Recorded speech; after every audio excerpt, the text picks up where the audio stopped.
Yeah, great to see you, Mikey. Yeah, what do we got here? Dun, dun, dun! Movie did me wrong. Back where we started. Rainbow! Dancing in fire. Forget this. Imperial sellout. Yodo.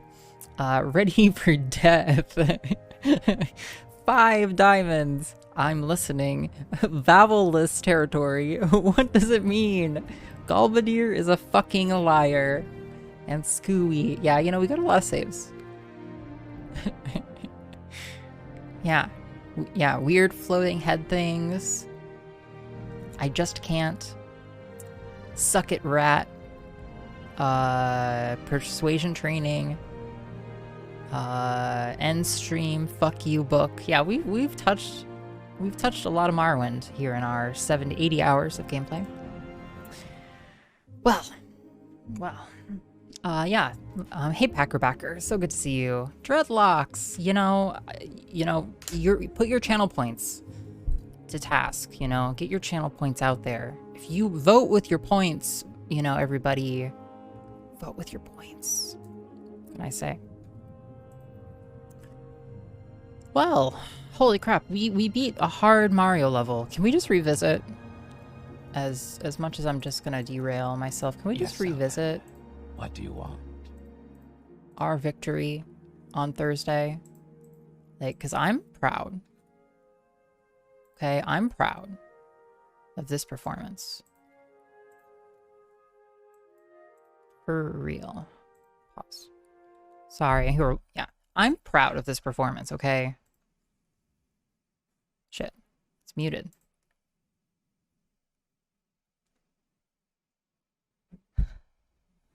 There. There.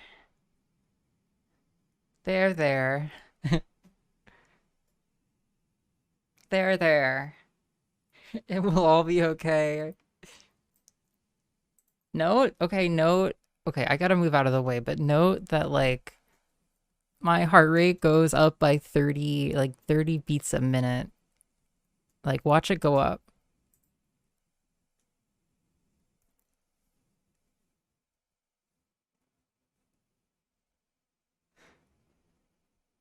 On 15, 120, 130.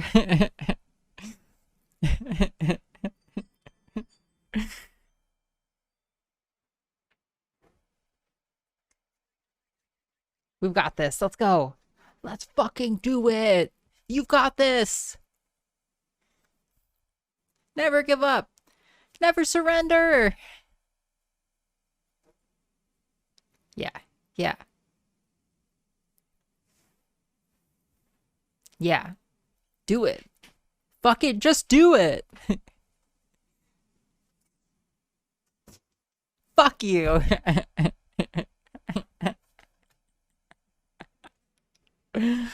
Oh, you know, the urge to just cuss out chat is so strong. The urge, I don't know why. It's just, that's my just instinctive. That's just like what, you know, because somehow just deep in my mind, I know that everybody was rooting against me. Yes, you chat were rooting against me. Yeah, it's natural. It's natural. That was nice. I felt really good about our overall performance. Well, welcome back to Morrowind. Welcome back. Are you ready to get immersed? Is that the one where Luigi impersonates that celebrity guy? Yo, we're gonna... Wait, which? Indie Funk is suggesting an iios haircut rainbow mermaid. Thank you. I'm imagining... Wait, what are mermaid... What's the mermaid part of it? Actually, Mindy, can you clarify what makes it a mermaid haircut? I guess I'm just a little interested, but I love where your head's at. You'll see color theory. Thank you so much. Pretty good. Pretty good. No, really good. Underscore theory is pretty good.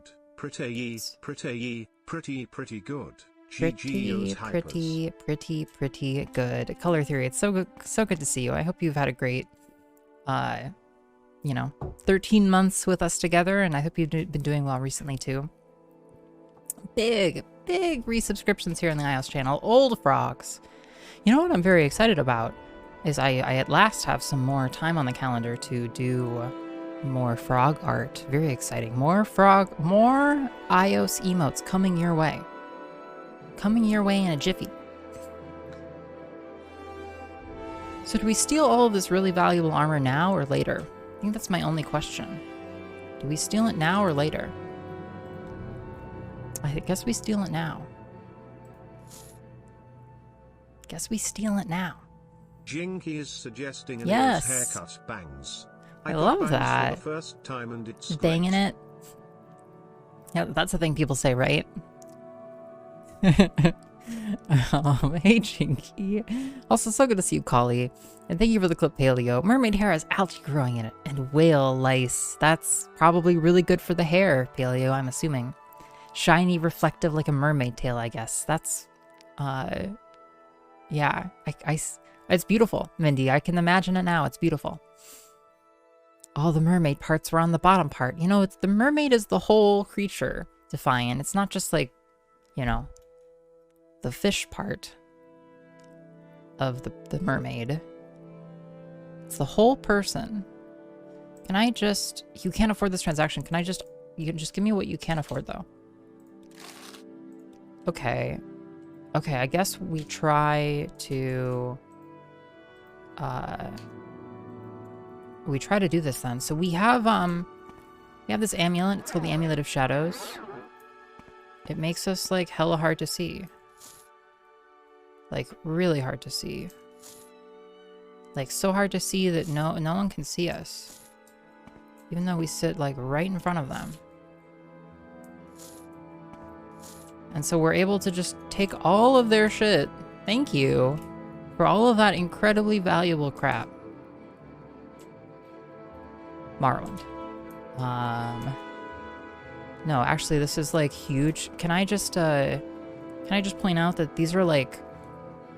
It's like 20,000 gold worth of equipment here. I'm of half a mind to just start wearing it at this point. Like, haven't we earned this? Haven't we earned this, you know? We look awesome now. We look amazing. Maybe we'll train medium armor for a while. Always have a professional do your bangs. Okay, so like Lordy. Yeah, she would do a great job. Banging it.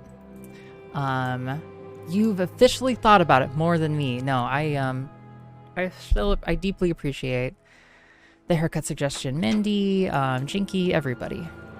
Everybody. Thank you so much. And I'm serious. I'm serious. If you suggest a haircut, we will include it in our final list. Yay. And we'll vote on it. Suggesting an iios haircut. Thank you. Salute https Yes. //bit.ly/3f go. Thank you. Let's see where this goes. Oh my, Paleo. Paleo may have a thing for women in uniform. Not that that has anything to do with this this little number here. This is bold, Paleo. This is bold. Yeah. I like it. That's perfect, Paleo, because then she could cosplay as Velma. Mm-hmm. Yeah. I'm not sure. It's a nice bob. Yeah, it's like a... Or is that... God, hair words are so hard. You know, I like it. I just... A dumper? Wait, that's the name?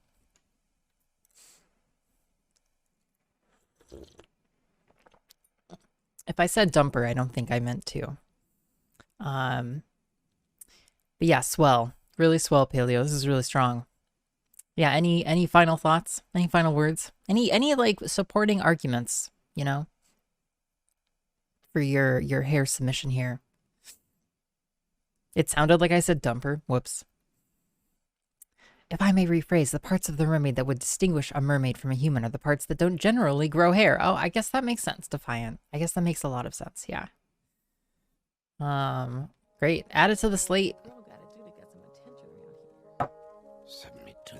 Wow. Imagine iOS ever saying the words dumper. Greetings. On stream, no less. Strong look, I agree. Yeah, I completely agree. Oh, so this guy has all of the shitty armor. Hello, Aluceron. Welcome to my shop, stranger. It is good to see paying customers, especially with all the competition these days. Competition. Oh, there's plenty of these. There's plenty these days in Vivek. I mean, Roland Tilver is my nearest competitor, and he's just a block away.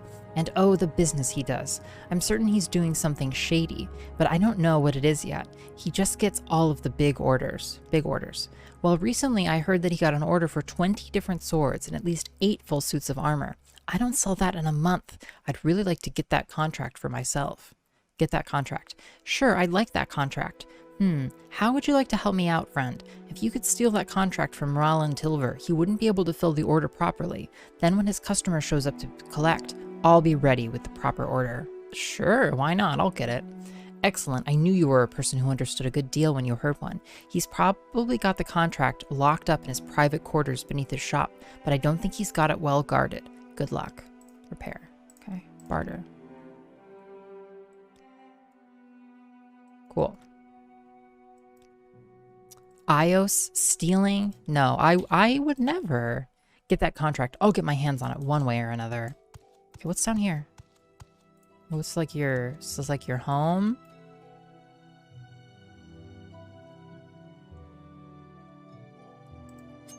Yeah, I'll break into that. Thanks. Anything good? Wow, imagine if you literally slept next to a burning forge.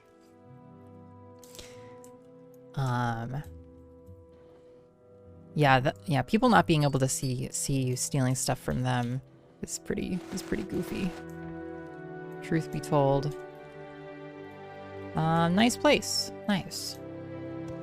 Let's see if we can sell some of our armor to this person. You have a lot of gold, which is cool for us. So we could sell our Dark Brotherhood armor here. I think we want to keep it though. It's like our best light armor so far. I don't have an adamantium helm. I don't even know that they make those. I guess take these stars. Okay, I guess that's all I really want to offer. So, where are you from? Okay, let's, we were just about to... Please, go ahead. We were going to Caldera, I'm listening. in fact. Let's go to Caldera. Yeah, Jinky, thank you so much. Good to go even more bold with this. Gosh, these are really... That is a bold cut, Jinky. It's a very bold cut, if I may say. Is there such a thing as too bold of a haircut? It's French. Well, now you've pitched me. Okay, we go downstairs. I look like a pencil. In a good way, RV. Beyond measure, Outlander. I hope. It was great, by the way, RV. I'm really enjoying seeing Resident Evil Gaiden. I'm curious what the hell Gaiden even means in that context at that point. But it's such a cool game. I loved that show. Wait, what show is that? Is this like The Good Place or something? I just beat it tonight. Yo, congrats. That's awesome. It seemed really cool, honestly. Fleabag. Interesting. Latest rumors. Did you hear that they stuck that dissident priest guy Malur Omain in the Ministry of Truth? I guess the temple priests and ordinators figure they can straighten him out in there. I'll bet they can. Dissident priests. Okay, same stuff. Travel. Caldera, Guild of Mages. Well met. Huzzah! Okay, we're in a new place. We're in a new place. We're in Caldera. So exciting. Yeah, so exciting. It's been pretty good, Color Theory. I'm glad it's been good. Yeah, it's been a great couple of years streaming, and you know, the entire time we've streamed, we've never cut our hair. Nope, that's right. Not once have we cut our hair the entire time. It's been like over 4 years. So it's time to go. Whoops. It's time to make a change. It's time for a cut. I wonder, the ending of Fleabag, RB, or the ending of Resident Evil Gaiden? You must mean Resident Evil Gaiden.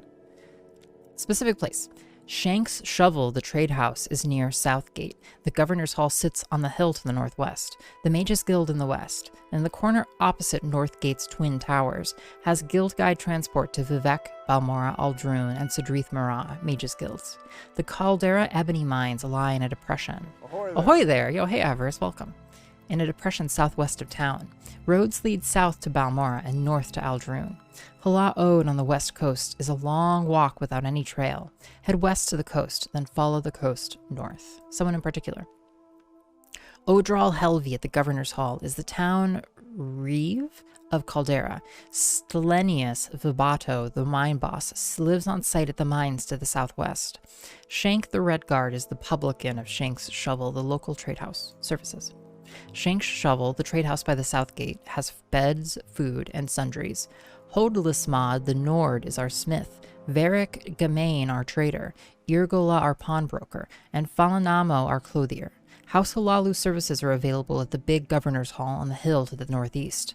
The Mages Guild is in the southwest corner of town. They have an alchemist, enchanter, mage, and nightblade. Various other folks in town offer training. Nedhalas. Nedhalas? The fellow who says his house is haunted? He lives just to the right of the south gate. I'd look for him there. Latest rumors. House Roderon is really steamed up about the Caldera land grab.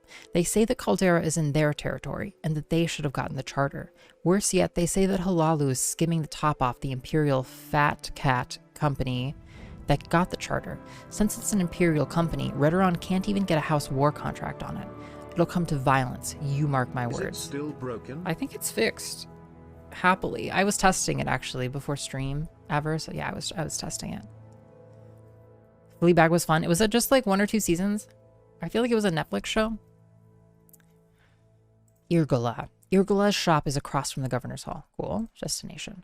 I can teleport you instantly from our Mages Guild here in Caldera to the Vivek Mages Guild, or the Aldrune Mages Guild, or the Balmora Mages Guild, or the Sidrith Mara Mages Guild. Caldera Ebony Mines. The Caldera Ebony Mines are southwest of the village of Caldera. There's an office, a bunkhouse, and guard tower over near the mine entrance. If you're thinking of taking a look while you're here, head straight west from town, then swing around south into the bowl of the mine through a gap in the mountains. Otherwise, you can try climbing straight over the ridge, but it is too steep a climb for most. West, and then south. Interesting. Caldera. Caldera is an imperial charter town, part of the Caldera Mining Company Charter, which grants the company rights to mine ebony from the right deposits here. The Caldera Ebony Mines themselves lie to the southwest. The town has a real western flavor, makes outlanders feel right at home. Caldera is rich and bound to get richer, since the profits from the ebony exports continue to grow as the mine operations grow. Caldera Mining Company. The Caldera Mine Company is chartered by the Emperor to extract ebony ore from rich underground deposits here. Cool. Thank you, Amelia. Well, here we are in Caldera. I'm super excited. 2 seasons sound right, but you loved it, yeah? I'll have to check it out. I haven't watched any new TV in a while. Just been watching old TV. I was rewatching a bit of a show called Reno 911, which is on HBO these days. And it's aged not that great, actually. But, it was a vibe. Hey, welcome to Star. It's so good to see you. Yan Yarbin. How are you this Saturday? Work. I have a proposition. There's a teleportation artifact called a propylon index. I know where to find 10 of these propylon indices. I'll tell you where to find one. You bring it to me, and I'll pay you 500 gold and tell you where to find the next one. And when you've brought me all 10, I'll make you a master propylon index, so you can travel back and forth between Caldera and the 10 propylon chambers all over Vardenfell. If you're interested, I'll tell you where to look for the first one. 10? 10 of these fuckers? I'm interested. Good. Bring me the Halormarin Propylon Index, and I'll pay you 500 gold. It's a tiny gray thumb-shaped thing about the size of a key. I've learned it is available from Irgola, the pawnbroker here in Caldera, 3 buildings down to the right. It's not actually enchanted as such, so don't expect a detect enchantment spell to locate it. Fascinating. Work. First, bring me the Halormarin Propylon Index, and then we'll talk about the others. Propylon Index. Each Dunmer stronghold on Vardenfell has a propylon chamber with enchanted artifacts called propylons, which can instantly teleport you to other strongholds, but only if you possess the propylon index, which is the key to a given propylon. The master index I would give you would let you travel between Caldera and the 10 Dunmer strongholds: Andasreth, Barandas, Falasmarion, Falan Serrano, Lormaran, Induranian, Mirandus, Rotheron, Telacero, and Valanvarian. Cool. Latest rumors. Uriel Septim is sick, and wizards say his heir, Geldel Septim, and the younger Septims, Enmin and Ebel, are just doppelgangers placed in the household during Jagar Tharn's tenure as Imperial Battle Mage. They say the guard charged a mob demanding the destruction of the false heirs. Lots of folks were killed. The boss fight of fetch quests. I know, it's like a 10-step, go give me these 10 things. No, one at a time. The hell. Urgola, he's a pawnbroker. He hasn't been here in Caldera long. Okay, you won't barter or enchant me stuff. Can I not advance? Need to do more duties, okay. I don't recall using teleportation, and yet there I was. Alone. Naked. Really, Ramian? Yeah. Yeah. Naked teleportation. It's very scary. Tamriel is the kind of place where I feel like one of these mages would make a spell that intentionally teleported you without your clothes. As like a practical joke or something.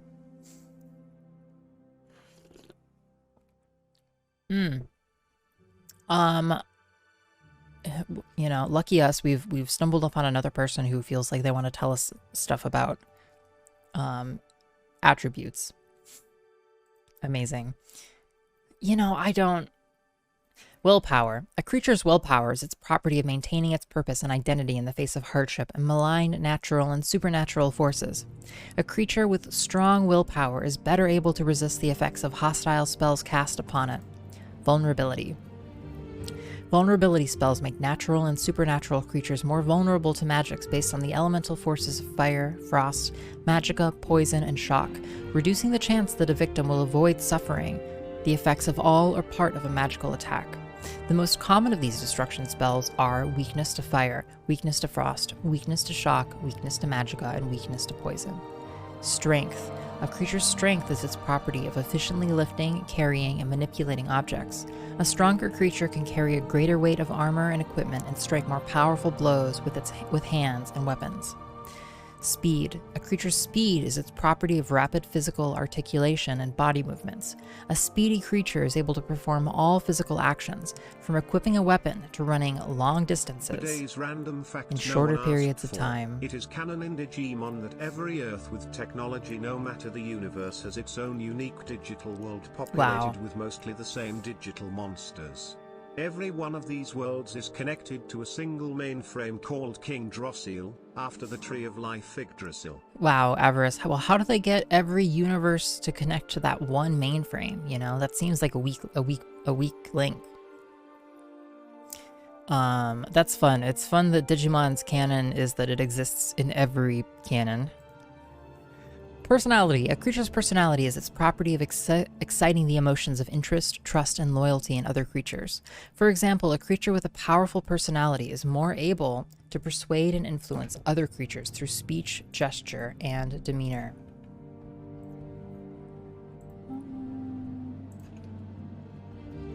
Forgot to say I was going live. Oh no! Oh no! Okay, fixed. Fixed. Now I can only blame myself.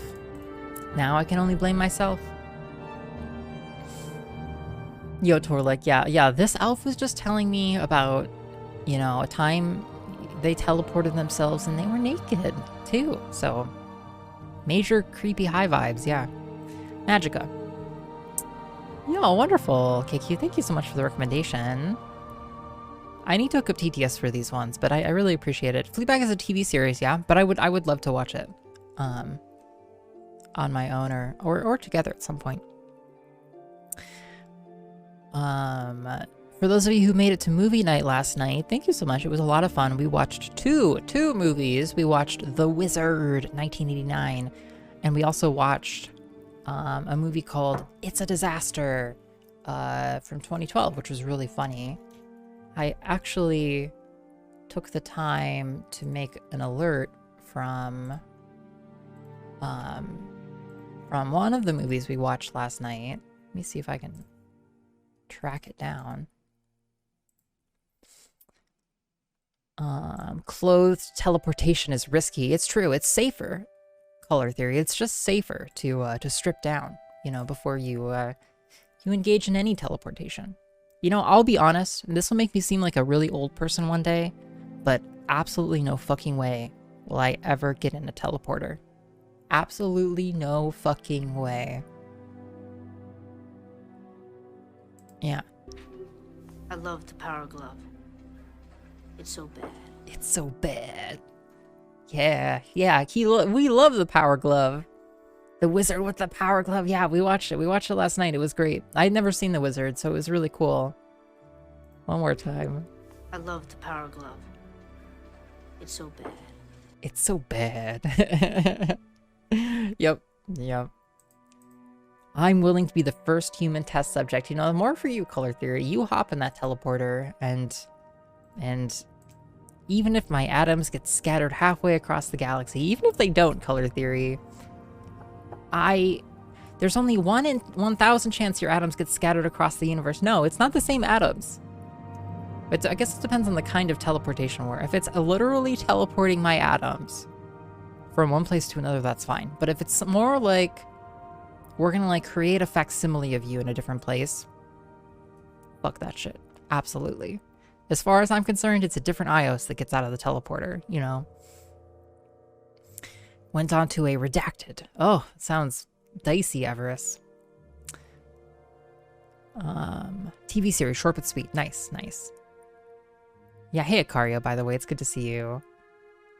I saw what it did to Jeff Goldblum. Yeah. You know, never again, hooligan. Never again. Your quantum, yeah, if it's my atoms, maybe. Then it's a maybe, okay? But if you're just recreating me, no, definitely not. A creature's magicka is a measure of its reserves of supernatural energies. Spellcasting creatures expend supernatural energies from their reservoirs when they create magical effects. This reservoir is replenished by resting and by other arcane methods. Luck. A creature's luck is its property of aligning itself with the subtle currents of fate and destiny. This is the most subtle of fundamental attributes and can only be judged by observation of the favorable and unfavorable outcomes of a creature's actions over a long period of time. In Star Trek, at least, people seem to maintain consciousness through teleportation. Yeah, that's, you know, that's dicey too, hooligan. Does anybody know, are the Star Trek teleporters, do they send a copy of you, or do they send, like, your actual, you know, atoms or something?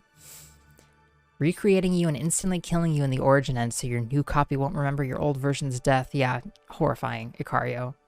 It's just murder with extra steps. Actual atoms, okay. With the knowledge that Digimon exists across all realities, we can extrapolate that Porygon, the digital Pokemon, is in fact a Digimon. This means its name is actually Porygon, and with its ability to live in both the physical world and the digital world, it's only a matter of time until other Digimon invade the Pokemon world. This is a really strong kickoff for a fanfiction, Avarice. Yeah, these are hot facts. They really are. I started to watch Star Trek: The Next Generation with Delta Rain on the Delta Rain Discord. We're gonna keep doing it. We were watching it on Sunday afternoons. And we watched the first 3 episodes. Well, the pilot plus the second episode last week. It was pretty fun. It's pretty fun. I like awkward Picard, I guess. It's pretty great.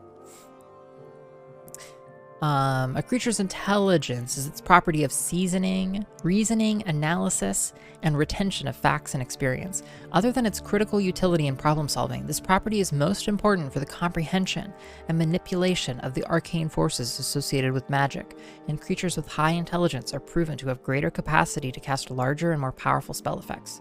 Health. A creature's health is a measure of its capacity to withstand physical punishment. A creature with weak health succumbs easily to disease or injury, while a creature with exceptional health can endure and survive deadly diseases and injuries. You don't think teleporters or Star Trek teleporters are copying machines? Yeah. In an episode, Barclay was unconscious enough through a prolonged teleporter use and managed to grab some weird thing he saw during transit and bring it back out with him. Wow. That's a fantastic answer, Hooligan. That's the kind of detail I expect out of nerds. The 11 fundamental attributes of natural and supernatural beings are agility, endurance, fatigue, health, intelligence, luck, personality, speed, strength, willpower, magicka. Scholars and sages of the 6 magic colleges are familiar with these fundamental attributes from the works of the earliest Aldmeri philosophers, and the concepts have been adopted by all other scholarly disciplines of imperial culture. Season 1 finale is bad. Yeah, we're just getting started, but we're watching some every week. Porimon. I see, Avarice. Yeah, we're watching some Next Generation every week on the Delta Marine Discord on Sundays. So tune in if you're interested. Riker's beard saved Star Trek. Yeah, I do love the notion of there's two. It feels like there's two protagonists. It feels like it's like Riker and Picard. You know? Does Delta also stream? Oh my gosh, does Delta also stream? Yes, Delta streams quite a lot actually on the Delta Rain channel. You should totally follow her. Her stream is great. She just got a green screen actually, and she does all kinds of cool games. Almost as cool as me. Jonathan Frakes wasn't old enough to grow a beard when the show started. Was that... Wait, is Jonathan Frakes... Who is Jonathan Frakes, Mikey? A creature's fatigue is a measure for its capacity for extended physical exertion. The greater a creature's fatigue attribute, the longer it can run, swim, and fight. Okay, I wasn't sure if that was Riker, actually. He really couldn't grow a beard, so it kills it a little bit for me, knowing it's not a real beard, you know? Today we are swimming in good lore. It's kind of, kind of. I could swear to God we've read these exact words 3 times before. Endurance. A creature's endurance is its property of sustained expenditure of physical energy and its resistance to bodily injury. A creature with greater endurance can withstand long periods of physical exertion without suffering from exhaustion, and is less likely to suffer permanent harm or death from disease or physical injuries. Elemental damage. Elemental damage spells injure natural and supernatural creatures with magics based on the elemental forces of fire, frost, shock, and poison. Here is a list of all of the most basic destruction spells representing all the fundamental classes of elemental damage effects: flame, flame bolt, spark, spark bolt, shard, shard bolt, poison, and poison bolt. In general, these effects cause damage on touch or at range, and the bolt version is the ranged variant of the spell. You're just making that up. Oh, okay. Well, you can't just make up facts about things, Mikey. You can't just make stuff up in Twitch chat, okay? You're liable to trick me into believing it. You hear that Wesley Crusher is the big bad in Star Trek's Online's mirror universe? I did not, actually. Is Star Trek Online the game still going, the MMO? Riker is Kirk and Data is Spock. Picard is the captain because he transcends both. Yeah. Data is fun too. A lot of the characters are fun. I'm already enjoying watching it, now that I got to sit down and just actually watch it. Ahoy there. Yo, hey, ahoy there. Welcome, Dusty. And ahoy, hey, Daddy Dagothar. Welcome. Good evening. Good evening. How's it going? Tonight, we read books. I did 2 things after the fiasco of a Kaizo level on Thursday. Because we spent 3 hours playing, I disabled it for tonight, and now it's twice as expensive, so suck it. There are only 2 common disintegration spells, Weapon Eater and Armor Eater. Each causes the affected item to become worn and less effective. Neither can actually cause an item to cease to exist, but each can reduce its target's effectiveness so much that it becomes completely useless until repaired. Destruction spells. There are many common variants of destruction spells, not to mention the countless custom versions created by ambitious spellcasters. There are so many different destruction spells that it helps to divide them into 5 different classes of effects: elemental damage, attribute draining, attribute damaging, vulnerability, and disintegration. Attribute draining. Attribute draining spells reduce the 11 fundamental attributes of natural and supernatural beings: agility, endurance, fatigue, health, intelligence, luck, personality, speed, strength, willpower, magicka. The reduction is only temporary, and the attribute returns to normal after the duration of the magical effect elapses. The most common of these destruction spells are clumsiness, distraction, exhaustion, gash, spirit, misfortune, spite, strain, temptation, torpor, weakness, and wound. Data free. They had a good stretch of captains, yeah. Picard, Cisco, and Janeway. Yeah, I lack the broader context around all of the different Star Trek series, but I'm enjoying my my tiny little insight. Yeah, that's amazing, Avarice. You're gonna go to see the band. Yes, that's excellent. That's so exciting. Congrats. Going to see music is a really fun, in the whole realm of like not so fun experiences, it's really fun. Does that make sense? In the realm of experiences that involve like going someplace and you're standing and you're spending a lot of money and waiting a long time and it's crowded, but then it's a great fucking time, and you always look back on at least I always look back on the concerts I've been to nostalgically. Yeah, you have a great time, Avarice. 4 years, eh?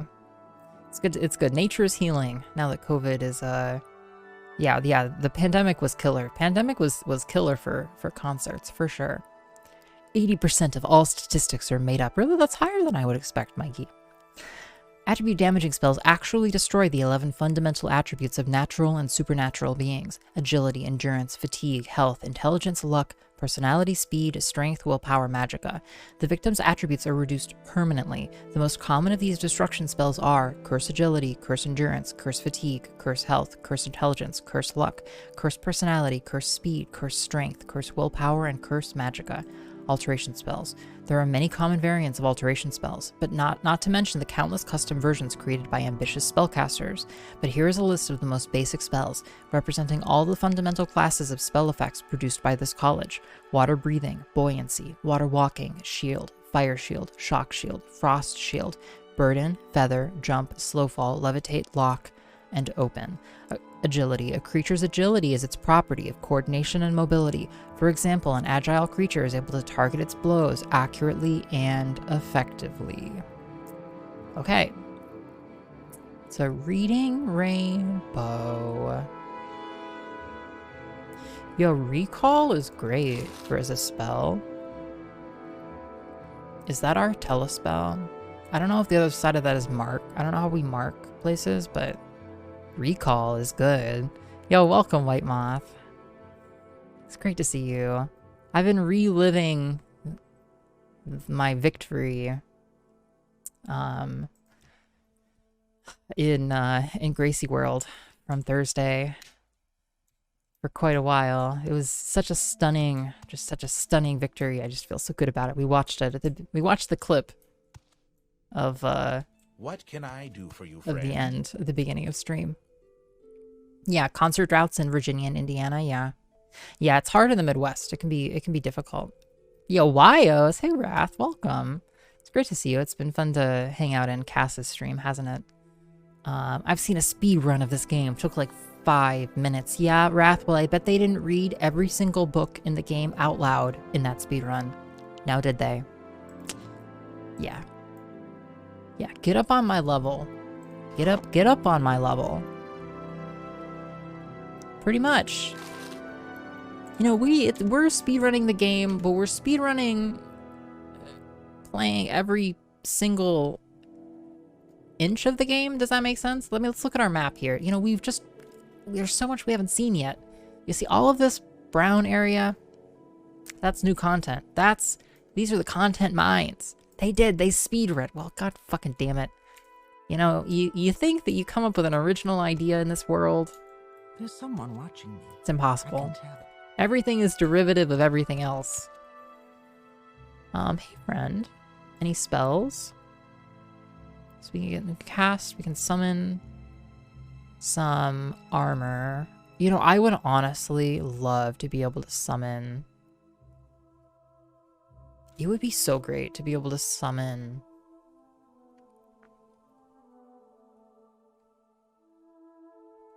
Like, I feel like we'll need to be able to summon at some point. I feel like that'll just really help us.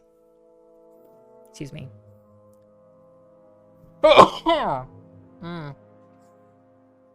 Excuse me. Hey, Swift, welcome. Yo, you're with White Moth? No fucking way. Yeah, I hope y'all are having a great time. Yeah, congrats on... what costumes did you get, can I ask? What costumes did you end up deciding on? Going to DC 1 sucks, and when you're driving around DC, it sucks hard. Yeah, DC is like... is quite the metropolitan. It's just so much sprawl, I guess. Okay, we spent 1,000 gold. We just spent 1,000 gold, but we spent it on some summoning spells, which is cool. Okay, and we're gonna take some level ups.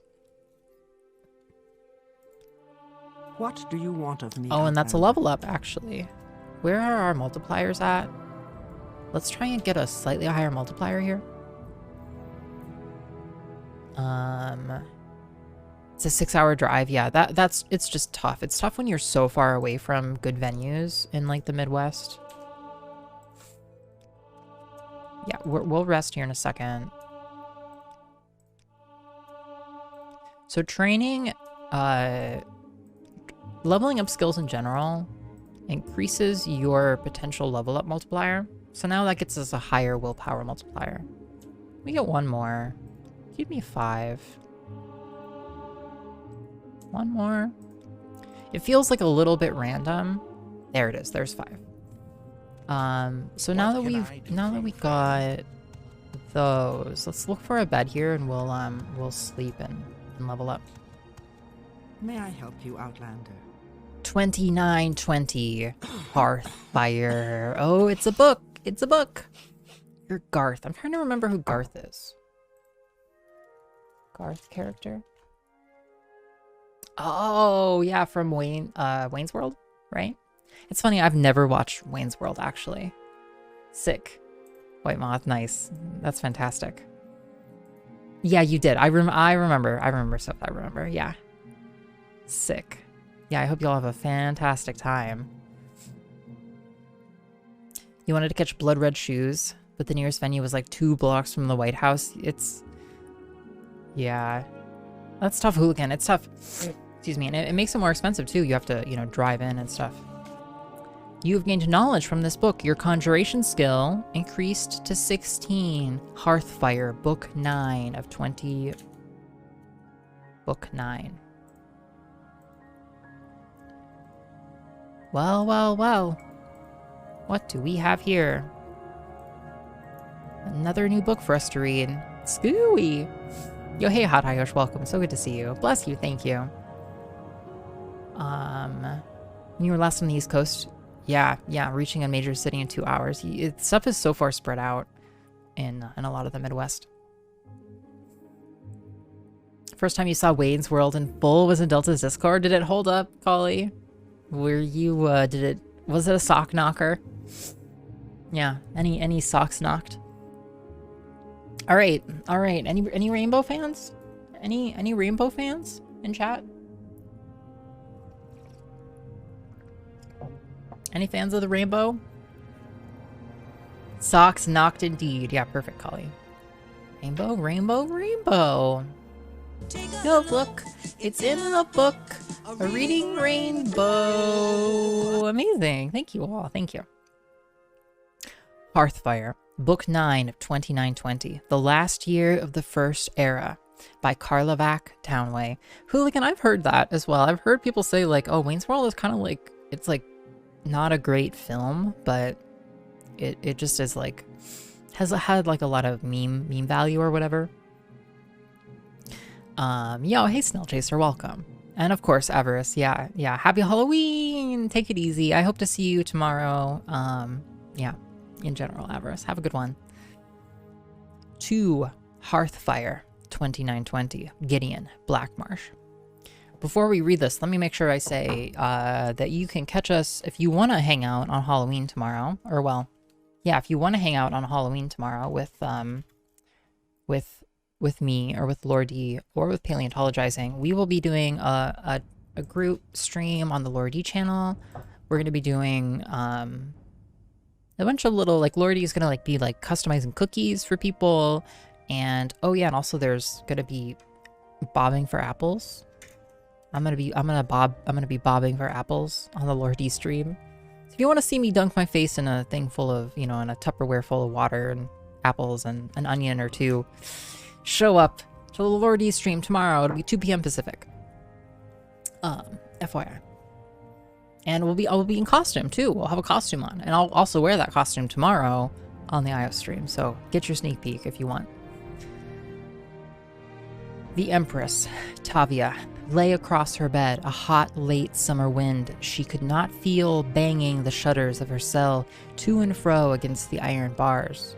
Her throat felt like it was on fire, but still she sobbed uncontrollably, wringing her last tapestry in her hands. Her wailing echoed throughout the hollow halls of Castle Geovese, stopping maids in their washing and guards in their conversation.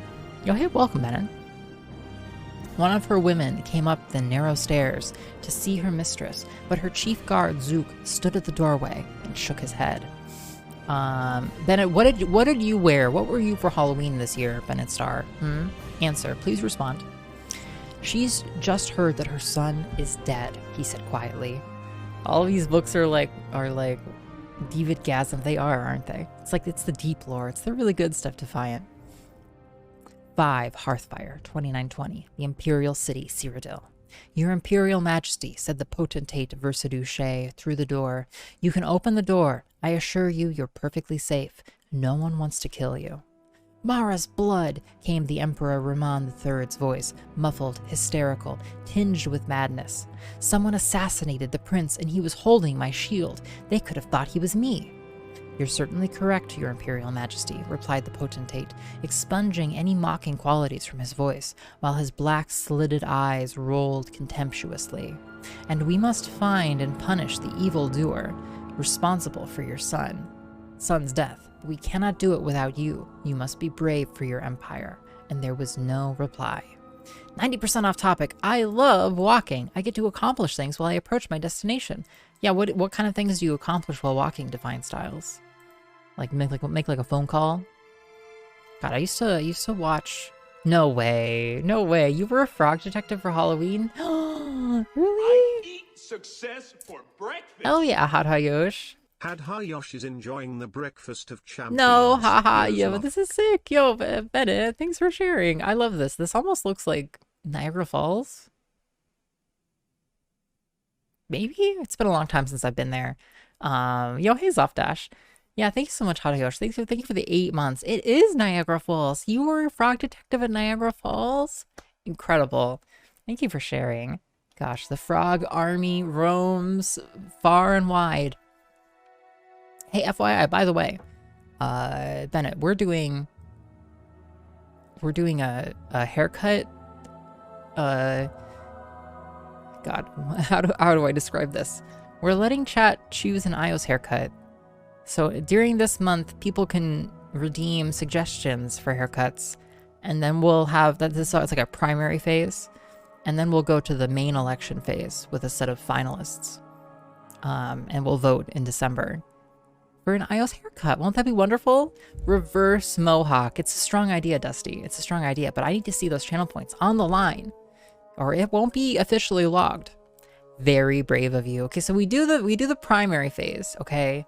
And then we'll distill down the primary haircuts into like the winners, and then we vote. So I have some creative control here. It's not going to end up like some streamers have ended up. I took this picture like 20 minutes ago. Yo, sick, Bennett. That's amazing. I hope you're having a great haircut, a great vacation. Yeah, welcome back, Hot Hayosh. He photoshopped that. No, it's real. It's real. He had to find styles. We'll get back to talking about Dibella soon. Oh, like taking public transit. Yeah, for sure, for sure. Yeah, taking public transit is great. Cornbread is suggesting an iios haircuts reverse mohawk. A reverse mohawk, you say? Interesting. Adhayosh is suggesting an iios haircut. Can we get a skullet kappa? A skullet? What is a skullet? You know, people are gonna vote. People are gonna vote on these, okay? So I hope you all are proud of what you're suggesting. That's right, get it out of your system, okay? Get it all out of your system. Draven is suggesting an iios haircut clean bald except you have mutton chops. Okay. Just the mutton chops? Mutton chops, bald. Swift Shotfish suggesting an iios haircut. What if you did a pixie cut? Real short and cute? See, now that's more like it. Thank you. Now somebody pixie cut, real short and cute. That's a safe, yeah. See, now, thank you for a legitimate haircut there. Those are really short pixie cuts. Yeah, we could decide how short to go. You are more than welcome, by the way, to share specific pictures with any of your redemptions that will be associated and logged. And thanks, Valandar. Will be associated and logged and will be part of the voting. Yeah, we'll get to the face shape analysis portion of the communal haircut later on. Here, stay here for 1 second and I can show you. So some of you saw this earlier, but others of you were not here. Nice, okay. Shit.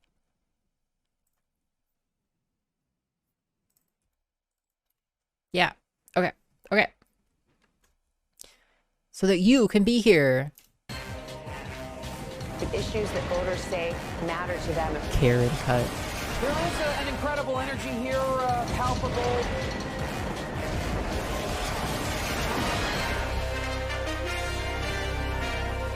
Welcome back. For those of you just joining us, let's get you up to speed on what is shaping up to be the political upset of the century. Yes. Yes, it is happening. It is a thing, okay? The cut 2022 is on. Yes, thank you. Thank you all. It's the hand. It's so great. It felt so real. It was real. It was very real. This is my life, okay? Snail, this is my fucking hair, okay? You think this is a fucking game, Snail Chaser? Yeah, but what kind of Karen cut though, White Moth, you know? Like how Karen of Karen cut? Yeah. What are you atoning for? You know, everything, more or less. So yeah, so FYI, thank you for your haircut suggestions. They will be tabulated and tallied. Iloquy is suggesting an iios haircut. The Rachel. I don't know what haircut that is. Oh. I like it. It's like Rachel from Friends. I dig it. I dig it. It's got like some... It's like styled and nice, but it's also like not too long, you know? I dig it. I dig it. These are some good suggestions here. Thanks. Keep them coming. Keep them coming. Okay, thank you. Very 90s. You know, the 90s are coming back. Yo, this is great. Bennett Star, thank you for the haircut suggestion. This is strong. This is very strong. Yeah, keep them rolling on in. Now we're getting places. Now we're getting to haircuts that I'm like, oh yeah. You know, I think something tells me these cuts have mainstream appeal. Now, you want your haircut to have mainstream appeal, don't you? You don't just want to nominate a haircut that's going to flop in the haircut primaries, you know? You want your cut to go the distance. Whatever this is. Oh. That's like a rabbit face, but in her hair.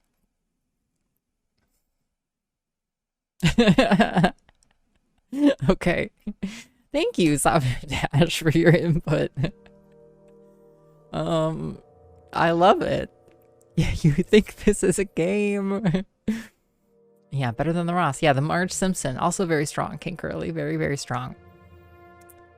I don't have mainstream appeal. I don't fit in. No, don't worry, you're at home here. iios doesn't get a haircut at all and just keeps it the way it is. I'm waiting for somebody to I was waiting for somebody to send me a picture of myself, so I guess that counts, Mikey. But that's a style, not a cut. You know, you've gotta give the, you know. I agree. We will filter out the styles, and we are more interested in the cuts than the styles, because styles, you know, are a daily thing and they require upkeep, but I'm a low hair maintenance kind of gal. Okay, so we'll prefer, I think, cut suggestions will go farther, perhaps, than style suggestions. Rabbit hair is the one. Yeah, it has your vote, BGB. You'll all get a vote. Trust me. You'll all have ample time to have your voice heard in the iios channel hair elections 2022.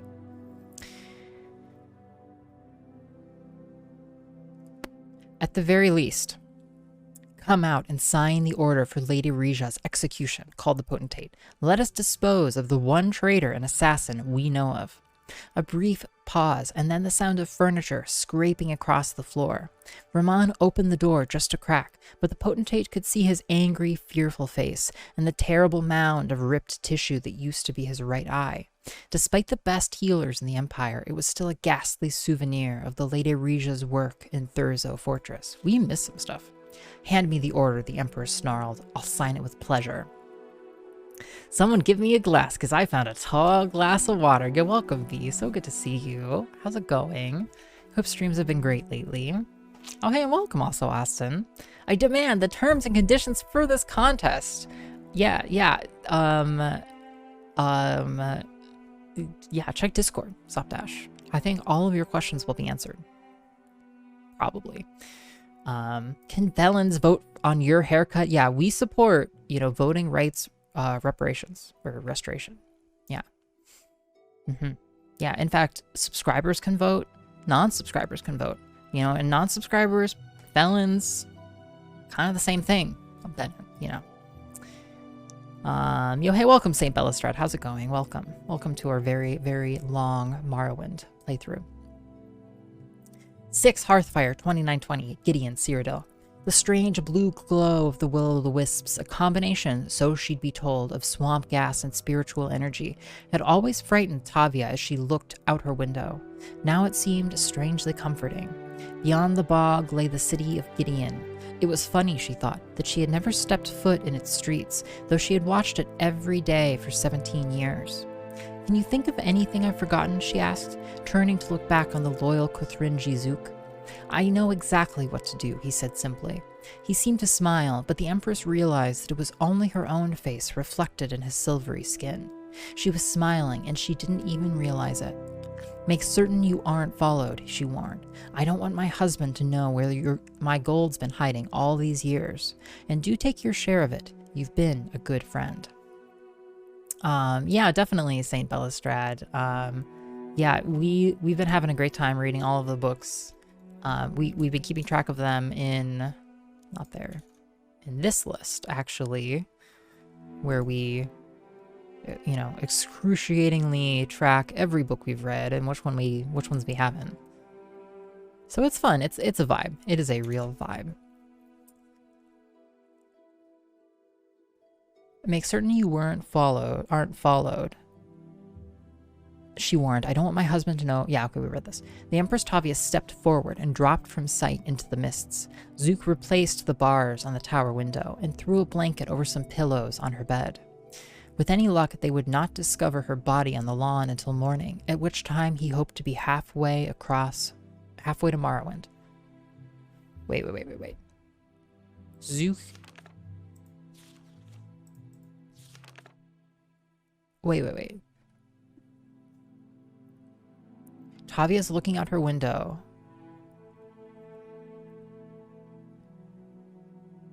He says, I know exactly what to do. She tells him to make sure you weren't followed. And then the Empress just yeets herself out the window.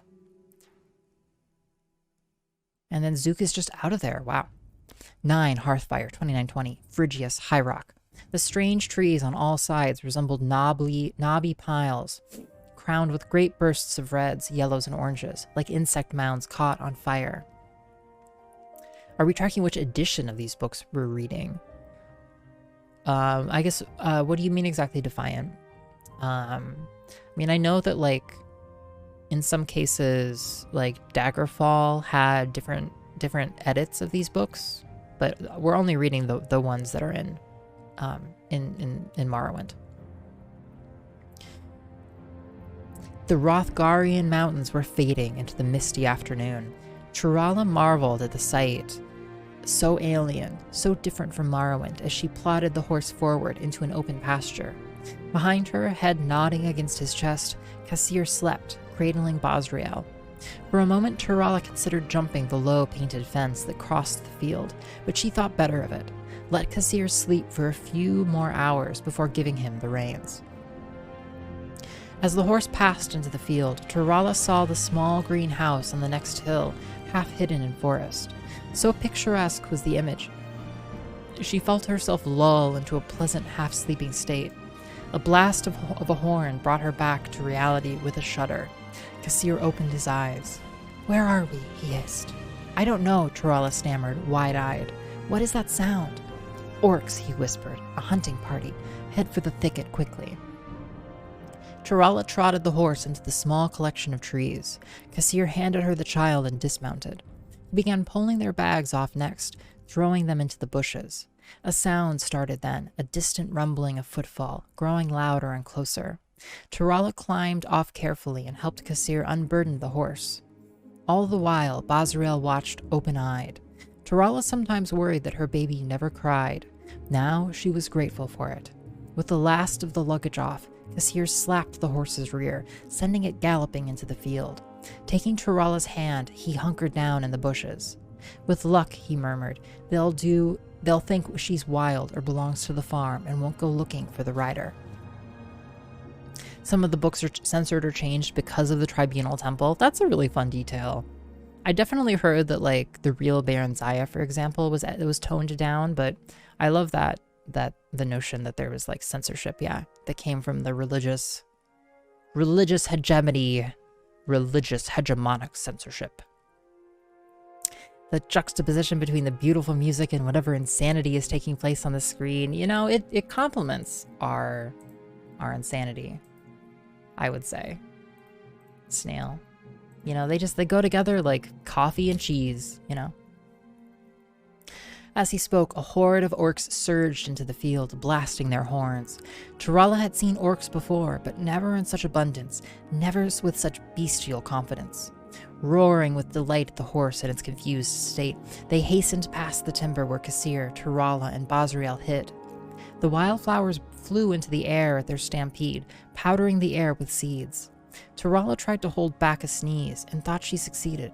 One of the orcs heard something, though, and brought another with him to investigate. Kassir quietly unsheathed his sword, mustering all the confidence he could. His skills, such as they were in spying, not combat, but he vowed to protect Turala and her babe for as long as he could. Perhaps he would slay these two, he reasoned, but not before they cried out and brought the rest of the horde. Suddenly, something invisible swept through the bushes like a wind. The orcs flew backwards, falling dead on their backs. Turala turned and saw a wrinkled crone with bright red hair emerge from a nearby bush.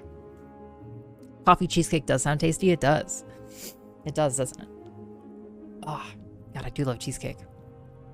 "I thought you were going to bring him right to me," she whispered, smiling. "Best come with me."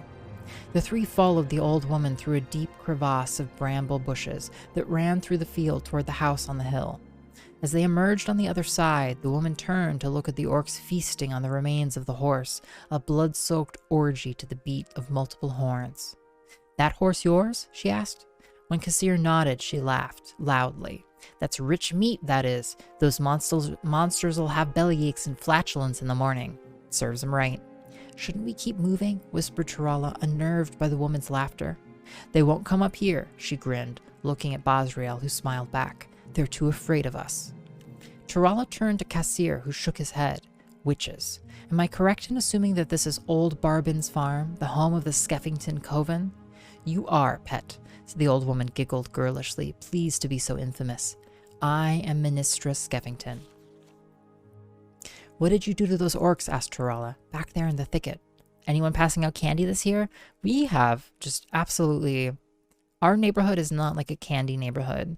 There's actually like next door and stuff will have like candy maps and stuff, and we are just aware our neighborhoods are just not on those streets, which is a little sad because I used to really enjoy giving out candy, you know.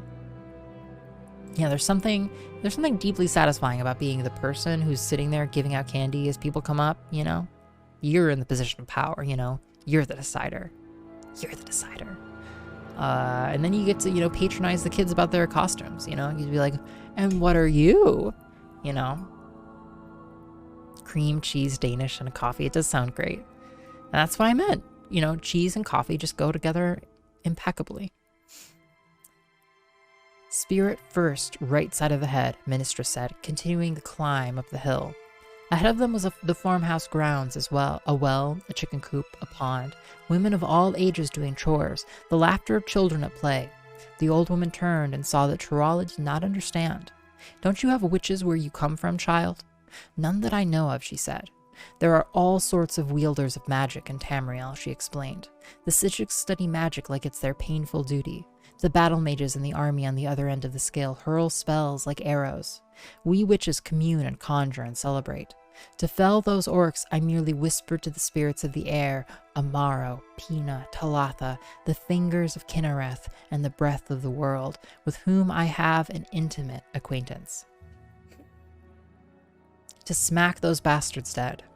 You see, conjuration is not about might, or solving riddles, or agonizing over musty old scrolls. It's about fostering relations. Being friendly, you might say. Well, we certainly appreciate you being friendly with us, said Kassir.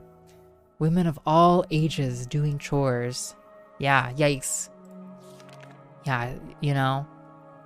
This is what it's what the younger for, KQ, you know. I guess. As well you might, coughed Ministra. Your kind destroyed the orc homeland. You know, honestly though, if I like was fucking magical, I feel like the first thing I would do would be come up with magic ways to do my chores, right? Be like, you know, be like grinding magic through chores. As well you might, coughed Ministra. Your kind destroyed the orc homeland 2,000 years ago. Before that, they never came all the way up here and bothered us. Now let's get you cleaned up and fed. With that, Ministra led them into the farm, and Tirala met the family of the Skeffington Coven. 11 Hearthfire, 2920, the Imperial City, Cyrodiil. Yeah, 100% Harlods, absolutely. The sweeping, the dusting, you know, the all of that stuff, all of it. The farming, magical farming.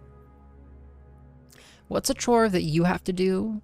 If you could do one chore by magic, what chore would it be? I dare say dishwashing machines are nearly magic. Well, they're like sanitizers. I don't know. I feel like it's better. I don't know. I feel like for me and how I use my dishwasher, I like clean my dishes and then put them in the dishwasher. Sanitize. Rija had not even tried to sleep the night before, and she found the somber music played during her execution to have a soporific effect. It was as if she was willing herself to be unconscious before the axe stroke. Her eyes were bound to show she could not see her former lover, the Emperor, seated before her, glaring with his one good eye. She could not see the potentate Versidou Shea, his coil neatly wrapped beneath him, a look of triumph in his golden face. She could feel numbly the executioner's hand touch her back to steady her. She flinched like a dreamer trying to awake. The first blow caught the back of her head and she screamed. The next hacked through her neck and she was dead. Wow, talk about being bad at your job. You missed. Jeez. The Emperor turned to the potentate wearily. Now that's done. You said she had a pretty sister in Hammerfell named Corda? 18 Hearthfire, 2920. Dwinin High Rock.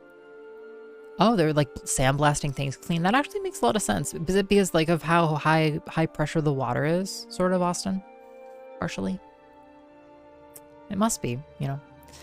The horse the witches had sold him was not as good as his old one, Kassir considered. Spirit worship and sacrifice and sisterhood might be all well and good for conjuring spirits, but it tends to spoil beasts of burden. Still, there was little to complain about. With the Dunmer woman and her child gone, he had made excellent time. Ahead were the walls surrounding the city of his homeland. Almost at once he was set upon by his old friends and family. "How went the war?" cried his cousin, running to the road. "Is it true that Vivek signed a peace with the prince, but the emperor refuses to honor it?" The detergent actually contains abrasive particles. I did not know that. I think I maybe have seen that video you're talking about, Waymoth, about dishwashers. I do love a deep dive on a machine. There's so much, you know, ingenuity in a household goods. Yeah. Became clear as your various water beakers lost their markings over time. Right. Yeah. It's the same thing with washing like measuring cups. You know, they don't fare too well. Or at least their markings don't.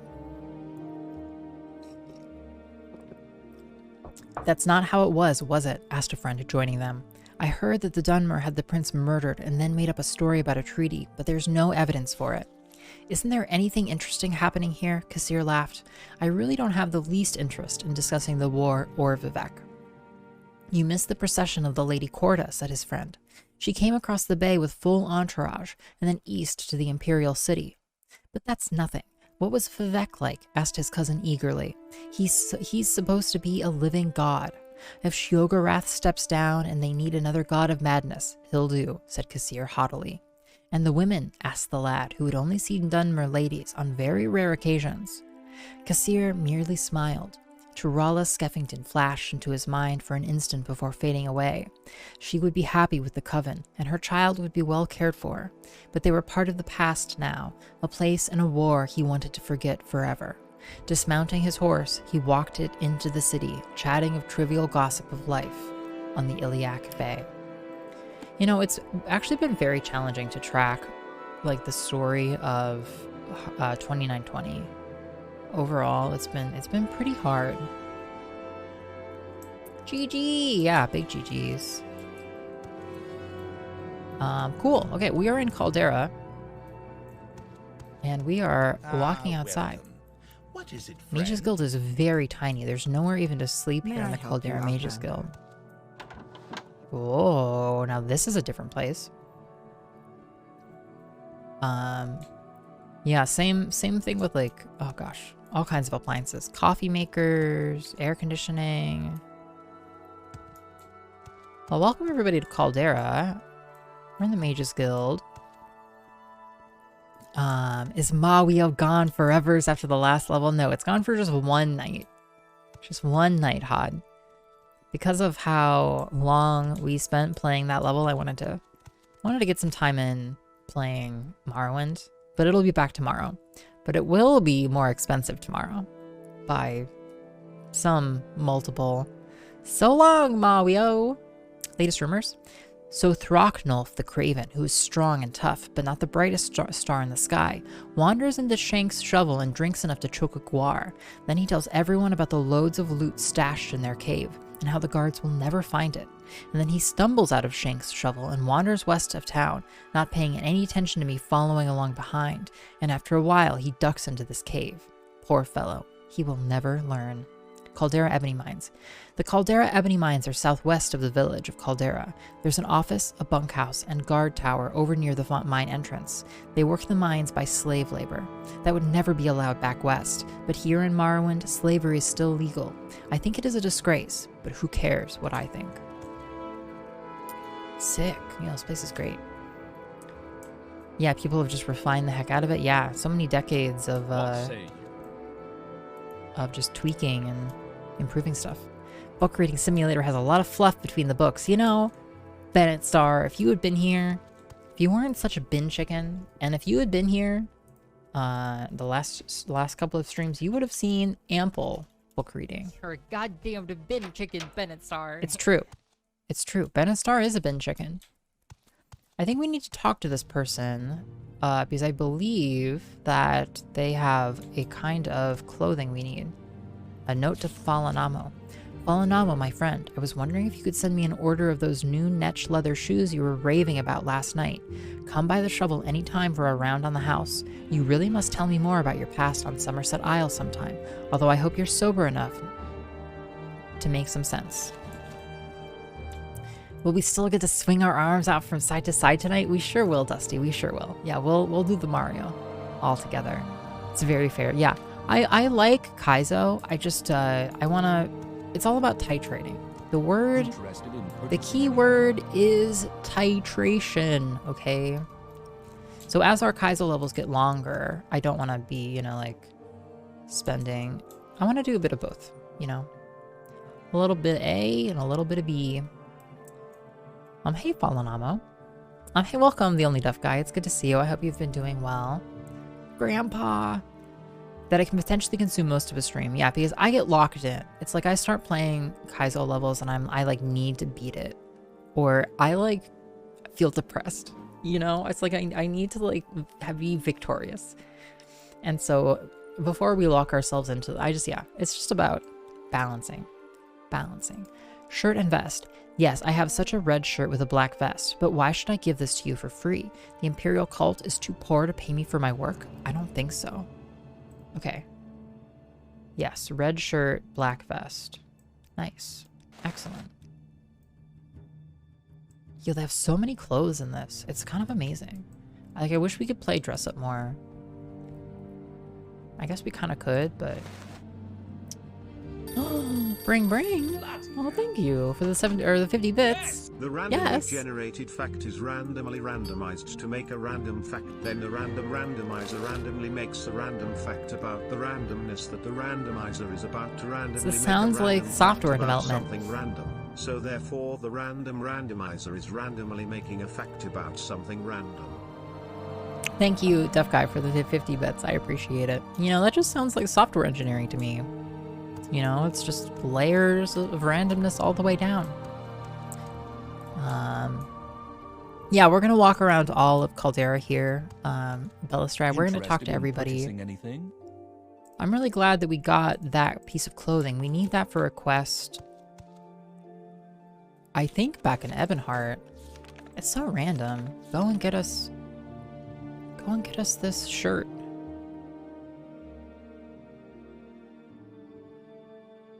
Shirt and vest for Harvest's End. Euless Troopter. Euless Troopter. I don't have that person. I'm gonna assume that's back in Ebonheart. If it's not, there's a couple places it could be. But we'll have to figure it out. I want to take on a less crazy difficulty spike for the next hack. No, we gotta go bigger, Hod. You know, I'm good enough to play Gracie World. No, we'll do something fun. We'll do some fun stuff. What say you? You do have a superpower in this game. You can walk up to anything and instantly know what it's worth. Yeah. It's pretty great. If only we could tell what belongs to people and what we could get away with stealing. Caldera, Volvius Mevertius's house? Grand Poo World 2 next. I don't know, maybe Akagare, but there's also so many other good hacks out. Like, I've been watching Blarg play a bunch of hacks that just look really fun. Like, stuff by, I think, is Krondantare a hack or a creator? Stuff by that person. Volvius Mevertius. Hey friend, any advice? Caldera is a quiet, law-abiding town. Not much call for adventurers or mercenaries here. A good place to shop for equipment and look for a trainer, though. We're using OpenMW, St. Bellastrad. And that's an option. So there's an option in OpenMW to show if stuff belongs to people or not. But I don't really, I chose not to do it, basically. Yeah. It was bugging you that you had claimed there was a form of abrasive particle, but you didn't know the specifics. Oh, it's actually clay. Interesting, Austin. Because it feels very smooth. I always feel like if I ever get it on my hands,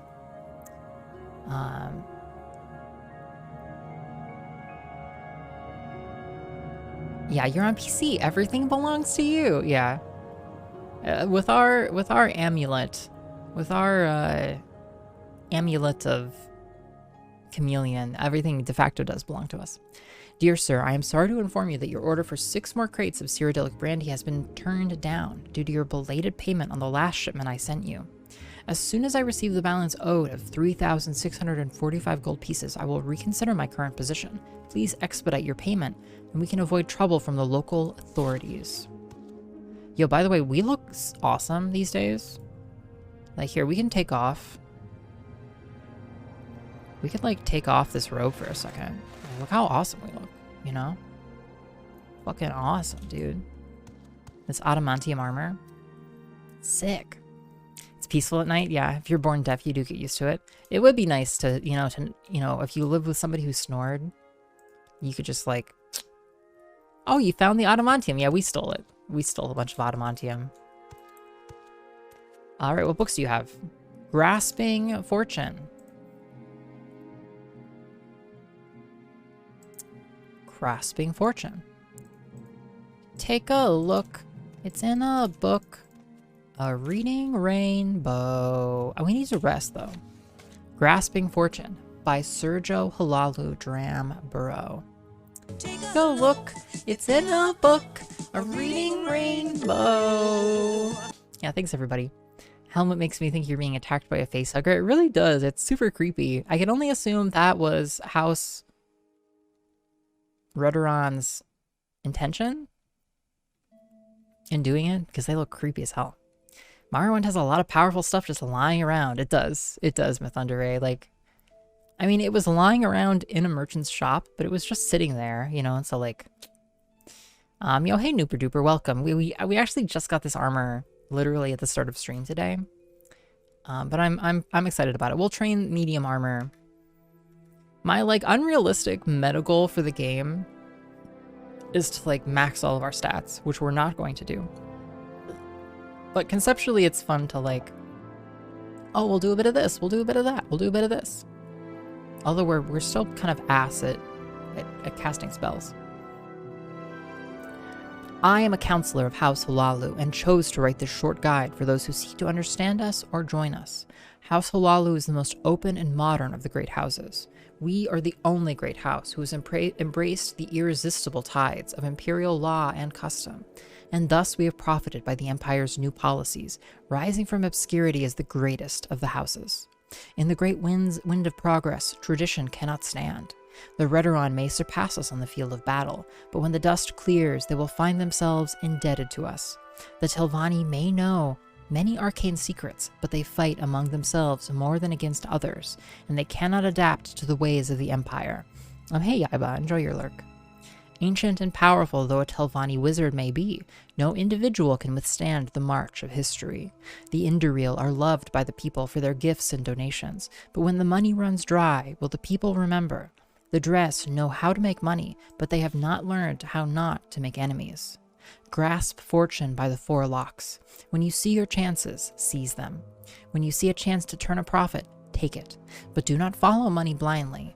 There is value in reputation, more than many young Halalu realize. This value must be carefully balanced against the more tangible coins in any deal. Theft and murder are bad for business. You can steal from someone, but will he trade with you after that? You can't bargain with a dead man. There are many ways to do business. You would start new characters with different specialties just to try out different mechanics. It would be like, it's like you get into this, like, not a trap, but it's like you're like in a rut, right? Because like you are really good at one way of playing the game, whether it's swinging a sword or I guess casting. And it can be hard to like diversify out of that. So like, yeah, being someone that is more magic focused would be cool in theory, to see like, what if you wanted to be like a pure magic build? Is that even feasible? Like it must be, but in House Halalu, you must be fast and agile. It's a rhetorical question, by the way. You must be able to keep up with business and with the times. You must be able to speak quickly. It's mostly a rhetorical question. You must be able to speak quickly and convincingly. You must be able to trade with the best of merchants and make a profit. You must learn to protect your own property by securing it with hidden chests, locks, and even traps. And when confrontation is unavoidable, it is best to fight quickly in comfortable light armors with short blades, or to fight from a distance with a marksman's weapons. Then, reader, would you seize this opportunity to join House Halalu? Would you have yourself be counted among the victors in the race for success? Then submit yourself for examination at the Balmora Council Manor. If you have the skills, you will be welcome, and if you have the will, you may serve House Halalu and advance in the ranks, for above all things, House Halalu prizes initiative and ambition. Ooh. Mystery of Talara. Part 2 and Part 5. Part 5 we have read. Part 2 we have not. Oh, take a look. You have gained knowledge from this book. Your restoration skill increased to 22. I'll try to use a bow or magic and stuff, but always end up just beating things with a big stick. Yeah, or it's like, or you end up like, yeah, being like a sneaky archer or something, you know, in Skyrim. Why do we discriminate against sneaky archers in Skyrim? Is it because I feel like the reason we do is because with sneak in Skyrim, you can get to a point where it's like, people just like lose track of you. You'll like shoot somebody and then you'll sneak and then they're like, I guess they're not there. And so it promotes this really passive playstyle that is all about like combat is like almost over before it begins most of the time. Anything remotely resembling Elder Scrolls, you have to make a conscious, aggressive effort. Yeah, not to be a sneaky thief. Yeah. Yeah, it's too easy. It's much too easy. You only play as pure mage? Yeah. Always mage. That's so funny because I've probably never really done a pure mage playthrough of any Morrowind game, or I'm sorry, any Elder Scrolls game. I've kind of poked at it, but it's hard to balance resources. Yeah.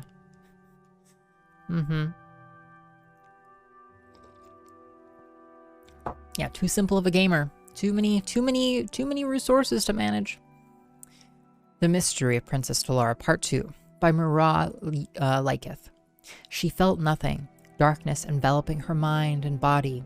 Pain surged through her leg, and with that sensation, a great feeling of cold washed over her.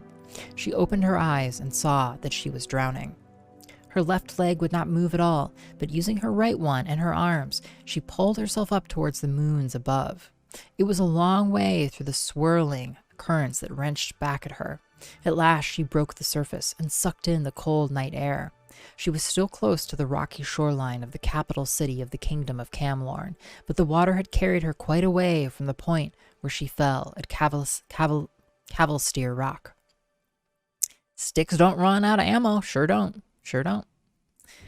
Not fell, she thought, correcting herself. She had been pushed. Further down current, she allowed herself to drift. There, the steep cliff walls sloped lower until they were close to the water's edge. The silhouette of a large house on the shore loomed ahead, and as she neared it, she could see smoke rising from the chimney and the flicker of firelight within. The pain in her leg was great, but greater still was the chill of the water. The thought of a warm hearth fire was all the motivation she needed to begin swimming again. Yeah, is anybody, what do you think is gonna be in Elder Scrolls 6? Not even like location-wise, but like, what game mechanic do you think they'll add in Elder Scrolls 6 that will be new? You know? Because you know they're gonna do like some wackadoo, like there's gonna be some new in TES 6. It's gonna be like magic and swords and dagrons. That's innovative. Hot. Maybe they'll do, I don't know, maybe they'll do like flying, or maybe you'll have like a, yeah, maybe you'll have like a, you know, like a Tamrielic dirigible. You know, I honestly, I always did love that part in old games where like you'd be running around, and then you would finally find your like airship, and then you have the airship. That was always awesome. I mean, more airships in games, you know? Making babies. Yeah, you know, leave it up to the modding community to handle that aspect of realism. That's already in Skyrim. Really? You can do that? At the shore's edge, she tried to stand, but found she couldn't. Her tears mixed with the sea water, and she began to crawl across the sand and rock. The simple white sheet, which had been her costume at the flower festival, was tattered and felt like a weight of lead across her back. Beyond the point of exhaustion, she fell forward and began to sob. "Please," she cried, "if you can hear me, please help." Hey, welcome, Magic Pen. Good to see you. That's already in Skyrim. Using NPCs as arrows and great bows. Yeah. Incredible. Scooey. NPCs as arrows. That is ingenious. Austin, ingenious. I wonder if a mod has done that. I imagine it hasn't. But these are the mods are the test bed. All the test bed for good ideas in the Skyrim modding community. "Please," she cried, "if you can help." Yeah. A moment later, the door to the house opened and a woman stepped out. It was Ramki, the old lady she had met at the flower festival. The one who had started and cried, "It's her," even before she herself knew who she was. By contrast, when the old woman came to her, this time there was no glimmer of recognition in her eyes. "By Sethiat, are you hurt?" Ramki whispered and helped her up, acting as her crutch. "I've seen that gown before. Were you one of the dancers at the flower festival tonight? I was there with Lady Julia Reyes and the daughter of the king." "I know, she introduced us," she groaned. "I called myself Jaina of Daggerfall." "Of course, I knew you looked familiar somehow," the old woman chuckled and led her hop by hop across the beach and into the front door. "My memory isn't as good as it used to be. Let's get you warm and have a look at that leg." Thomas the Tank Engine Dragons, yeah, they have like Mario in Skyrim and stuff. You can adopt children in vanilla though. Oh, interesting. "If I'm feeling particularly hateful toward an NPC, I kill them and then adopt their child when they get sent to the orphanage." Oh my god, Hod. What could possibly make you hate an NPC enough to murder and adopt their child? And do you treat, I'm sure you then treat their orphan child with just as much love as all of the other orphans, right? Right? Ramki took Jaina's soaking rags and covered her with a blanket as she sat at the fire. As the numbness of the chill water began to leave her, it cruelly abandoned her to the intense agony of her leg. Until then, she had not dared to look at it. When she did, she felt vomit rise at the sight of the deep gash, fish-white dead flesh, plump and swollen. Thick arterial blood bubbled up, splashing on the floor in streams. "Oh dear," said the old woman, returning to the fire. "That must rather sting. You're lucky that I still remember a little of the old healing spells." Ramki seated herself on the floor and pressed her hands on either side of the wound. Jaina felt a flare of pain and then a cool, soft pinching and prickle. When she looked down, Ramki was slowly sliding her wrinkled hands toward one another. At their approach, the lesion began to mend before her eyes, flesh binding and bruises fading. "Don't forget, you get to murder the head of the orphanage as well." Wait, really? What happens then? Do you become the head of the orphanage? "Sweet Kinnereth," Jaina gasped. "You've saved my life." "Not only that, you won't have an ugly scar on your pretty leg," Ramki chuckled. "I had to use that spell so many times when Lady Julia was little. You know, I was her nursemaid." "I know," Jaina smiled, "but that was a long time ago, and you still remember that spell." "Oh, when you're learning anything, even the School of Restoration, there's always a lot of study and mistakes. But once you're as old as I am, there's no longer any need to remember things. You just know. After all, I probably cast it 1,000 times before. Little Lady Julia and the little Princess Talara was always getting cut and bruised. Small wonder the way they was always climbing all over the palace." Jaina smiled. You sighed. "You must have loved Lady Julia very much." "I still do," Ramki beamed. "But now she's all grown and things are different. You know, I didn't notice it before because you were all wet from the sea, but you look very much like my lady. Did I mention that before when we met at the festival?" "You did," said Jaina. "Or rather, I think you thought I looked like Princess Talara."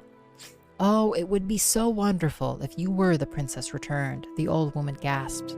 "You know, when the royal Former royal family was killed, and everyone said the princess was killed, though we never found the body. I think the real victim was Lady Julia. Her little heart just broke, and for a while it looked like her mind did too. What do you mean? Asked Jaina. What happened? I don't know if I should tell a stranger this, but it's fairly well known in Camlorn, and I really feel like I know you. Romke struggled with her conscience and then released. Julia saw the assassination, you see. I found her afterwards, hiding in that terrible blood-stained throne room, and she was like a little broken doll. She wouldn't speak, she wouldn't eat. I tried all my healing spells, but it was quite beyond my power. So much more than a scraped knee. Her father, who was then Duke of Oloin, sent her to a sanitarium in the country to get well. That poor little girl, cried Jaina. It took her years to be herself again, said Romke, nodding, and in truth she never really returned altogether. You wonder why her father, when he was made king, didn't make her his heir. He thought that she was still not exactly right, and in a way, as much as I would deny it, he's correct to think so. She remembered nothing, nothing at all. Do you think, Jaina considered her words carefully, that she would be better if she knew that her cousin, the Princess Talara, was alive and well? Romke considered it. I think so, but maybe not. Sometimes it's best not to hope. Jaina stood up, finding her leg to be as strong as it looked to be. Her gown had dried, and Romke gave her a cloak, insisting she protect herself against the cold night air. At the door, Jaina kissed the old woman's cheek and thanked her, not only for the healing spell and for the cloak, but for everything else of kindness she had ever done. The road close to the house went north and south. To the left was the way back to Camlorn, where secrets lay to which she alone held the key. To the south was Daggerfall, her home for more than 20 years. She could return there, back to her profession on the streets, very easily. For a few seconds, she considered her options, and then made her choice. She had not been walking for very long when a black carriage drawn by 3 horses bearing the imperial seal, together with 8 mounted horses, passed her. Before it rounded the wooded pass ahead, it stopped suddenly. She recognized one of the soldiers as Norbuth, Lord Strahle's manservant. The door opened, and Lord Strahle himself, the Emperor's ambassador, the man who had hired her and all the other women to entertain at court, stepped out. You, he frowned, you're one of the prostitutes, aren't you? You're the one who disappeared during the flower festival. Jaina, am I right? All that is true, she smiled sourly, except my name, I've discovered, is not Jaina. I don't care what it is, said Lord Strahle. What are you doing on the South Road? I paid for you to stay and make the kingdom merry. If I went back to Camlorn, there are a great many who wouldn't be merry at all. Explain yourself, said Lord Strahle. So she did, and he listened. Okay. Cool. Great, we're learning stuff. Learning so much stuff from all of these books. Whoa, there's potions in that box. Yeah, Jaina is a heck of a name. You know, I'm sure that there's alternative pronunciations, but, you know, as far as I'm concerned, the lady's name is Jaina. You know, thank you, Hod. Love to see it. Is it not working?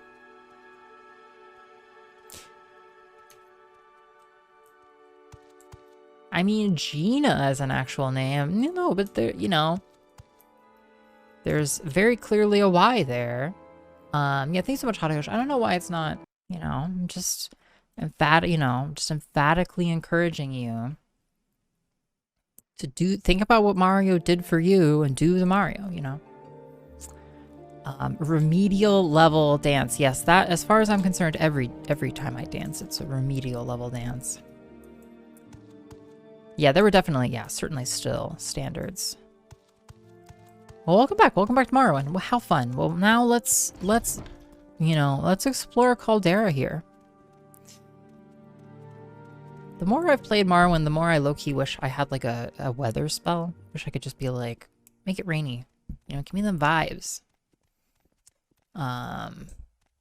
Yeah. I want to do the Luigi. I wonder what the Luigi would be like. I do, I really do. What say you? They should have swapped it up. They should have given Luigi you know, time and space to shine. Scent is unfamiliar.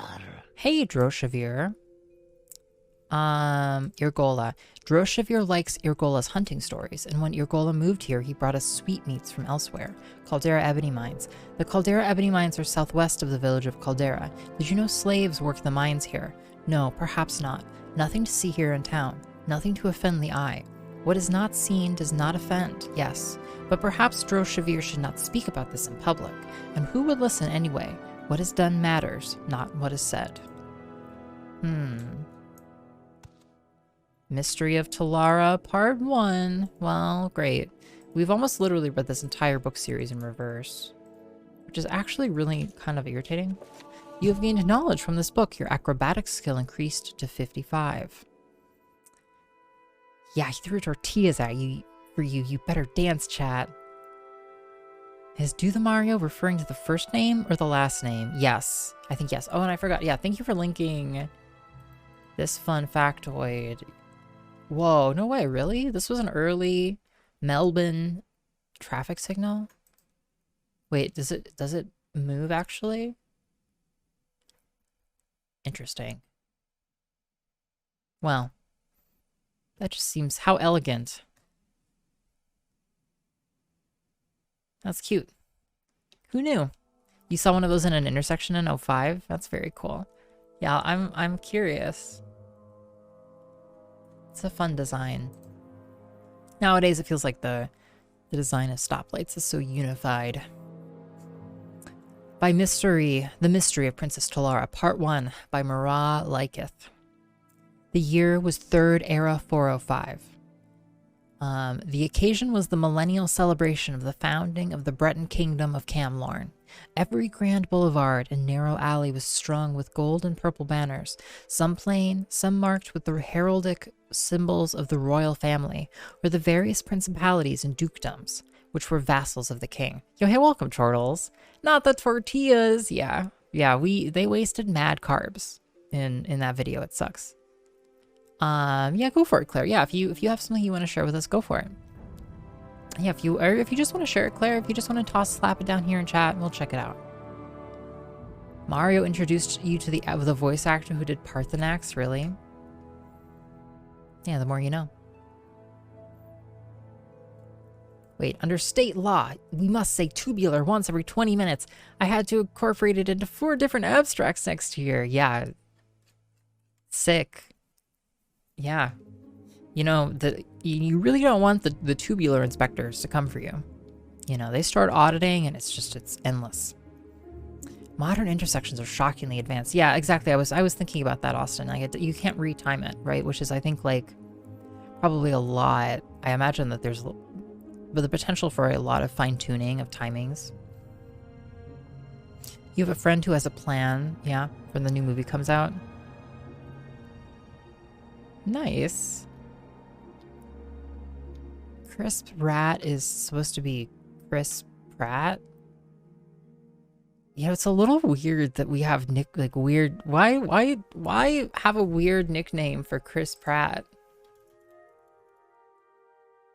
Maybe I'm giving the game away. I feel like it's a weird nickname. Why denigrate the actor for doing a job? You reminded, yeah, with the burrito spaghetti comment. Yeah, cool. Yeah, okay, let's check it out. Thank you, Claire. Breakfast burrito. Chew, chew, chew. Nom, nom. What the hell am I eating? It's a breakfast burrito. Is this oatmeal? Yeah, what do you put in it? Eggs and cheese with sausage and bacon. Oh, is this a Reno 420 comic? This is lovely. No, thank you so much. Yo, is this October 29th? Was this like just really recently from Reno? That's excellent, Claire. That's awesome. That resonates. I feel like I'm not gonna sit here and feel like Chris Pratt is or is not a douche. I don't know. Like, I don't know.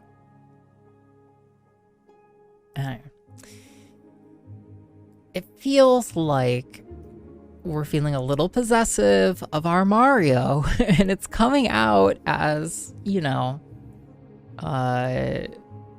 you know, anger towards a certain someone. Yeah, Mr. CP. Chris Pratt threw a tortilla at my brother. No way. What a fucking douche movie. Wow. Well, I take it back. I take it all back.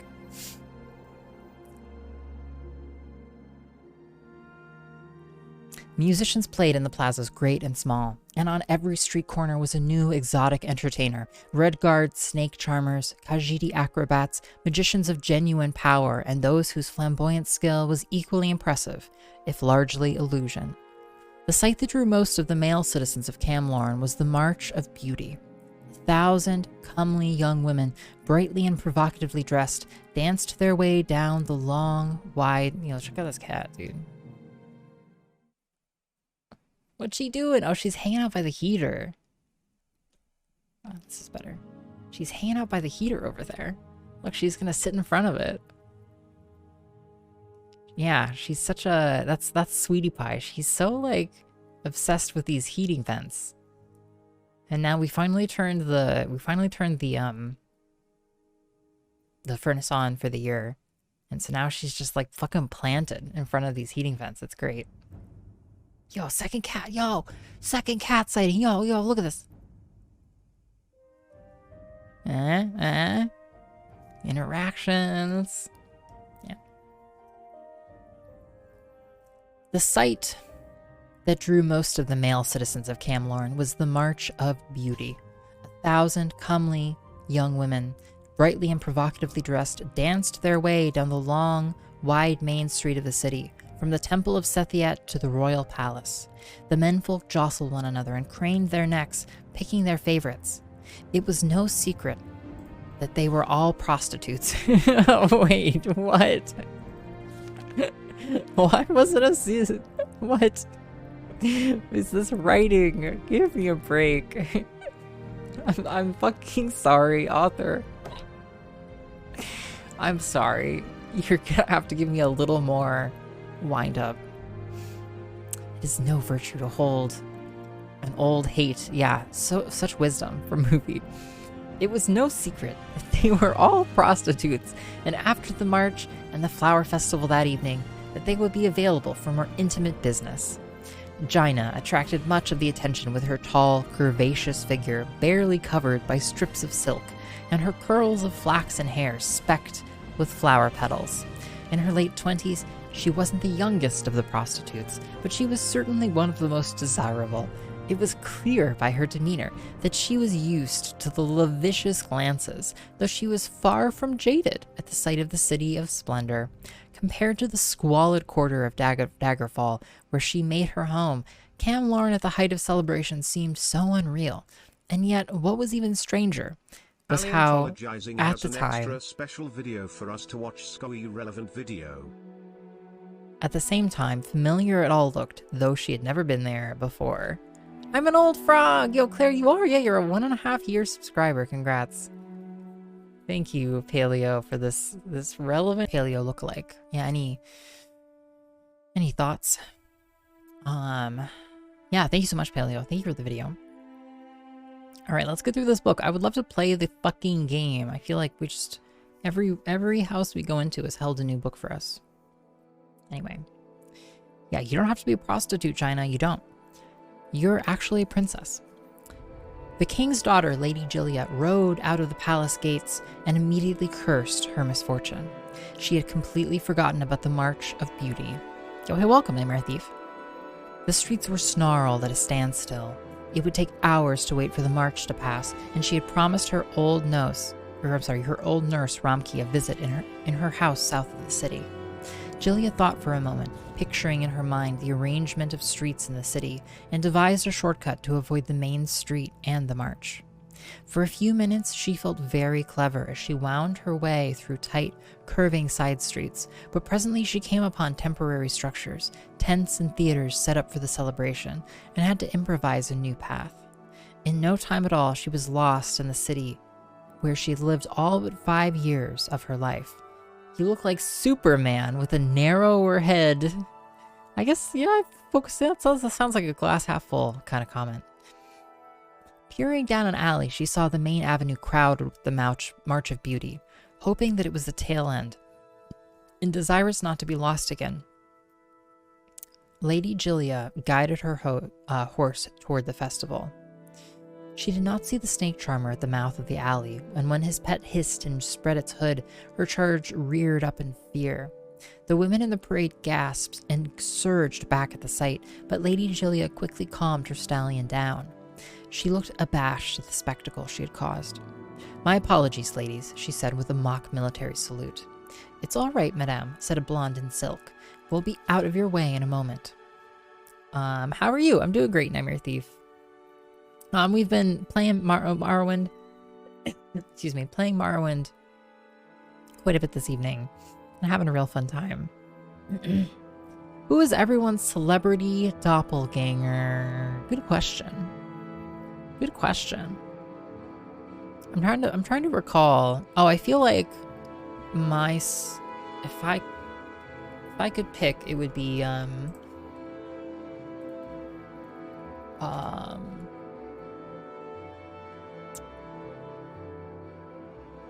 it would be, hold on 1 second.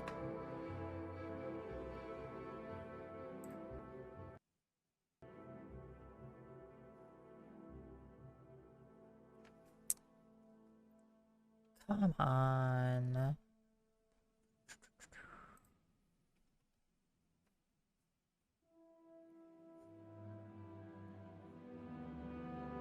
Wait.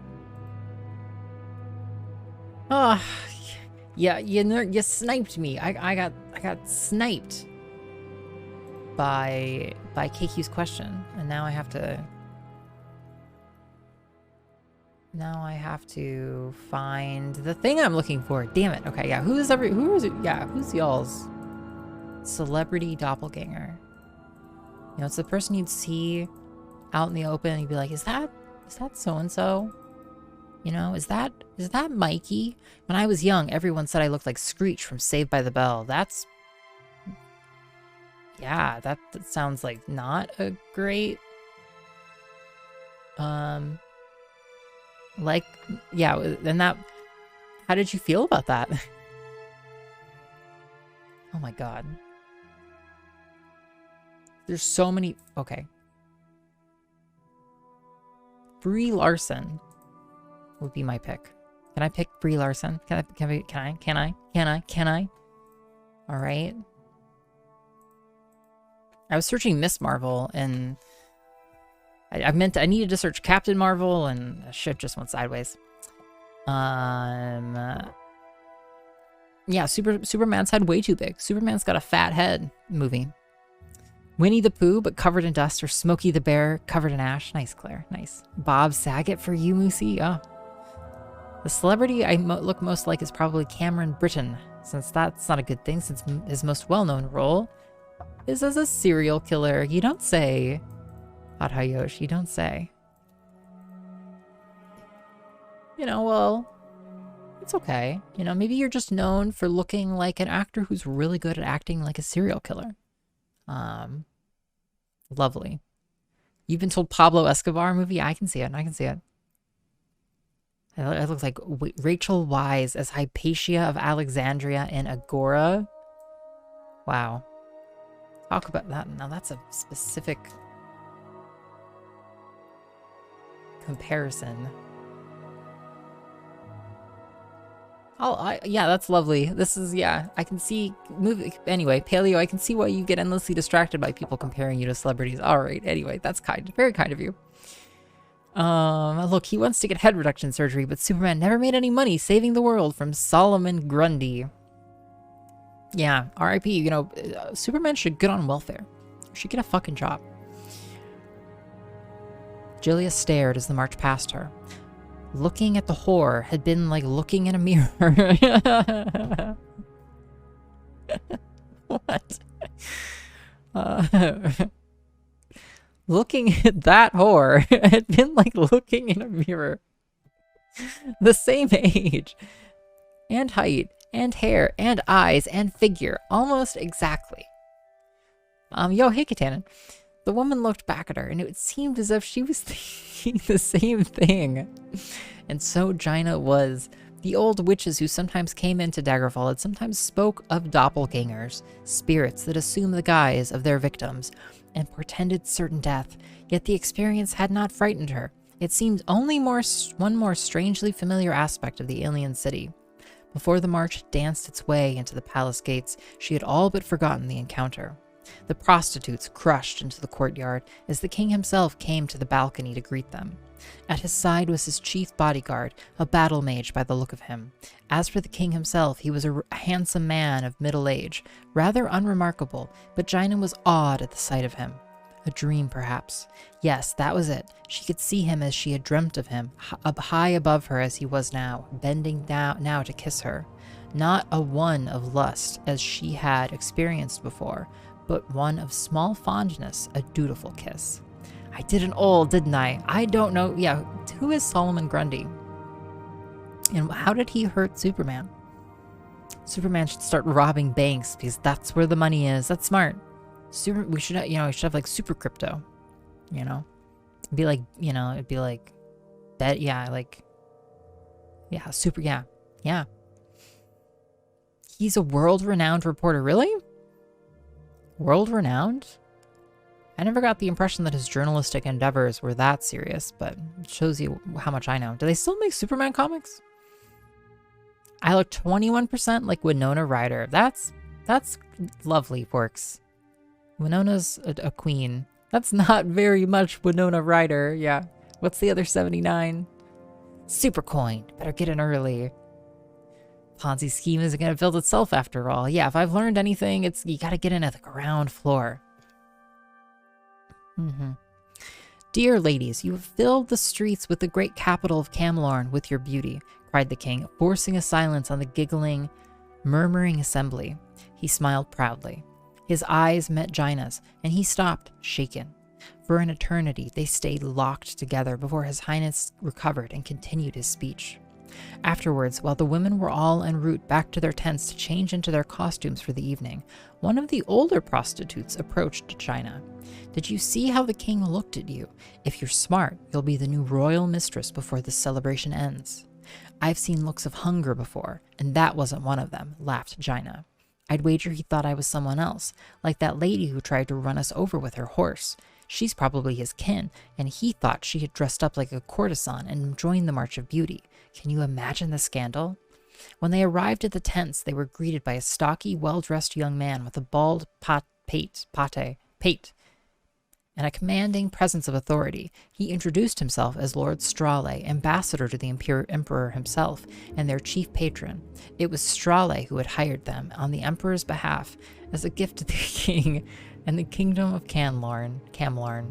It's from Superman's song by the Crash Test Dummies. Yeah, share. Go ahead. Share it up, Kitanen. Yeah, they know what they did, Hadayosh.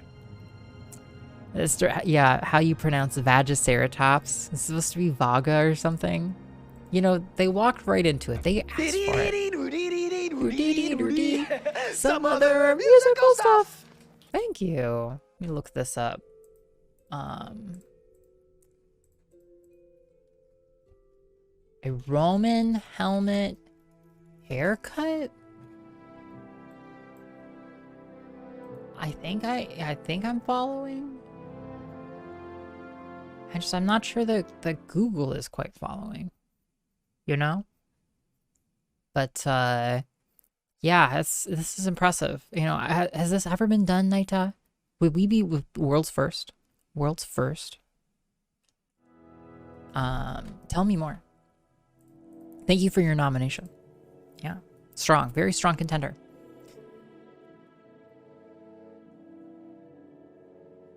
The March of Beauty is but a precursor to the flower festival tonight, he said. Unlike the king, he did not have to yell to be heard.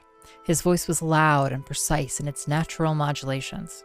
I expect each of you to perform well and justify the significant expense I've suffered bringing you all the way up here. Now hurry, you must be dressed and in position on Cavalsteer Rock before the sun goes down. The ambassador needn't have worried. The women were all professionals, experts at getting dressed and undressed, with none of the time-consuming measures less promiscuous females required. Okay? They're really, really good at stripping, and yeah, that's a fact. His manservant, Norbuth, offered his assistance, but found he had little to do. Their costumes were simplicity itself, soft, narrow sheets with a hole for their heads. Not even a belt was required, so the gowns were open at the sides, exposing the frame of their skin.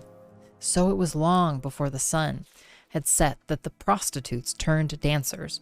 They just really want to, they really want to reinforce that these are sex workers, okay? We're at Cavalsteer Rock. It was a great, wide promontory facing the sea, and for the occasion of the Festival of Flowers, a large circle of unlit torches and covered baskets had been arranged. As early as they were, a crowd of spectators had already arrived. The women gathered in the center of the circle and waited until it was time. Jaina watched the crowd as it grew, and was not surprised when she saw the lady from the march approaching, hand in hand with a very old, very short, white-haired woman. The old woman was distracted, pointing out islands out at sea. The blonde lady seemed nervous, unsure of what to say. Jaina was used to dealing with uneasy clients, and spoke first. "Good to see you again, madam. I am Jaina of Daggerfall. I'm glad you bear me no ill will because of the whores. I mean, the horse." Wait. Wait, is that like a slip? "I'm glad you bear me no ill will because of the horse. I mean, the horse." The lady laughed, somewhat relieved. "I am Lady Gilia Reyes, daughter of the king." "I always thought that daughters of kings were called princess," smiled Jaina. "I've not successfully talked anyone into it yet, despite my best efforts." You know, you have vision though, Naita. I think it's that vision that I appreciate. It is. It's very on the ball, Blanca. Happily, most of these other books in this series are not so, like, prostitutes, but, you know. It may have been doing a Canadian. Yeah. I've heard of Crash Test Dummies for sure. I just had not heard that particular Crash Test Dummies song. Super Butt was from their first album. "In Camlorn, only when they are heirs to the throne. I have a younger brother from my father's new wife whom he favors," Gilia replied. She felt her head swim. It was madness, speaking to... Yo, Wolf, welcome!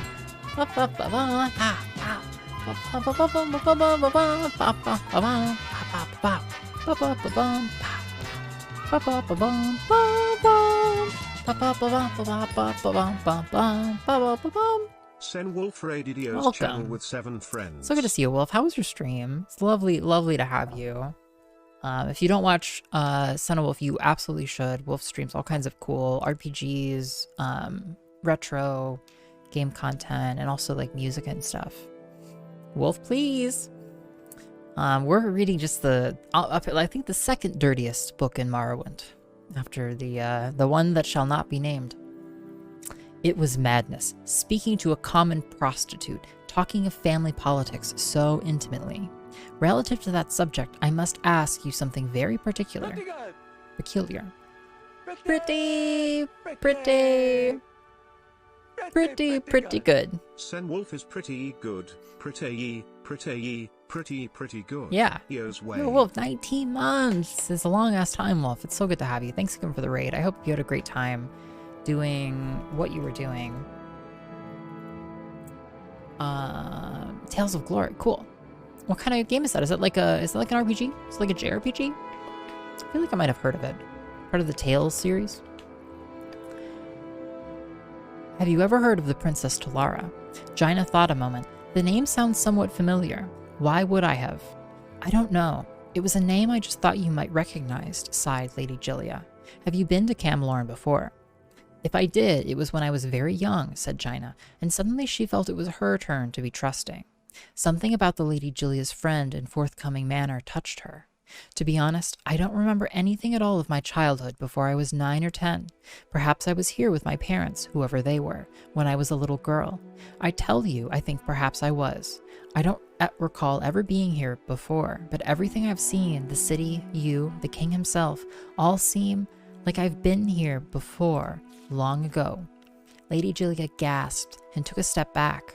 She gripped the old woman who had been looking out to sea and murmuring by the hand. The elderly creature looked to Julia, surprised, and then turned to Jaina. Her ancient, half-blind eyes sparkled with recognition, and she made a sound like a grunt of surprise. Jaina also jumped. If the king had seemed like something out of a half-forgotten dream, this woman was someone she knew, as clear and yet indistinct as a guardian spirit. I apologize, stammered Lady Julia. This is my childhood nursemaid, Ramki. It's her, the old woman cried, wild-eyed. She tried to run forward, arms outstretched, but Julia held her back. Jaina felt strangely naked and pulled her robe against her body. Yeah, I mean, it's a pretty fucking revealing robe, Jaina. No, you're wrong, Lady Julia whispered to Ramki. So just to be clear, I'm pretty sure that they are here for what is literally a festival of it's like a sex festival, right? And so like the king hires like all of the prostitutes in the land to come and like hang out in town for the festival, the sex festival. That's literally what this is, right? No, you're wrong, Lady Julia whispered to Ramki, holding the old woman tightly. The Princess Talara is dead, you know that. I shouldn't have brought you here. I'll take you back home. She turned back to Jaina, her eyes welling with tears. The entire royal family of Camlorn was assassinated over 20 years ago. My father was Duke of Aloyne, the king's brother, and so he inherited the crown. I'm sorry to have bothered you. Good night. Jaina gazed after Lady Julia and the old nurse as they disappeared into the crowd, but she had little time to consider all she had heard. The sun was setting, and it was time for the flower festival. 12 young men emerged from the darkness wearing only loincloths and masks and lit the torches. Oh. The moment the fire blazed, Jaina and all the rest of the dancers rushed to the baskets, pulling out blossoms and vines by the handful. At first, the women danced with one another, sprinkling petals to the wind. The crowd then joined in as the music swelled. It was a mad, beautiful chaos. Jaina leapt and swooned like a wild forest nymph. Then, without warning, she felt rough hands grip her from behind and push her. She was falling before she understood it. The moment the realization hit, she was closer to the bottom of the 100-foot-tall cliff than she was to the top. She flailed her arms and grasped at the cliff wall. Her fingers raked against the stone and her flesh tore, but she found a grip and held it. For a moment she stayed there, breathing hard. Then she began to scream. The music and the festival were too loud up above. No one could hear her. She could scarcely hear herself. Below her, the surf crashed. Every bone in her body would snap if she fell. She closed her eyes and a vision came. A man was standing below her, a king of great wisdom, great compassion, looking up, smiling. A little girl, golden-haired, mischievous, her best friend and cousin, clung to the rock beside her. The secret to falling is making your body go limp, and with luck, you won't get hurt, the girl said. She nodded, remembering who she was. 8 years of darkness lifted. She released her grip and let herself fall like a leaf into the water below. Okay. Cool. Well, we read it. Great. Amazing. Reading so many books this evening. We've barely touched any of Caldera so far. Let's walk up to the top of this guard tower. Yeah, Sextival.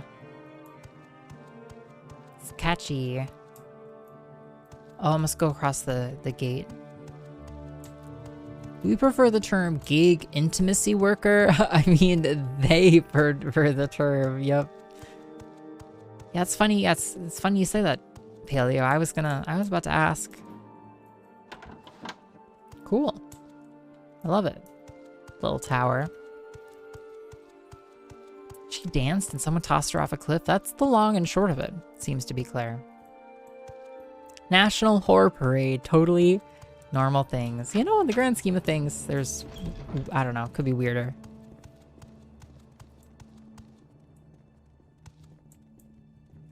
Wooden door. Caldera. Serene Lioriane's house.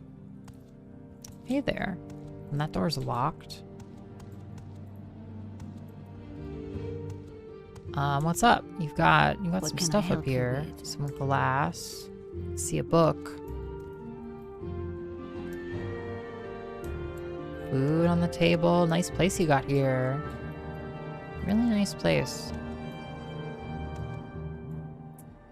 How fare thee, friend? Oh, Blades Trainer. Any rumors? I'm keeping an eye on the Caldera Mining Company. We all think something fishy is going on. Probably several things, some things, but we haven't penetrated their operation. They're probably skimming cash or raw ebony or both, but we're not quite sure who they are. The company has tight security, worried about the Redoran, who think they should own Caldera, and the Twin Lamps, who want to embarrass the company or help slaves escape. Blades Trainers. Of course we can train you. You pay, of course, but much less than you would outside the Blades. And may I suggest you find someone to teach you the Detect Enchantment spell. Whenever you're exploring, it's good to know where enchanted items are. Sometimes that's where dangerous items are, holding the enchanted items, and sometimes that shows items hidden from view in deep pools or on high ledges. See Yaros Uvain, the Nightblade, at the Caldera Governor's Hall. Okay, Blades Trainers. Yes, I offer training, but only to Blades.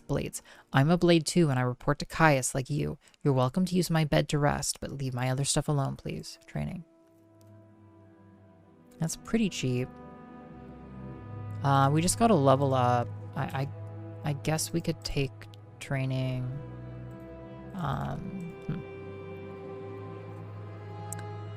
What you doing later to make a tip? You can't afford. Spicy paleo. Oh my goodness. Destruction. Destruction. Destruction. Destruction. Mysticism. Yeah, we're spending some cash here. We've got the cash to spend though. This is how we get good at magic. By throwing money at training. Where are we? 4. Maybe we'll do this to 25 too. Restoration, restoration honestly is probably a better value for our points than anything else. Great. Follow me on my only scientist. You know, it's not a bad idea. Okay. The Affairs of Wizards. The Affairs of Wizards. We have read. Okay, excellent. Oh, another book. Doors of the Spirit we've read. Okay.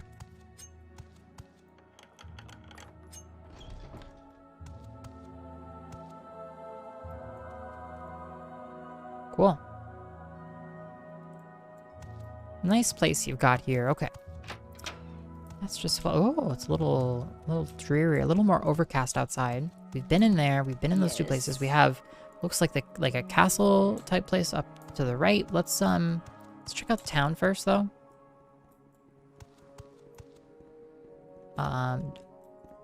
Interesting. Hello there, Odairon Ashumi Amos. Well, nice place you got here. I won't keep you. How about here? Urgola Palmbrook. Okay, we have a quest here.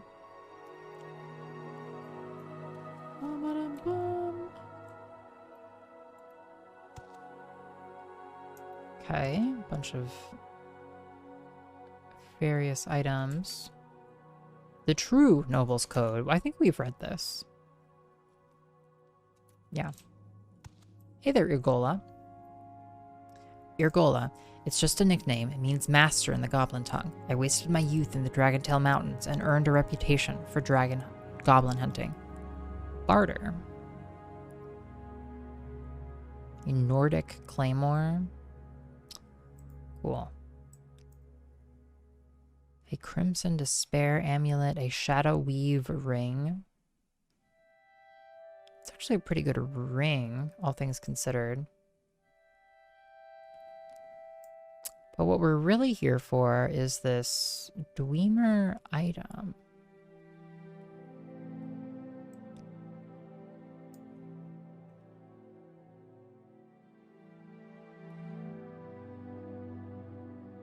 like a propyron or something. I would expect it to, there we go. Chloromarin propylon index. Okay. You take like a lot of stuff from me if I wanted you to. Yeah, take, okay, I don't want plates or cups, that's for sure. You would take coins too? Damn, okay, sick.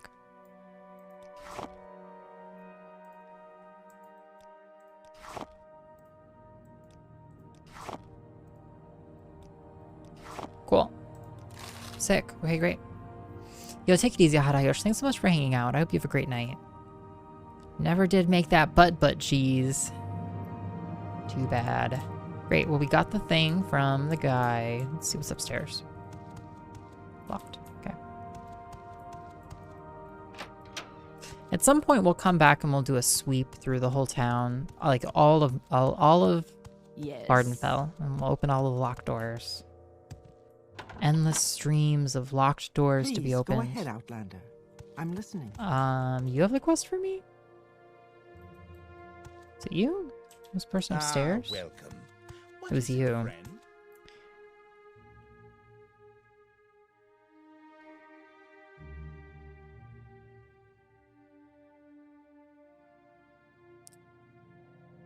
It was you, wasn't it? Greetings to you, Dunmer. Yeah, it was you. I am never too busy.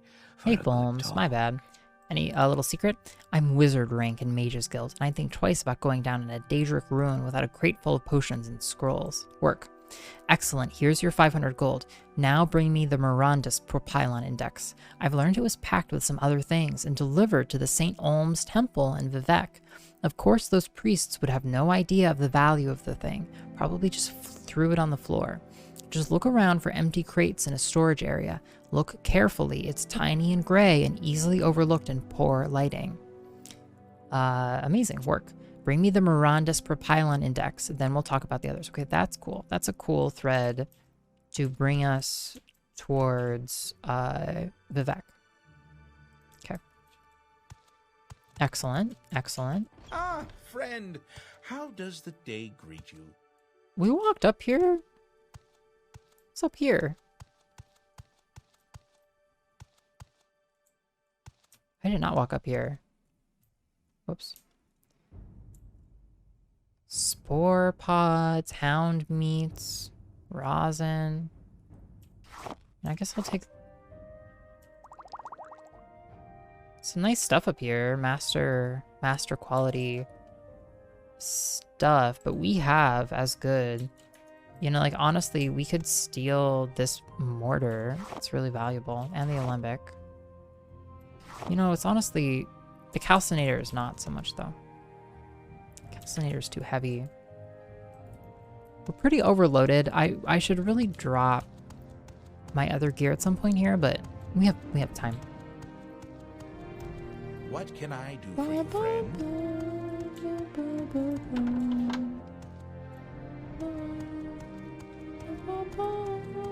What do you ask of me? Thank you for the clip, Haley apologizing. This doesn't represent me. Hey, Bashuk Grabat. I guess nothing. Note from Urgola. My dear friend Bashuk, I have sent a final notice to Volvius. I'll write again when he gives me a response. Until then, please sit tight. I predict it will be bashing time for you again soon enough. Sincerely, Urgola the pawnbroker. Yeah, any bashing? Any bashers? Cool. We have this building over here. Is this a back door? Oh, it's actually a house. See, these buildings are set up so, like, yeah, you have, like, apartments with separate entrances. Hey, El Musa Damori. Okay. What do you want of me, Outlander? Chances Folly.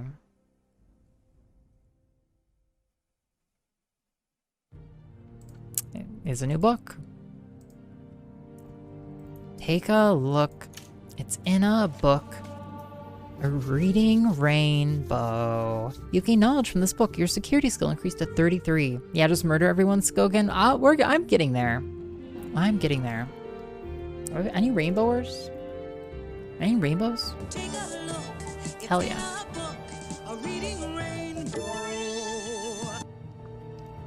Reading a lot of books this evening. This brings us up to 160? Where are we at?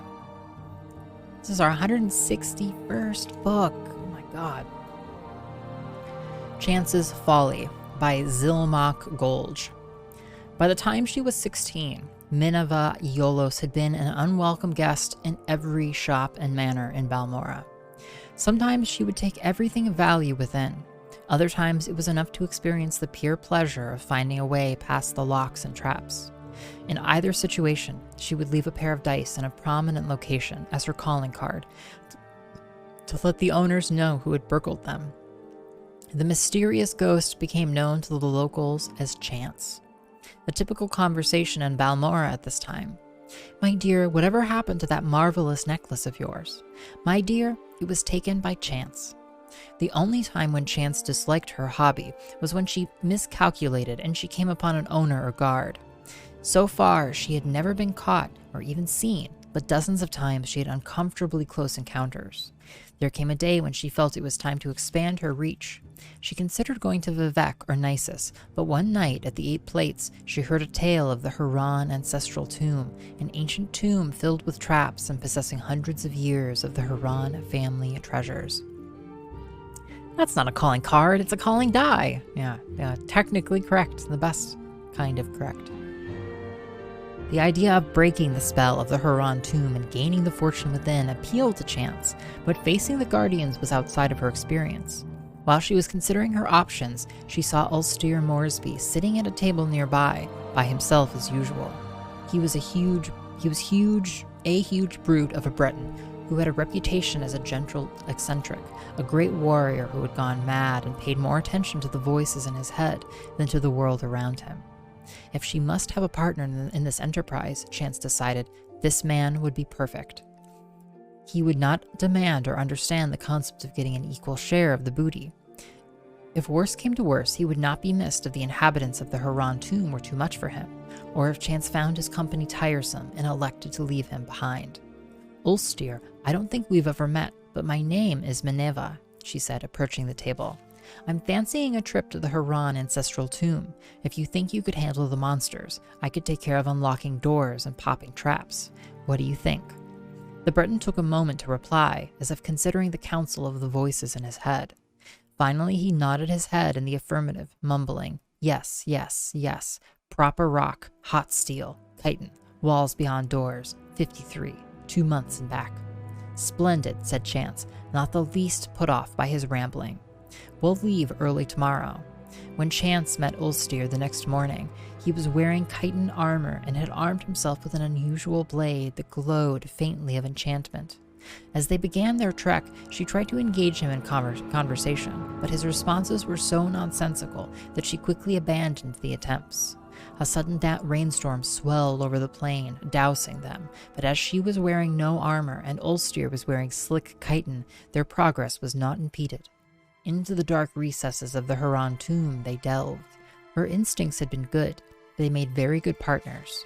She recognized the ancient snap-wire traps, deadfalls, and brittle backs before they were triggered, and cracked all manners of lock, simple tumbler, combination, twisted hasp, double catch, varieties from antiquity with no modern names, rusted heaps that would have been dangerous to open even if one possessed the actual key. Ulster, for his part, slew scores of bizarre fiends, the likes of which Chance, a city girl, had never seen before. His enchanted blade's spell of fire was particularly effective against the frost Atronax. He even saved her when she lost her footing and nearly plummeted into a shadowy crack in the floor. "Not to hurt thyself," he said, his face showing genuine concern. "There are walls beyond doors, and 53, drain ring, 2 months and back, proper rock. Come, Mother Chance." Chance had not been listening to much of Ulster's babbling, but when he said Chance, she was startled. She had introduced herself to him as Minerva.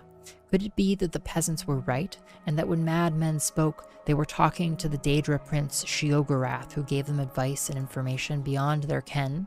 Or was it rather, more sensibly, that Ulster was merely repeating what he heard tell of in Balmora, where in recent years, chance had become synonymous with lockpicking? As the two continued on, Chance thought of Ulster's mumblings. He had said chitin when they met, as if it had just occurred to him, and the chitin armor that he wore had proven useful. Likewise, hot steel. What could walls beyond doors mean, or 2 months and back? What numbered 53?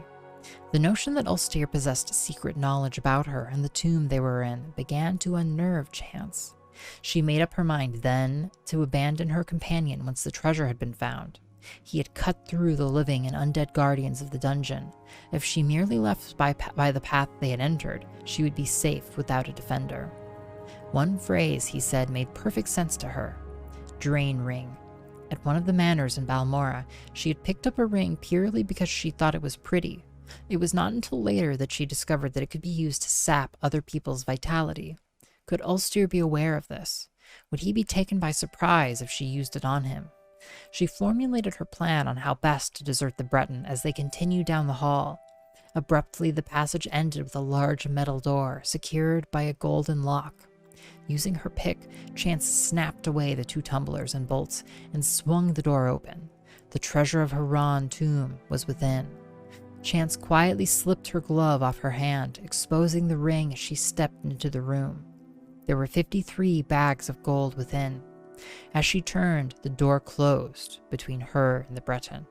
On her side, it did not resemble a door anymore, but a wall. Walls beyond doors. For many days, Chance screamed and screamed as she tried to find a way out of the room. For some days after that, she listened dully to the laughter of Sheogorath within her own head. 2 months later, when Ulster returned, she was dead. He used a rock to prop open the door and remove the gold. Oh, Chance's folly! It was her own death! Wow. Get wrecked. Getting riggedy wrecked. Your athletics skill increased to 39. I can go anywhere. Or was it be anything? Something like that, Skogan. Something like that. Nice. Armor. Yo, so this place, it's funny how different, look how different the environment is. Like, I know it's just like hills and stuff, but so like these are like rockier hills. These are like, yeah, like, so between north of Balmora, south of Alderoon, it's like, yeah, like much more vertical. It's great. Another apartment. There's apartments tucked all over the place here. Gorok Manor. Okay, maybe not an apartment. Hey, Urul Gorak, any advice? My notion of the ideal knight is an orc named Dumbuk Grobalak. He serves with the Legion under General Darius up in Nisus. You'll usually find him in the barracks. Look him up. He knows his trade and Vardenfell. Hey, Lorzub Grobagla. May your kills be quick and many. Okay, goes to the front door. Oh, look, a book in the fireplace. The Wolf Queen, Book 7. We've read this. We've read this. Okay. Phew. Citizen. I was gonna say, we've read so many fucking books today already. Oh, is that a goblin? Hey, Gorog Dushbro Kushug. Goes upstairs farther. Hey, Gulfin Grog Borbol. Strength is a virtue, friend. Welcome. You know, you toss shit on the bed and you sleep on the floor?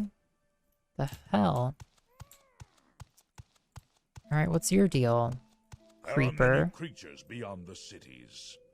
Good hunting. I'm creeping! Okay, creeper. Keep on creeping, creeper.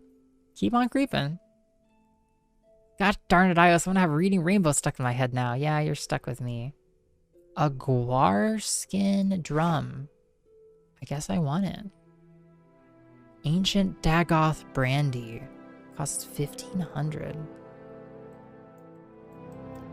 You 5k gold. What will you buy?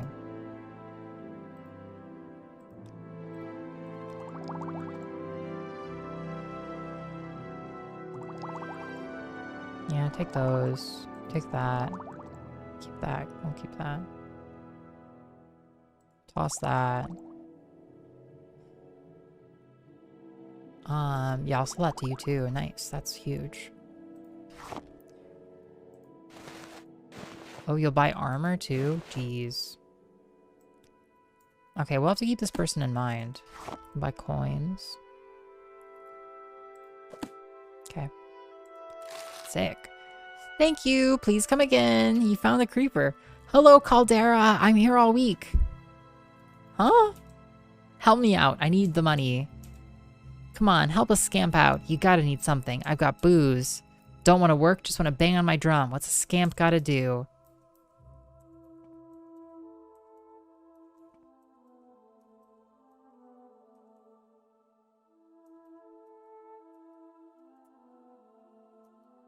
Huh. What a weird little thing. You bought his drum and he doesn't know it. He sold it. I thought, presumably, that's, you know, a good outcome. He had it on sale and stuff. I love this balcony. Cute. Okay, let's go upstairs. Let's see how he get down in.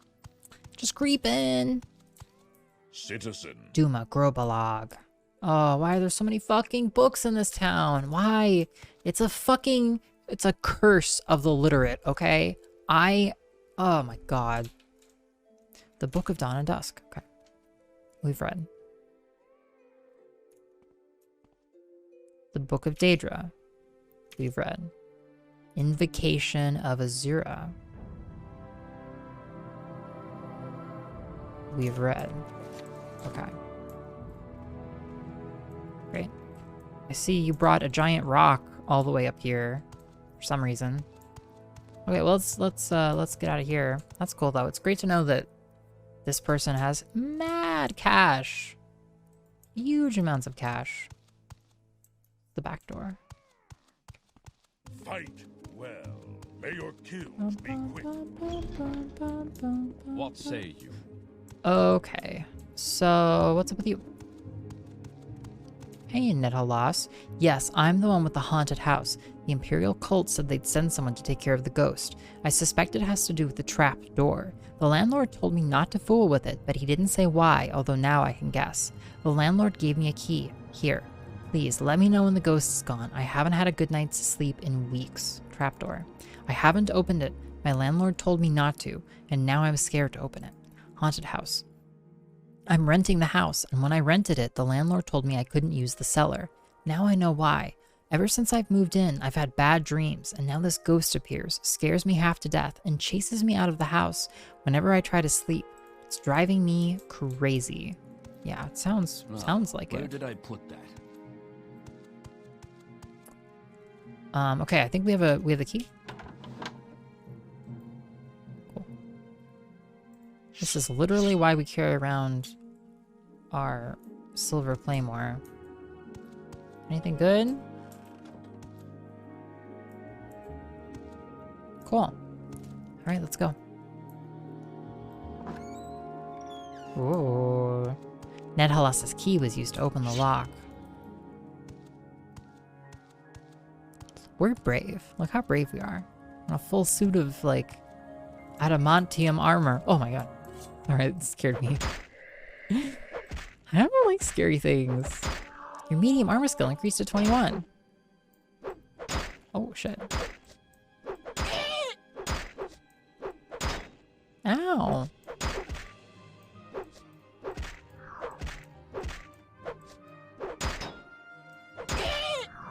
Eek. We're actually getting wailed on here.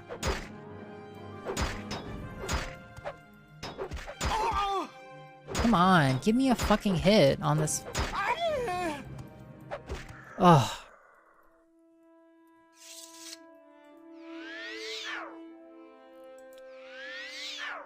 How can we fail? We have a 66% chance of casting it. Okay. Thank you.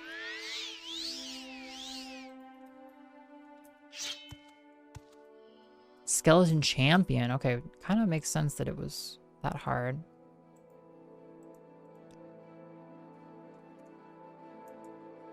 I guess we'll take bone meal.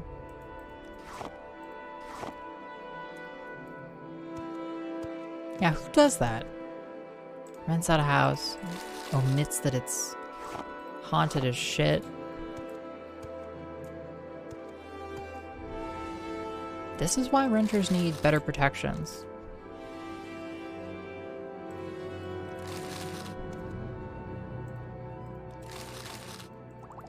Yeah, no ghost, but I found some boxes. I assumed you didn't need them. 7 torches. Kagooti hide, petals, salt rice, ever. Alright, what do we got? Hey, bud.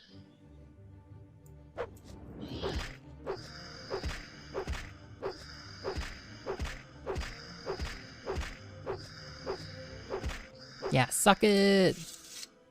Ghost of Galos Helleron. Huh. Galos Helleron, huh? Wonder who that was. Well, we found a box, I guess. I guess it was like where they were buried. Yo, Smoke! Big subscriber. Gigantic subscriber. Biggest subscriber. Huge! You're kidding. Are you telling me the truth? Huge subscriber. Smoke. Oh my god. Gigantic. White Smoke Co8 is a gigantic iios fan. Highly. Hi, Lee too. You know, Smoke, it's really good to see you. I do love those White Smoke streams. I know life is busy and stuff, but I hope you're doing so great, White Smoke. We're here in the same old place, doing the same old thing. Reading books in this here little video game. Love the May Queen look. Yeah, it's kind of perennial at the moment. It's so easy to toss on this flower crown and just have a fun time with it. But I hope life has been good and streams have been good and stuff. Belt of Nimbleness. Missile jump. Okay. Well. Alright, I guess we did it. Problem solved. Solved your ghost problem. Not mentioning a house was haunted actually came up in this week's Legal Eagle video. I'm sorry, wait, really, Katanan? Somebody was like, yo, this house is haunted as shit and you didn't tell me, and they tried to, like, press charges or something for it? Is that essentially what we're talking about? Hey, NetHLS, problem solved. Bless the 9, and thank you. And you. Thank you for ridding me of that ghost. Excuse me. Since it's not a haunted house anymore, now maybe I can get some sleep. And don't worry about the trapdoor. I'll just leave it alone. Completely alone. My thanks to you and to the Imperial Cult trapdoor. I'm not going to fool with it. Let it stay closed. I don't need the cellar. Haunted house. Yes, you told me it's not haunted anymore, and I thank you. How nice. I like good company. What can I do for you? Yeah, no problem. Perennial flower joke. Yeah. Yeah, I hope you and Bearcat Girl are great. If you don't already follow White Smoke, you totally should. White Smoke streams awesome Kaizo Mario content and Pokemon and just all kinds of fun stuff. You just got back from scary movie night at her house. Oh, fun. What scary movie did you watch? I'm just curious. As a fan of scary movies, as a, how you say, I guess I don't want to say connoisseur, but as a scary movie enthusiast, tell me more. Cool.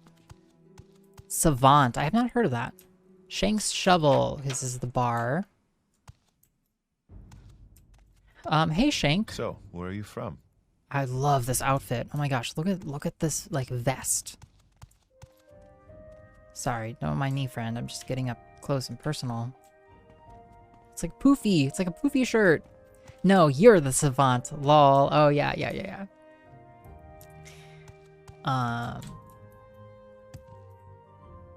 Sure I am. Sure enough. Ned Halas, you're the one who took care of Ned Halas's haunted house problem. It's good to know you can rely on the Imperial cult for help. Thank you for your trouble. Latest rumors. There was some orc in town recently, running like a madman from the guards. I don't know what it was about, but it was funny to watch. Barter. Okay, I'm good. Okay, what's up with you? Eurasian Albarnian. Ned Halas. You're the one who took care of Ned Halas's haunted house problem. It's good to know you can rely on the Imperial cult for help. Thank you for your trouble. Axe and blunt weapon. Okay, we'll sit here for a second and get our fatigue back, and then we'll train a tiny bit. Whoops.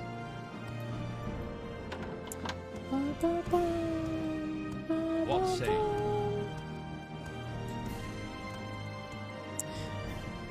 The new Hellraiser, wonderful. Terrifier, cool. I was hoping you would tell me. I was actually feeling very curious. I hope it was good. Terrifier. What do you need? Hey, Risha Jir. How's it going? What is this? Nothing. Training? Okay, more expensive. Trying to think what the last...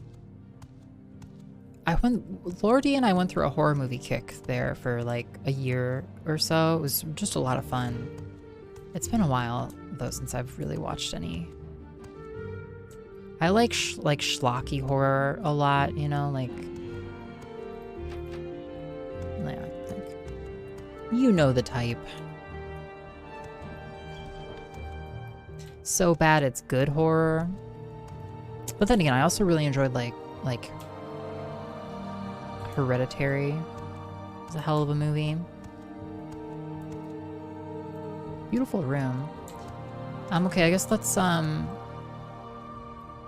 yeah, let's just open on up this door here. Thank you. It's good. Anything? Nothing. It's just a room. Okay, sweet. You strike me as the campy horror fan. Yeah. Less of like the you know, less of like violent, scary horror and more of like yeah, you got me pegged. Shellac is kind of scary if you get it on the wrong stuff. Is that so, Color Theory? What can happen if if you miss shellac? Blunt weapon. I think we do 5 each here.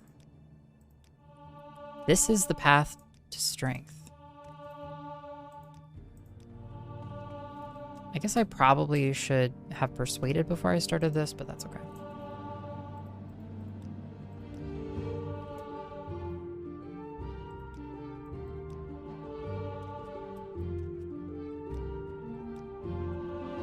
Shit. Oculus was good. Yeah, Oculus was really good. I also really enjoyed the house on, not the house on Haunted Hill, but the Haunting of Hill House or something.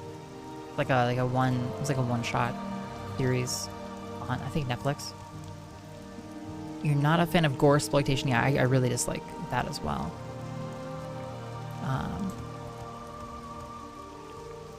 Sick. Okay, yeah, we got trained. Yo, we got 5 times strength level up, 5 times willpower level up, just like big. Hey, Canodia Philanus. Okay. You seem chill. You seem good. Oh, and it's raining now. Yo, rain vibes. It's been a minute since I've thought about Oculus. Should rewatch that. It's hard. Everybody needs to be in the like both the mood and, you know, like want to watch horror, you know, like completely valid that people sometimes just aren't into it, but when you hit the right kind of blend of people in the right mood, a horror movie's gonna just be the absolute most fun. My prices. Because they're so like out there already that it kind of like your suspension of disbelief is already so like, ooh, Imperial Dragon Scale, curious, interesting. Your suspension of disbelief like went out the window, you know, 10 miles ago, so. Invisibility, 10 seconds.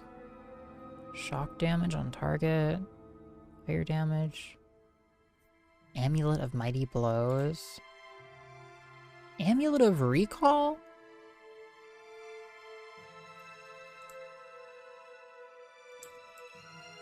Veloth's Robe. Frost Mirror Robe. I do love window shopping. What say you? Devil Cephalopod Helm?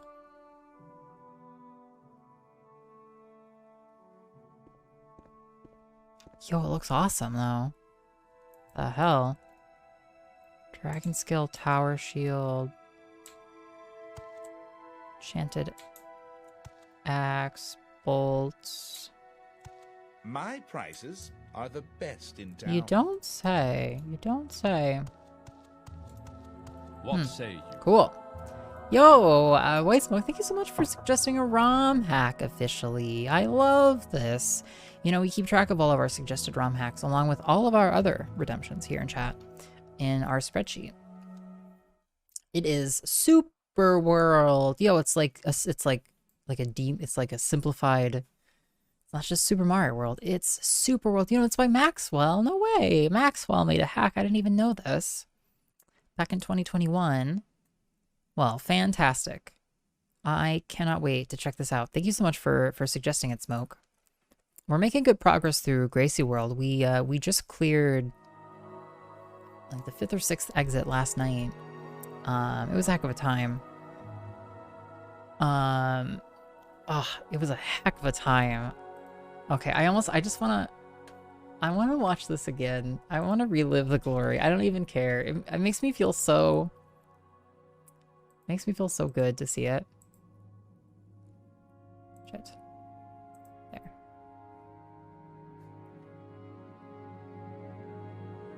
One second.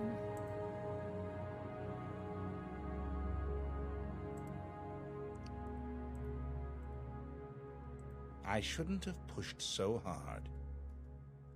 Pause. Thank you. I just have to relive the glory. This was our clear. This was our clear of the most recent Gracie World exit on Thursday.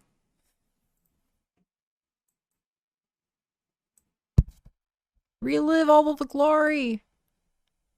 Shit. You can do it, iios. You've got this, baby. No, you've got it.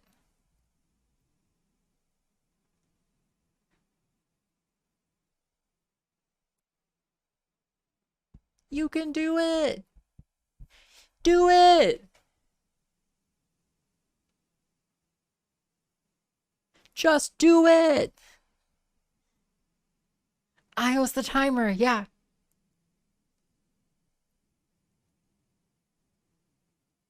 This is my 4th time in here, Smoke.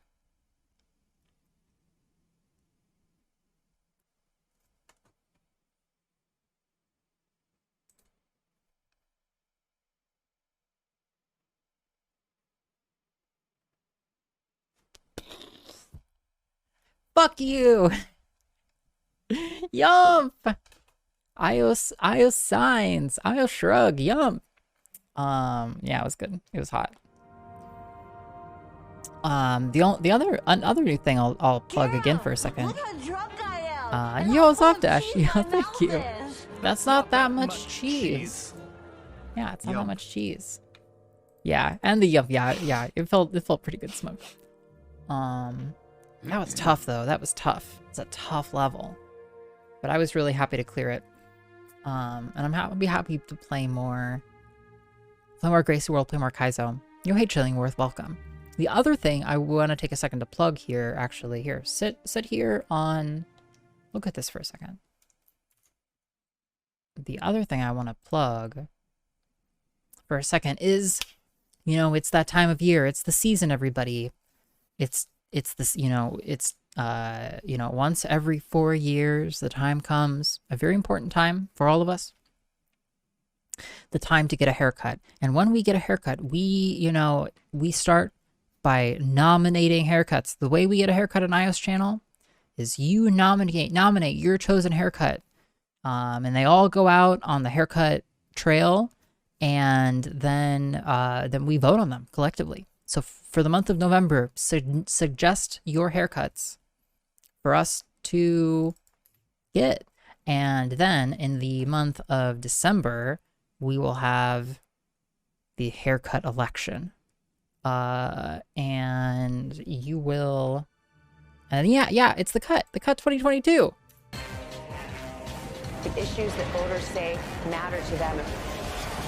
There is an incredible energy here, palpable.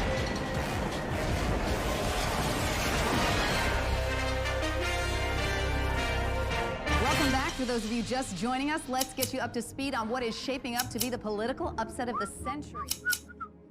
Yes, you, dear chatter, will decide. So we've already had, like, you know, a bunch of suggestions. A lot of them are just fucking trolls. But, you know, some of them were not trolls. And, you know, and so, yes, so this coming month, you decide, you the people. And then in December, we'll vote. And so, yeah, it's like the primaries. It's like the hair primaries right now. Yeah, so, there you go. Yeah, Paleontologizing did a fantastic job and inserted all kinds of little details like that. Actually, Austin, there's all kinds of little things. Even I'm noticing stuff still. Cool. So you're chill. You sell all of the stuff I've just seen around. You also sell a ton of books. Let's go read your books first, and then we'll see about books you have for sale. Cool. Lots of good stuff here. 1,100 in money to play with, and you buy a ton of stuff. Let's go upstairs. The cutting, yeah, it's gonna be amazing. I'm so excited. I actually have not cut my hair the entire time I've streamed on Twitch since before COVID. I cut my hair. The time has come for you to decide what iios looks like. Yeah. You saw an article recently about which scissor emotes. I saw that. Yeah, it's not as many as you think. Curly, that was an awesome article. That is my kind of article. Yeah, I was like showing off all of the different like companies' takes on yeah, on scissor emoji.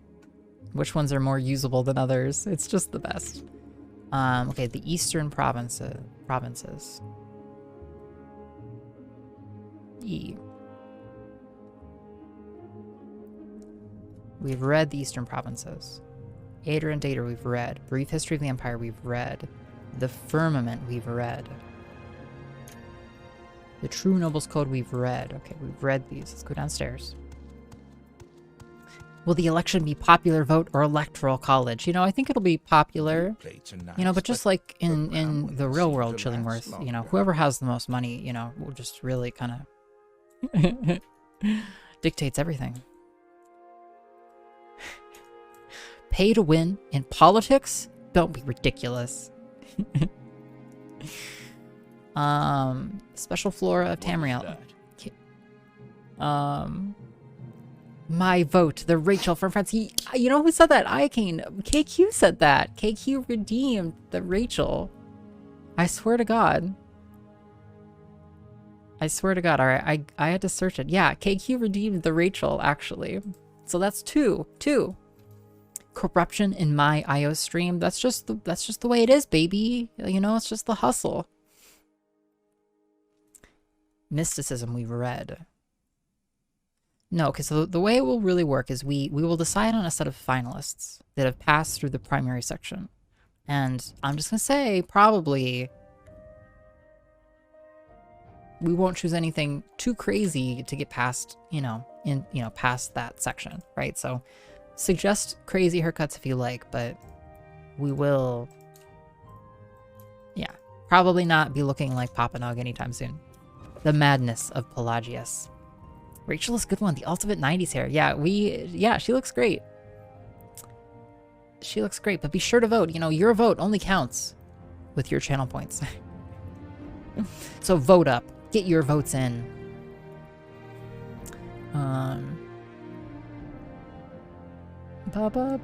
No, that was Jennifer Aniston. Yeah, get with it. Smoke, get with it. The Madness of Pelagius by Sithinus.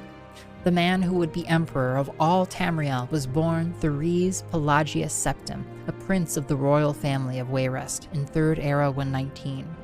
At the end of the glorious reign of his uncle, Antiochus I, Wayrest had been showered by much preference during the years before Pelagius' birth, for King Magnus was Antiochus' favorite brother.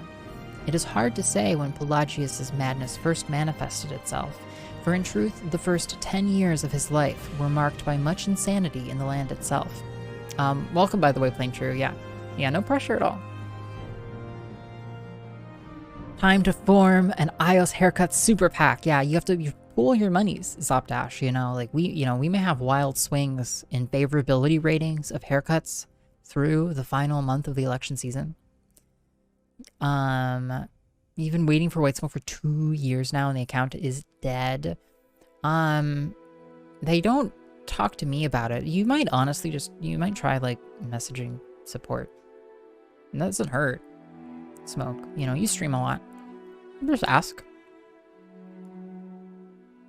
Yeah, try that. Let me know what happens. They intentionally don't advertise it. I know for a fact, and so it's like held pretty closely internally.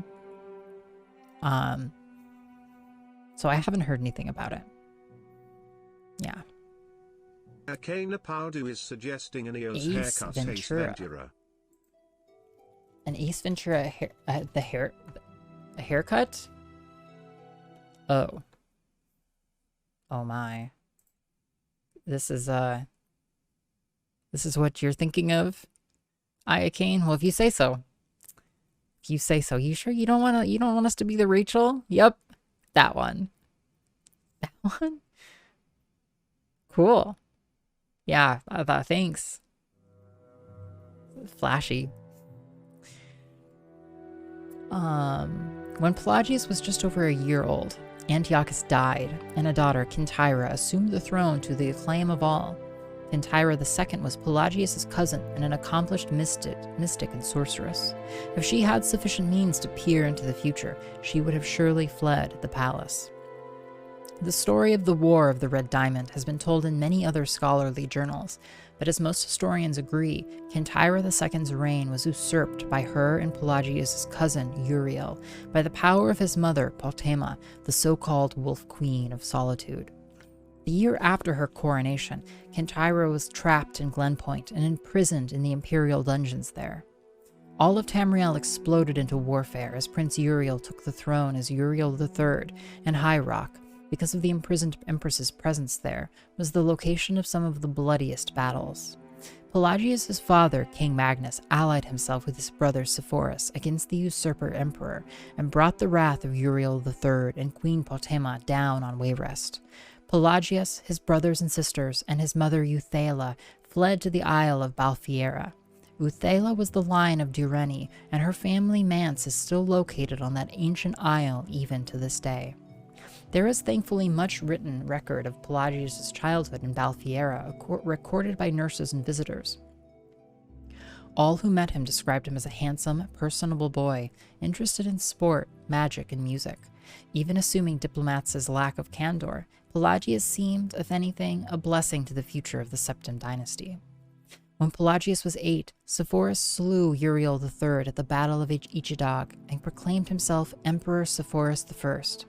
For the next 10 years of his reign, Sepphoris battled Potema. Pelagius' first battle was the Siege of Solitude, which ended with Potema's death and the final end of the war. In gratitude, Sepphoris placed Pelagius on the throne of Solitude. To quote Tommy Lee Jones, "I cannot sanction your buffoonery." That's a vote against. I take it, should I put that down as a nay? As a nay vote, Katanen? As King of Solitude, Pelagius's eccentricities of behavior began to be noticeable. As a favorite nephew of the Emperor, few diplomats to Solitude made critical commentary about Pelagius. For the first 2 years of his reign, Pelagius was at the very least noted for his alarming shifts in weight. 4 months after taking the throne, a diplomat from Ebonheart called Pelagius a hale and hearty soul with a heart so big it widens his waist. 5 months after that, the visiting princess of Firsthold wrote to her brother that the king gripped my hand and it felt like I was being clutched by a skeleton. Pelagius is greatly emaciated indeed. Sepphoris never married and died childless 3 years after the Siege of Solitude. As the only surviving sibling, Pelagius's father Magnus left the throne of Wayrest and took residence at the imperial city as the Emperor Magnus I. Magnus was elderly, and Pelagius was his oldest living child, so the attention of Tamriel focused on Sentinel. By this time, Pelagius's eccentricities were becoming infamous.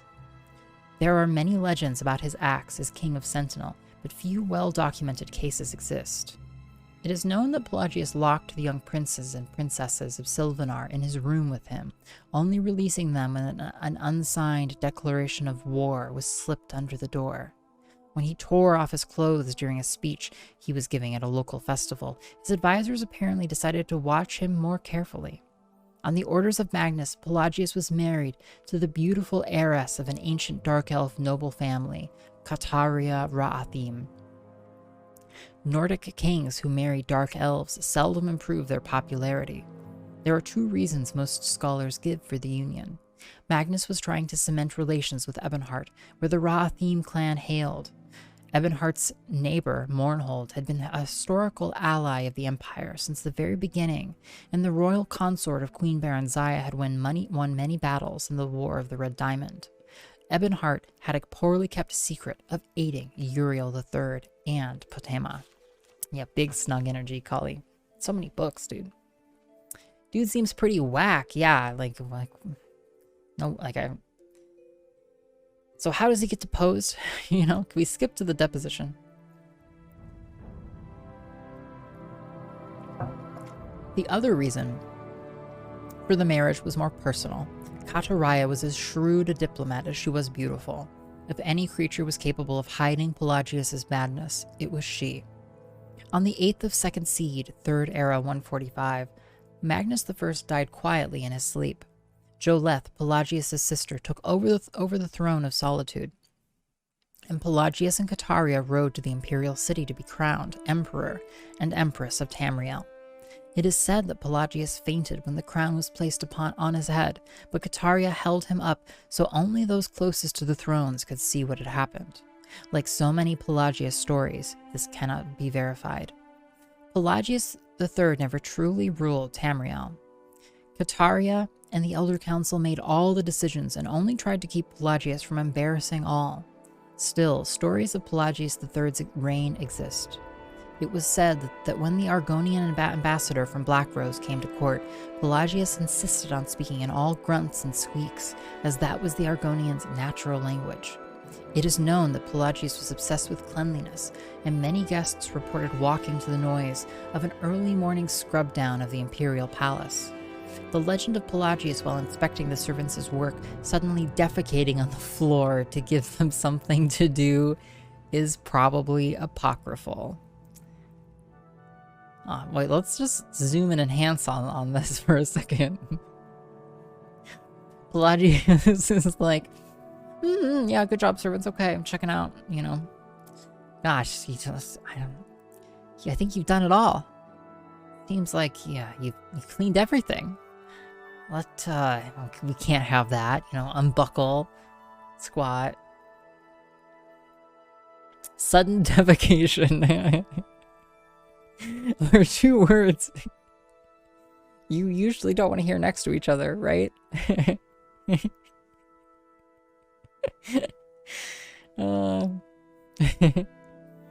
When Pelagius began actually biting and attacking visitors to the imperial palace, it was decided to send him to a private asylum. Caldera was proclaimed regent 2 years after Pelagius took the throne. For the next 6 years, the emperor stayed in a series of institutions and asylums. Traitors to the empire have many lies to spread about this period. Whispered stories of hideous experiments and tortures performed on Pelagius have almost become accepted as fact. The noble lady Caldera became pregnant shortly after the emperor was sent away, and rumors of infidelity and, even more absurd, conspiracies to keep the sane emperor locked away ran amok. As Caldera proved, her pregnancy came about after a visit to her husband's cell. With no other evidence, as loyal subjects, we are bound to accept the empress's word on the matter. Her second child, who would reign for many years as Uriel IV, was the child of her union with her consort, Lariat, and publicly acknowledged as such. On a warm night in Sun's Dawn in his 34th year, Pelagius III died after a brief fever in his cell at the Temple of Kinareth in the island of Bethany. Caldera I reigned for another 46 years before passing the scepter on to the only child she had with Pelagius, Cassander. Pelagius's wild behavior has made him perversely dear to the province of his birth and death. The second of Sun's Dawn, which may or may not be the anniversary of his death, records are not very clear, is celebrated as Mad Pelagius, the time when foolishness of all sorts is encouraged, and so one of the least desirable emperors in the history of the Septim dynasty has become one of the most famous ones. Cool. Wow, now we know. The more we know. You're shitting on the floor, you know? Yeah.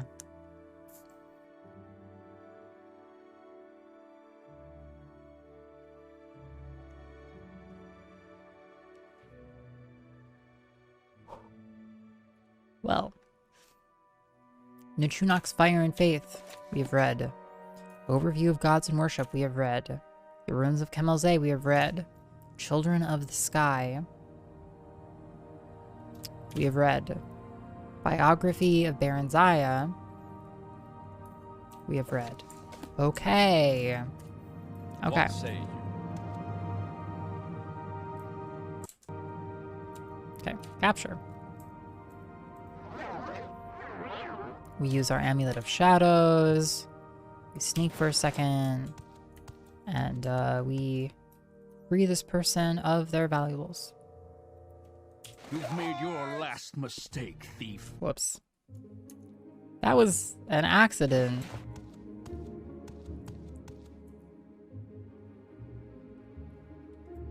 Come on. You don't even see me.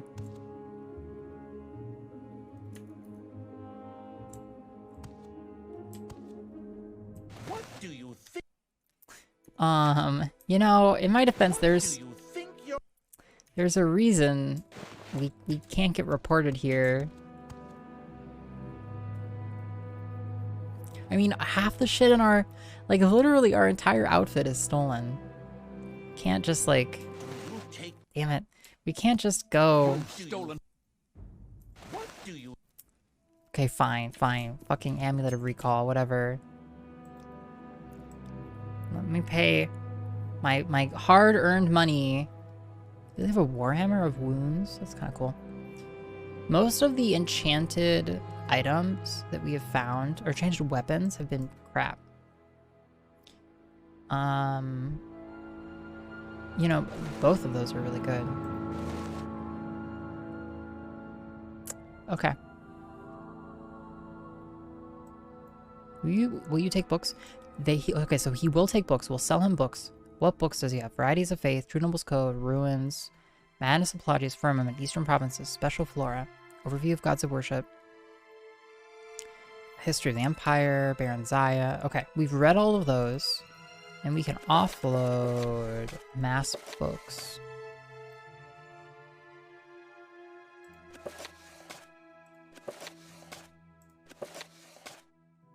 Yo, our deal is shit here. What's this then?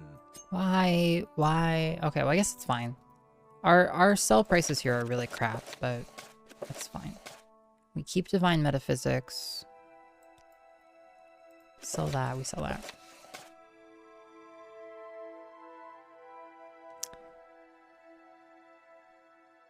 I could sell divine metaphysics. I don't think I want to. He doesn't have that much more gold on hand either. Amazing. So much money. Okay, great. Yo, I just want to sit here for a hot second and just like... We're just gonna go and sit and vibe in this rain for a hot second. We're not done streaming. I just, you know... Just some real snug rain vibes in Morrowind. You know, real snug. What say you? The petrichor is palpable. Oh, hey, Trappy Jenkins. It was a misunderstanding. Yeah, I'm a goodie, okay? I don't do bad stuff. I do good stuff. I have probably, arguably too much enchanted gear. I definitely have too much crap on me, but... Snug. Yeah, everybody snug? Everybody's so snug. Rainy days in Caldera. I wonder if it's called Caldera because the it's actually supposed to be like within a caldera. Can't really tell. Can never be too enchanted. Yeah, that's true. Snug as fuck. It doesn't rain very often where I'm at. It probably only rains like 20 or 30 days out of the year. When I was growing up, I lived in a place where it probably rained more like 60 to 90, felt like. But I do... What say I get all gooey over the rain. What say you? It sounds weird. Yeah. Yeah, it's nostalgic. It's a certain vibe. Calcifer got into stuff as soon as I raided, so you had to dip. Yeah, no worries, Wolf. Morrowind has been... Morrowind's going great. Morrowind's going great. You know, every time we stream, we manage to find a whole slew of books we've never seen before. And that's mostly really chill, and then sometimes I'm like, God, I would really like to play the fucking game, you know? I keep telling myself, like, oh, we've hit some critical mass now. Hey, friend, taking a piss. What say you? I keep telling myself we've hit a critical mass where we've like tipped, right? We've tipped past the tipping point. And we've read enough of the books. And then I keep just finding it's like, oh, here's 10 new books. Have fun. I love falling asleep while it's raining. Nice little rain smells. Window cracked open.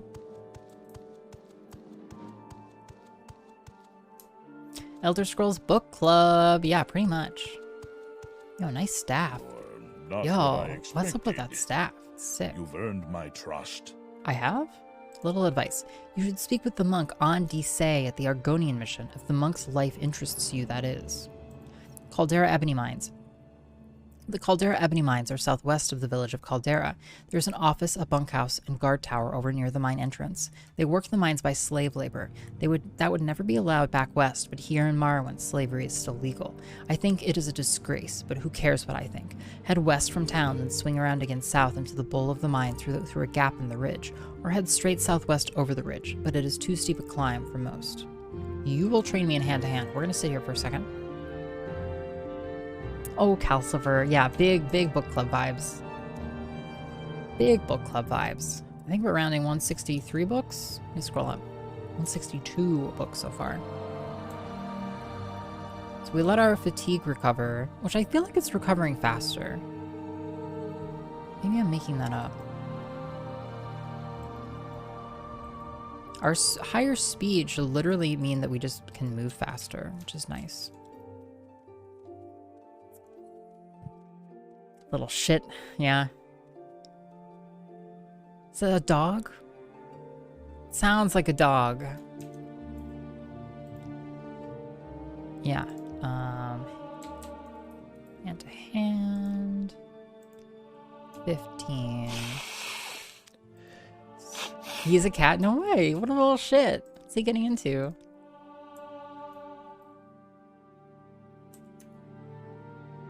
Can I do this? Thief. Oh, Wow. Greetings, friend to friend. May fortune be with you. You get that's how fast you get expelled from the Imperial cult. You're not what I expected. Jeez. You've earned my trust. People are touchy. You can't steal from anyone and get caught. Operative word, get caught. Great. Hand to hand is now improved. Don't get caught. Yeah.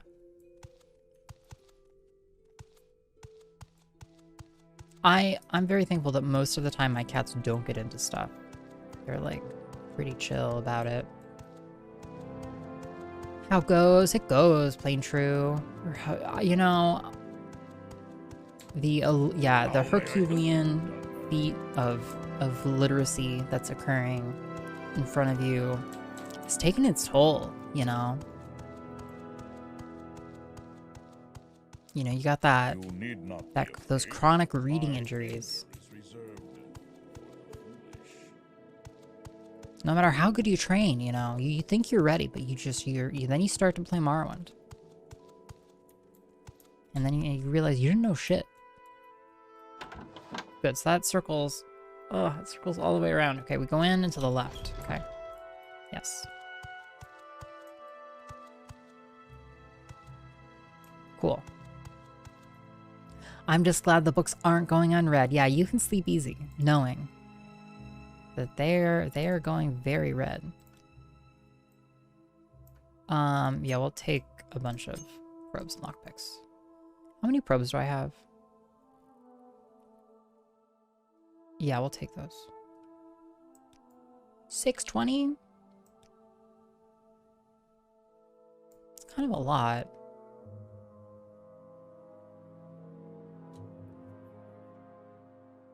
Okay. Cool. You'll trade me in marksman. I think I'm okay though. I don't think I'm getting... Oh, I got speed levels out of our hand-to-hand maybe? Anyway, I'm okay. I don't have that much. I know of a place where we can get more adamantium armor to liquidate in Aldaroon. So that's always in my back pocket. What is a book unread? Still a book, I guess. No, you were going somewhere with that. You know, a book unread is a, it's, I don't know. Yeah, it was going somewhere.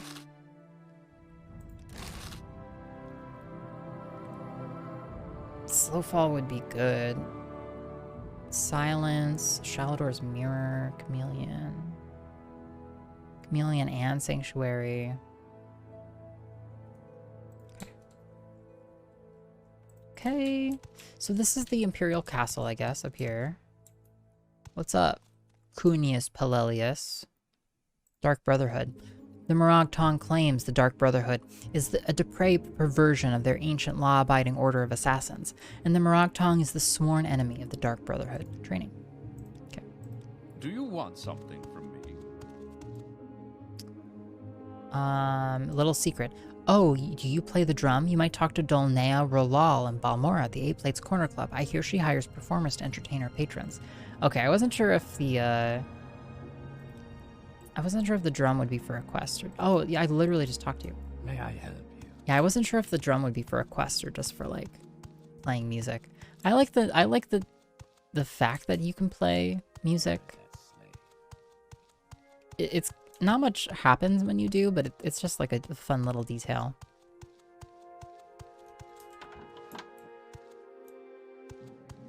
Okay. Odral Helvi's chest. Do I want to open this?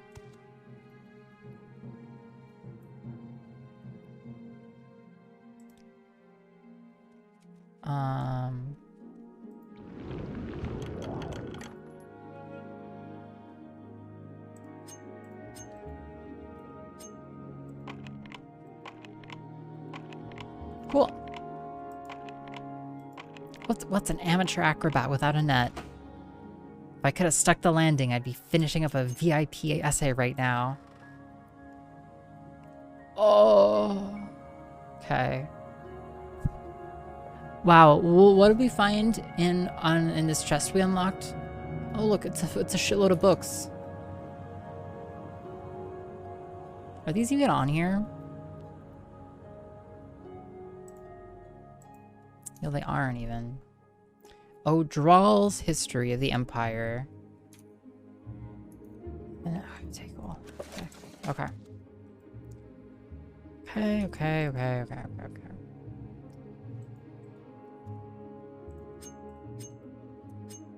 Can I even get this? 4, 5, 6. Okay. Strength fortification amulet and a bunch of shit, I guess. Okay, well, these are called O'Drawl's History of the Empire. They do not appear in our official list. Let's take a look.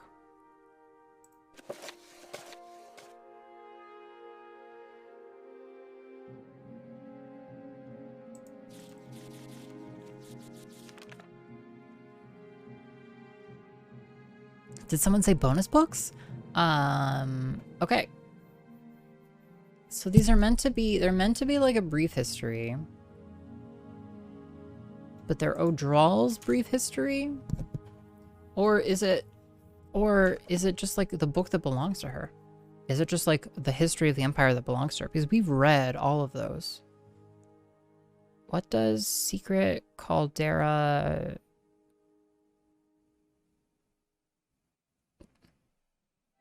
There. What's the ledger?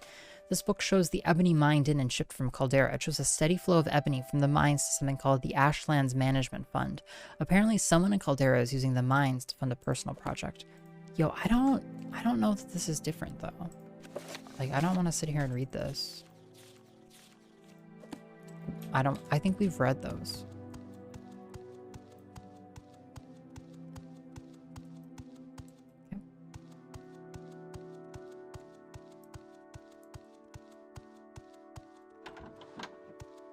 Cool.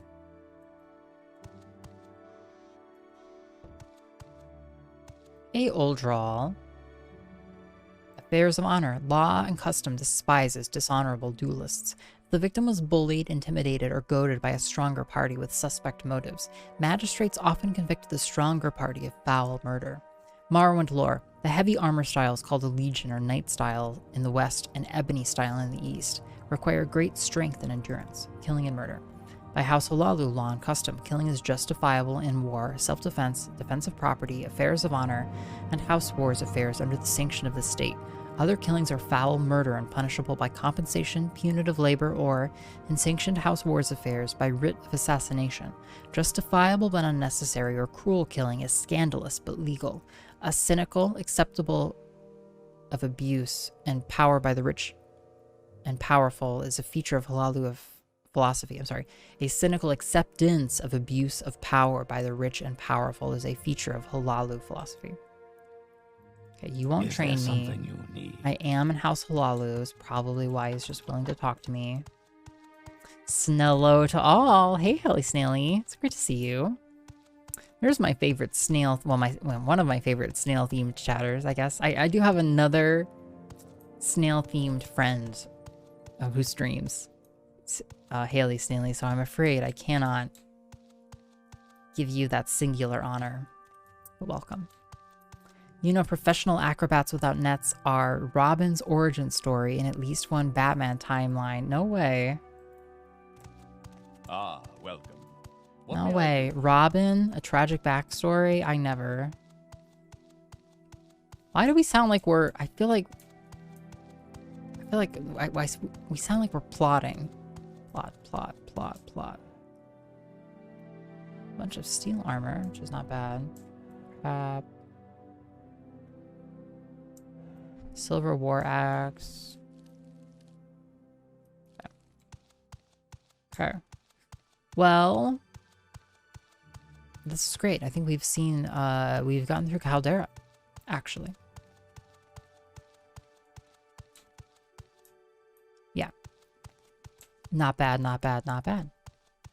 I do wish low-key we could have gotten up on the, I guess there's no real roof walkways up there. Any plotters in chat? Yo, why do we sound so fucking heavy? Like our footsteps are... What say you? They always been that loud? Alright, Mage's Guild. So we get to teleport back. What do you want of me, Outlander? Let's just make sure.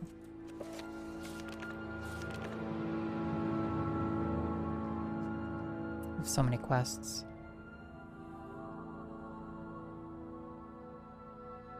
We have 5 quests about Aina Sarandis, actually. Do we have a Redoran Master Helm? That's what we're wearing. Oh shit, that was for that quest. So the Master Helm we snagged and have been wearing will actually be for this quest, for the Thieves Guild. Master Index. Oh yeah, okay, so I did the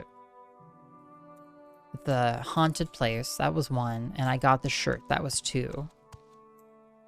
I guess. Ah, welcome. Okay, well, let's teleport back to Vivek. All right, I'm intrigued. Go ahead. Take me there.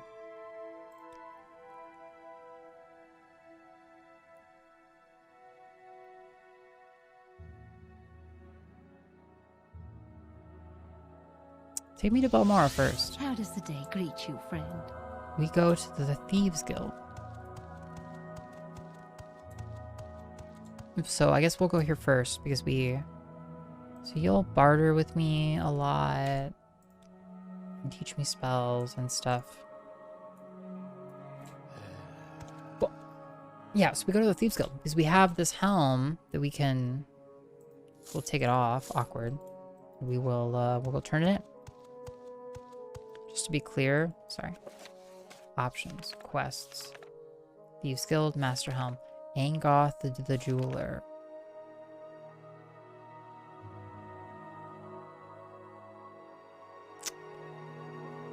Oh, it's actually Angoth. Well, they're in Aldroon. Shit. Okay. Never mind. Back it on up. I'm intrigued. Why do you walk so heavy? Said while wearing a full suit of plate armor. Yeah. I hear it. Are you saying it should be like clank, clank, clank, clank, clank? Instead? I guess that would make sense.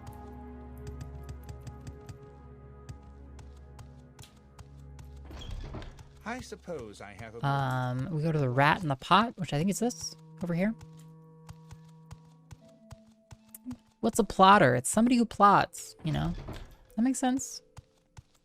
Somebody who, like, steps really heavily. Outlander, what do you want? Angoth is downstairs over here. Hello. Wealth beyond Untoad, Baltus, Angoth. Do you have that Redoran Master Helm, operative? Redoran Master Helm. Yes, here it is. Good work. I hope our client appreciates this. Take a little gold for your trouble. Thanks for the 1,000 gold. Redoran Master Helm. You already brought me the Redoran Master Helm. Jobs. Grandosa Arobar is a counselor's daughter. If you know what I mean. I hear she's got a copy of Boethia's Pillow Book. Boethia's Pillow Book. A client of ours wants some dirt on the Arobar family. Apparently Grandosa Arobar has a copy of this book, which has been banned by the temple. Fetch the book and return it to me. I have to admit I'm a bit curious myself.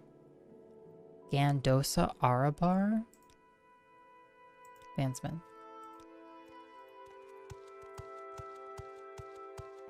Do you know Gandosa? What do you want?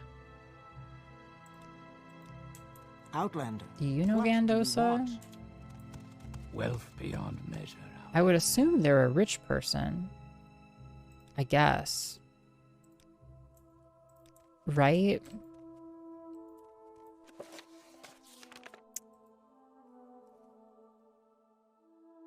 The daughter of Minor Arobar. His manor is the...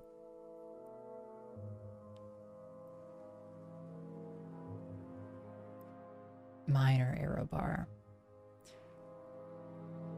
What is Scar? Scar is the shell of the temple crab. Wait. Cancel. Back. Damn it. Okay, wait.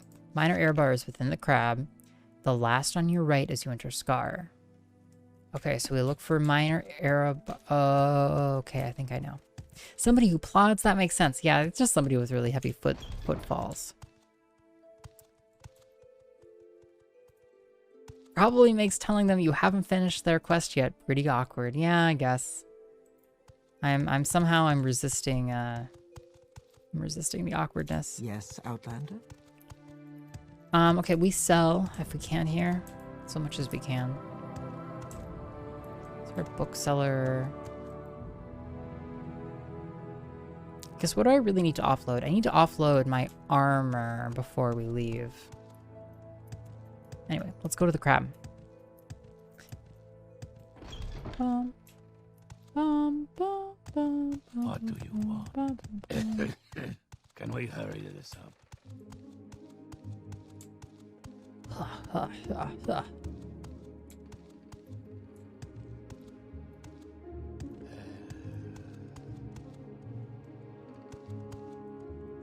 Venom Manor. We want the Arabar Manor? Rock-Tong. I would know if I did, because it would look exactly like this helm I found somewhere. Okay.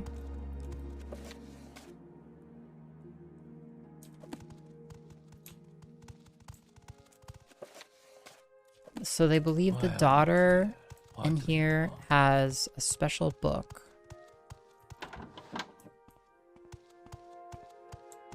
I guess let's go to the private quarters. See, and we've explored here. Hi, are you Gandosa? No. Can we hurry this up?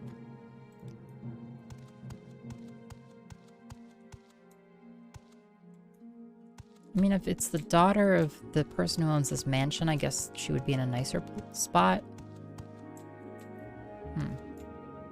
Crab condos. Crab condos. Is it this door that's blocked? No, bedrooms. Okay. Oof. What is it, Outlander? Haven't I heard of you? Yo, 6 sword. Oh yeah, this is where we found the other stuff, actually. These aren't...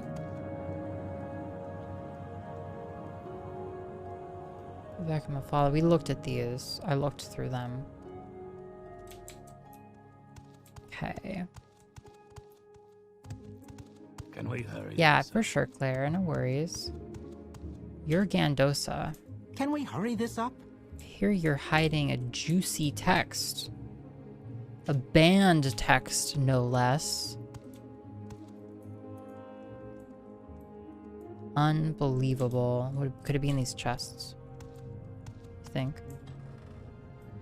No? No?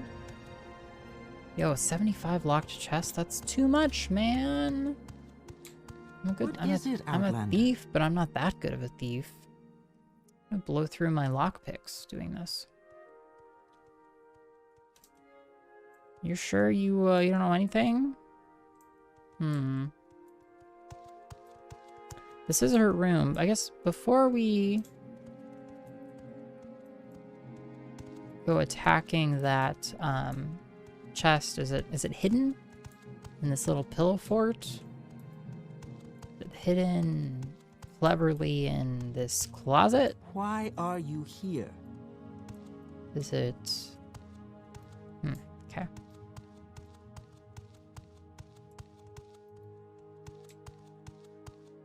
Okay, well, let's try it.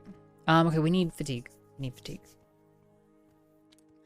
Crab condos, crab condos. Whoops.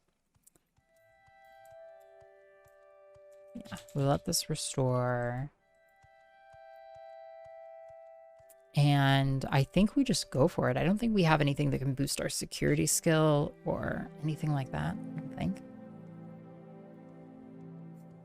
We have some extra master lockpicks. We have 2 more. I would blow through one to try and do this. 75 lock level, and it's trapped.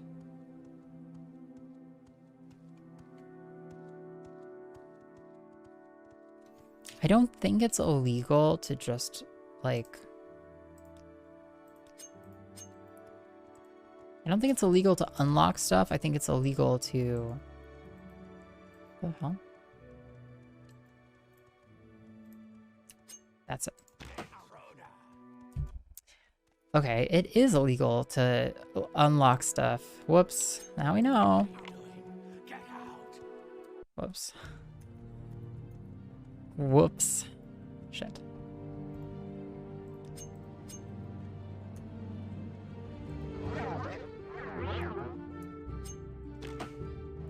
Okay. Lock disarmed. Step 1. Lock pick. Step 2.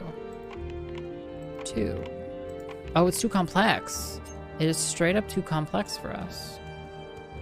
Maybe I could try stealing from her. I don't know if that'll work that well. Can we hurry this up? You don't see me. You don't even know I'm here. Grab her! I can't take any more. The crime has been reported. Okay, maybe we can steal from her. You don't even know I'm here. Let's hear it.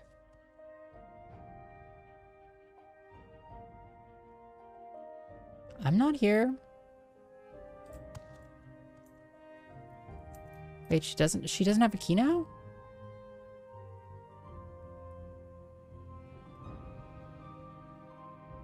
I'm sorry, what? Grab her! Okay, she only has it sometimes? Grab her! Why can't I sneak good?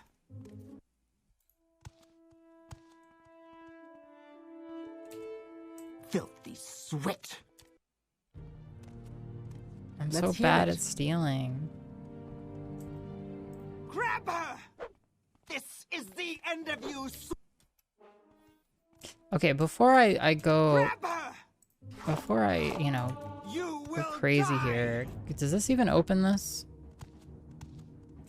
You Enwa! This will not go unnoticed. Do I have to use... Do I have to... I don't have to use the right key, do I? No. Okay. Well, I guess I just don't know. I don't know how to get this open then, actually. Even our best lockpicks will not get us there. We could fortify agility or speed a little bit, but like that's just not enough though. So we'll have to come back when we're better at security, I guess. Although security gets better pretty slowly. So maybe we'll have to train it. We're only at 34 security. Well, that was a bust. Okay. We have definitely not up to 75. Like, we have some spells that will open stuff, but nothing quite that much.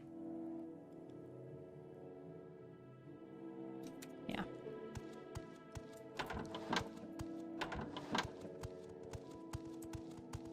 Well, now we know.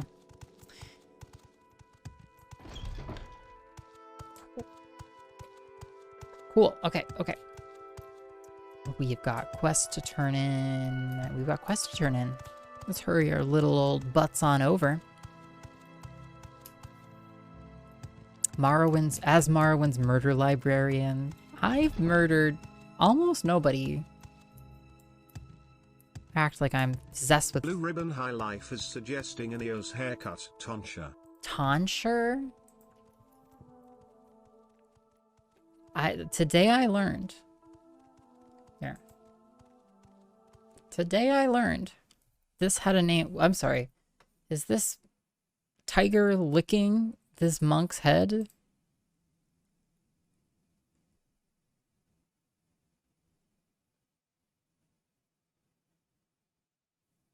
Cool. Thank you, Blue Ribbon. Thank you for your hair recommendation. Yeah, that's a strong contender. We'll see. You know, It all comes down to how your cut performs in the cut primaries. This November, we'll be canvassing everyone for nominations for the iios haircut. And then this December, we will vote on those nominations. So thank you so much, Tantra. Very strong suggestion. Very strong. And I do, I do like a strong suggestion. The tiger look is the classic way to get that dope style. What piece the tiger like scalps you, so to speak. Mage's Guild. We have a dump of stuff in here. Economy in this society. Oh my god. Friend, how does the day greet you? We're just doing the best we can. The best we can with what we've got. Hopping our way through Morrowind. Okay, I'm gonna leave my light armor here.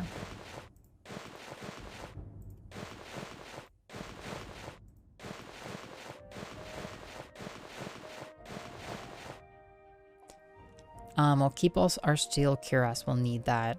Look at this devil cephalopod helm. We should fucking wear it. Look at us. Look how sick we look. Bound cuirass. Cool. Yeah. Okie dokie smoke. So we who asked us for this shirt? Somebody in the Legion asked us for this shirt, but who?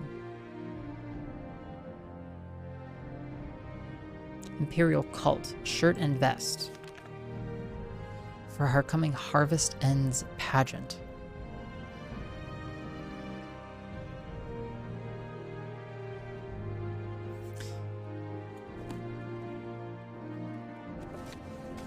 Okay, I think I know where I need to go here.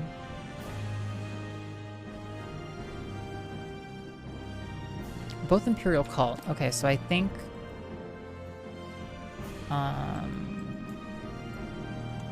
okay, here's what we do. Okay, here's what we try and do. We try and use one of our spells. No, not CV. We want Divine Intervention. Where's this gonna take me? Because we're in Aldrune. Now we're at Buckmouth, which is actually not where we want to be. So instead, we can do this. We do CV Intervention.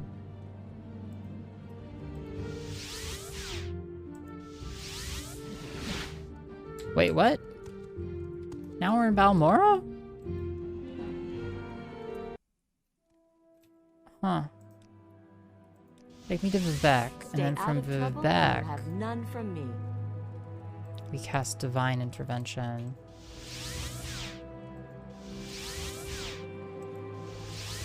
Come on. And that takes us directly to Ebonheart. See, we got to figure out how to, pack these together. What is the cut? Yo, Hand Sizzle. What is the cut, you say? I'm glad you asked, and Sizzle. The cut, I think really the best way for me to tell you is for me to show you.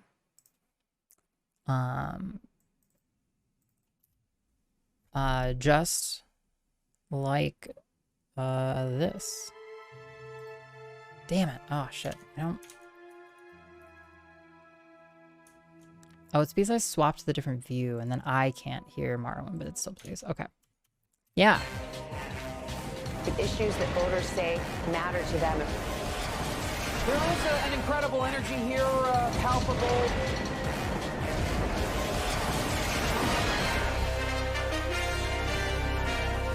Welcome back. For those of you just joining us, let's get you up to speed on what is shaping up to be the iios haircut election 2022. Yeah, hell yeah. That's what it is. Does that make sense in Sizzle?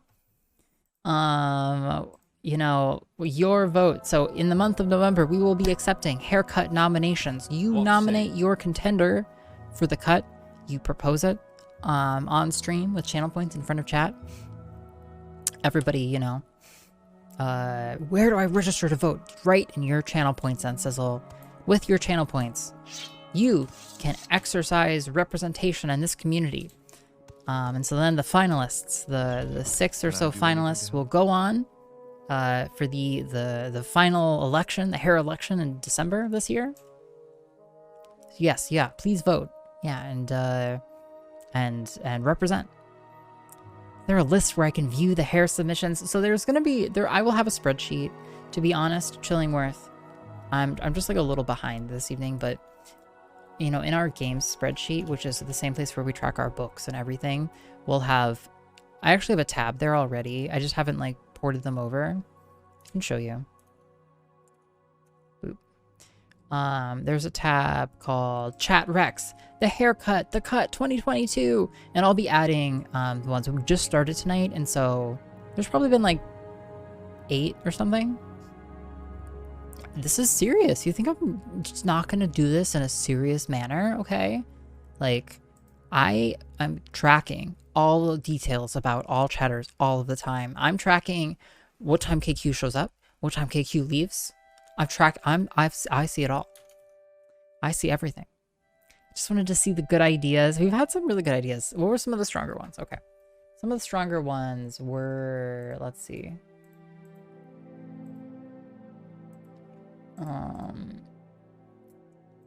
Well, I don't want to play favorite. You know, I don't want to show favoritism. I should be impartial, truly. But we had a couple people suggest the Rachel. Oh yeah, Paleontologizing shared this little number. Let me find it. Shared this little number. And, you know, I just think I feel like reading between the lines here, I think it's more, I think he's, you know, somebody's got the hots for a lady in uniform. But, you know, so some people are suggesting very different haircuts. This chat is going to pick a wonderful haircut for iios, and Papa Nug's chat picked a reverse mohawk for him. You know, somebody suggested a reverse mohawk as well in Sizzle. So, you know, that being said, I think that, yeah, apps where you can try on haircuts. I need to do that. We need to get that set up so I can just like pop on some. I was talking to Lordy about like making a crude like image that I would put over my, like a, you know, like one of those expansion cutouts. To chat polls to include corned or say voting in addition to the current first past the post votes. Yeah, I agree. We need, you know, ideal representation, which I don't even know the words for it because where I live, our representation is not so great. What did Bennett share again? Got so many people with, you know, these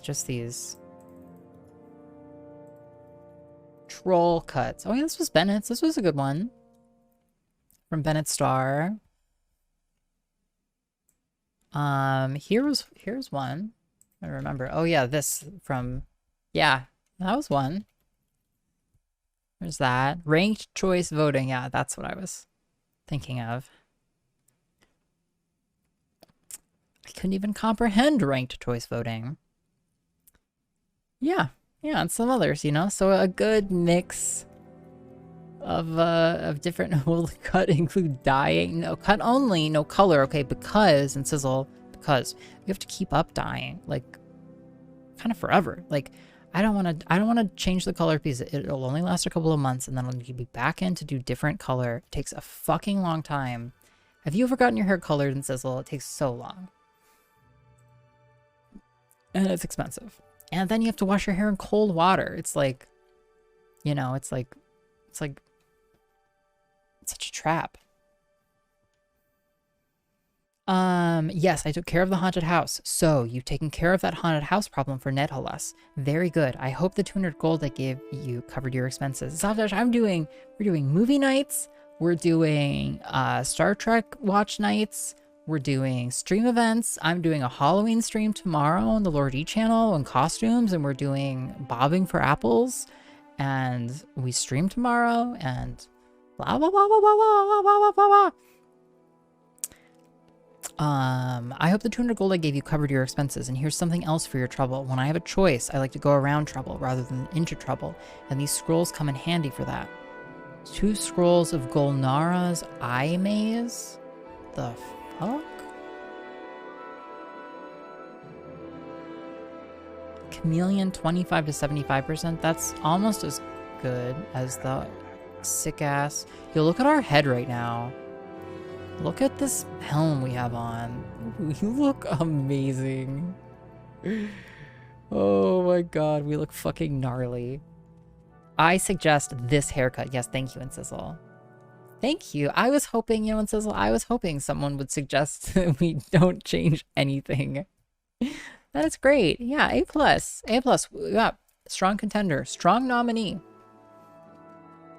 Shave head and tattoo scalp. Yeah, thank you for your input, Ellipses. I'll consider it.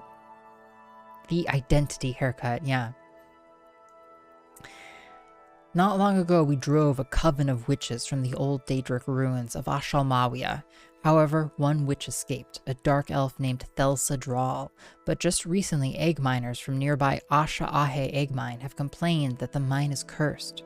Perhaps Thelsa Drawl has taken refuge there. Go to Asha Ahe egg mine near the village of Kuhl, and if you find the witch Thelsa Drawl, kill her. When you are sure the wicked creature is dead, return and report to me. Here is some gold for expenses. Thelsa Drawl.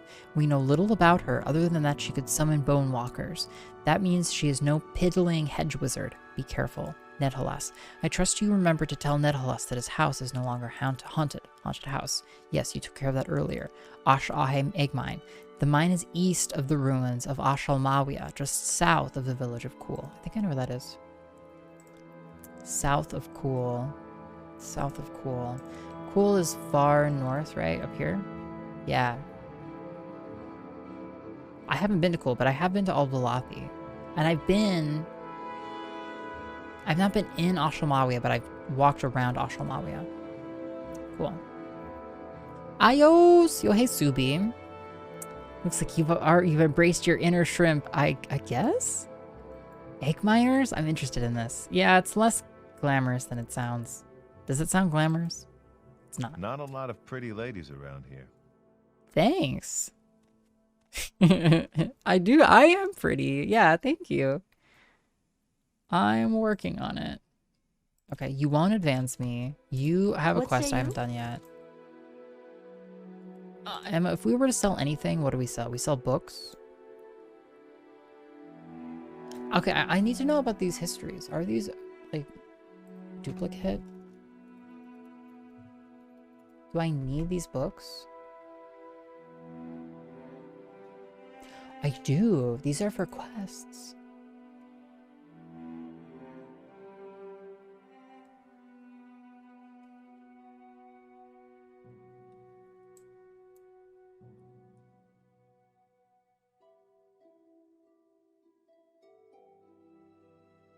Wow, I do.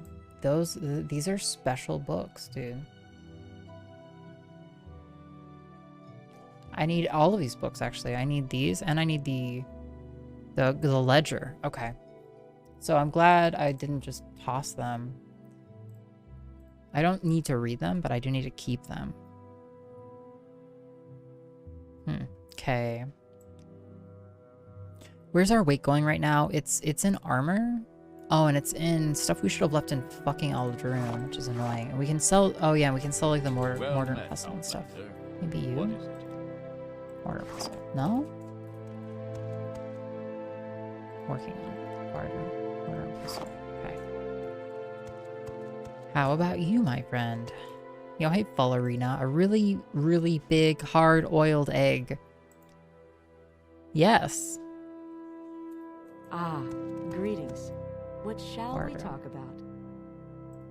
Thank you. That's great.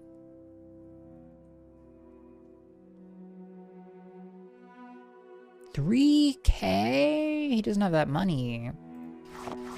He has no money for any of this. If you have Restore Magicka potions, you can give me a couple. 1 point for 5 seconds. I think I sold these to him.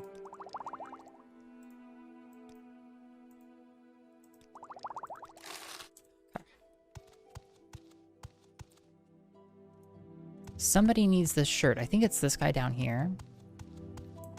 Butt talker, lol. Yes, I have the shirt and vest for you. Very good, iios. Congratulations. When you're ready for the next almoner mission, speak with me again. But before you do, you might take a look at this book. I found it helpful. Go ahead, keep it. I've learned all I can from it. A Dance in Fire, Chapter 7. You don't say.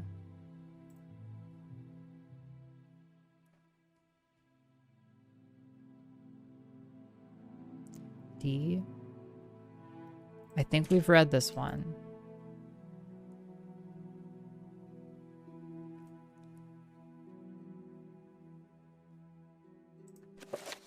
Yeah. Okay. What's up? The Balmora Shrine is planning a fundraising dinner at Fort Moonmoth, but we will need food and refreshments. We've had generous offers of food, but we've had trouble getting donations of strong spirits. We've determined that we need 5 bottles of Cyrodiilic brandy. What is... Please make the rounds of the trade houses and corner clubs in Balmora and ask if the publicans will donate Cyrodiilic brandy. When you have the brandy, please deliver it to me. Oh my god, I've just done a fucking errand, you know? Yeah, it's so good to see you, Subi. It's so good to see you, Ellipses. And Fullerina as well. Yeah, you know, those egg miners down there, yeah, slipping those oiled up eggs. You know, honestly, I think it's more like a farm. It's more like farming giant ants than anything. What do we do? We're going to Aldrune. Stay as long as you like. It would be a privilege to talk with you. Going to Aldrune. Okay.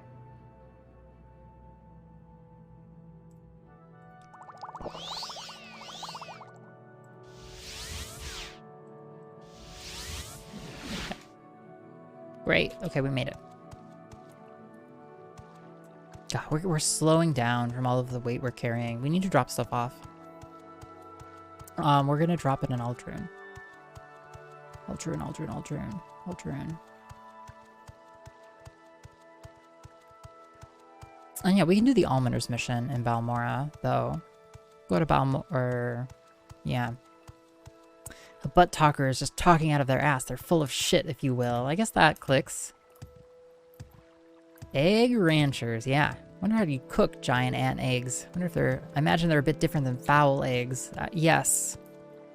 You know, honestly, most of the staples in this town sound disgusting. Like one of the staples, it's called scrib jelly. It's like a savory, sour jelly. I think they eat it like... It's like their yogurt or like bread. It's like a sour, savory jelly. It's made out of whatever the hell scribs are. They're like land shrimp. Yogurt tubes, yeah.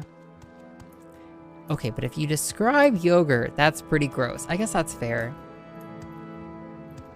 Yeah, I think like the description of yogurt is like a bacteria culture versus the reality of like modern yogurt as like this like incredibly smooth, creamy.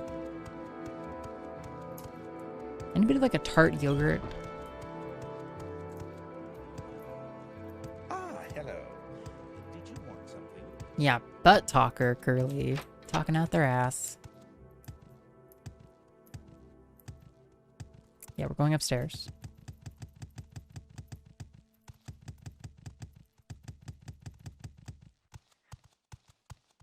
I vaguely wonder if jumping really rapidly up these stairs gives me more acrobatics experience than just like jumping slowly or something.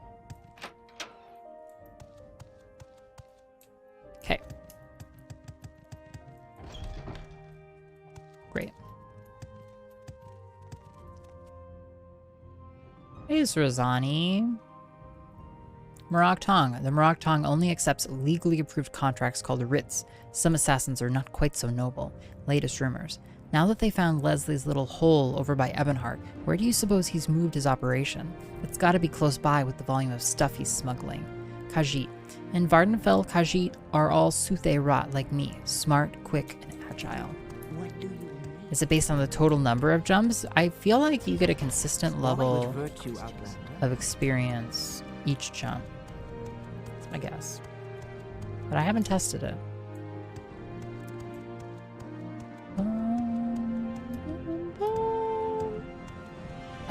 Yeah, take me to Aldrin.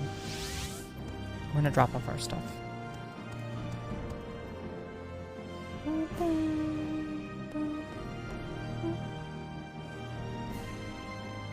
Right.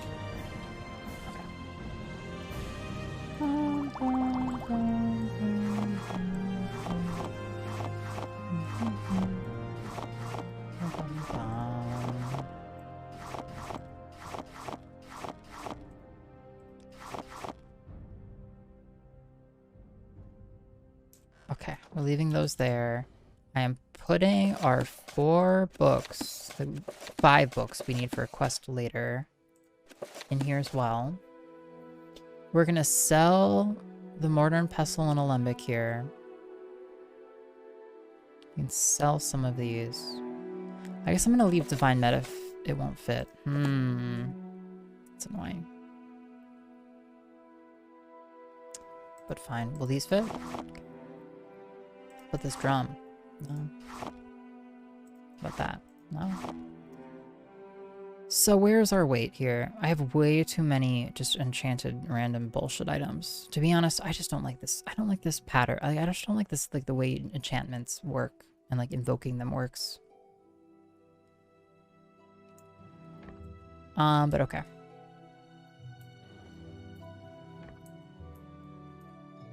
Rest here for a second. Okay, to Balmora, I guess.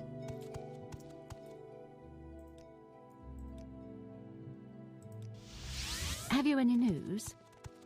Okay, and now we're going... An adventurer, I presume. To... Yeah, we're still really heavy, but...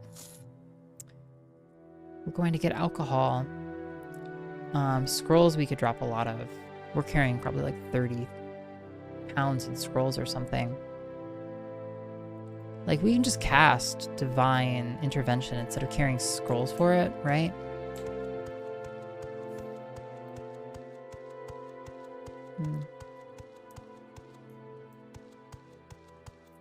May I help you, Outlander? Trebonius, Imperial Swit. He knows nothing of the Dunmer and even less of politics. When you're speaking with him, just nod your head and smile and then forget everything he said. God, everybody hates Trebonius. It's kind of fun.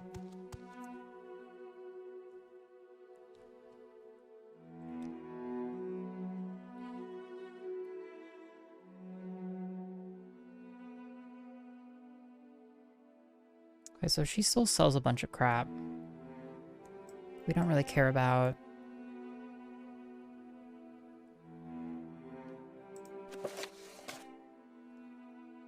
Honestly, like, we're almost better off selling some of these, especially the more expensive ones. It's probably a mistake on multiple levels, but it's one I'm willing to make. Thank you. That's better. Okay. Quarter clubs. Yeah, I think we get a constant amount of experience. That's my very strong suspicion. But then again, we also get experience just from running, so. Your turn to talk, ours to listen. Yay. Bad people. Bad people? What do you mean? The Kamana Tong? I don't know about that. Understand? I don't want to know about that. None of my business. I stay out of the council club. Kamana Tong, we're just natives, trying to get along. It isn't easy with all the ignorant foreigners sticking their noses where they don't belong. Can I make it any clearer, Outlander? Do you want something? Yes? What font is your heart rate monitor in? I don't even know. Might be like a Comic Sans-y kind of thing. I can double check. Say what you want or go away. Pulsoid or whatever.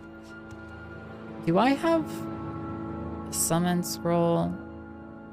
Don't. I wish I did. If I did... Yo, what's my chance to cast these summon spells? Like nothing. Rock bottom. I like it. Yeah, thanks. Please. Hey, you. Give me some brandy. 5 bottles of Cyrodiilic brandy for the Imperial cult. Do I look like an Imperial stooge to you? Get out of here. Jeez Louise. Okay. Well, before we go buying some, let's see if the Thieves Guild Corner Club will donate any. Acrobatics 56. Amazing. Amazing.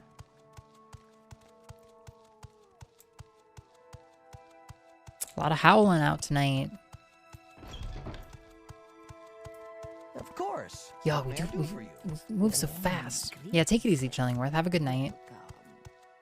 Okay, friend. Donate Cyrodiilic brandy. Talk to Bacola Closius. He owns the South Wall. Okay, I guess I will.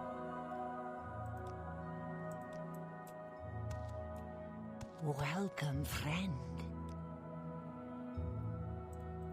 This is an honor for me. No? Yes?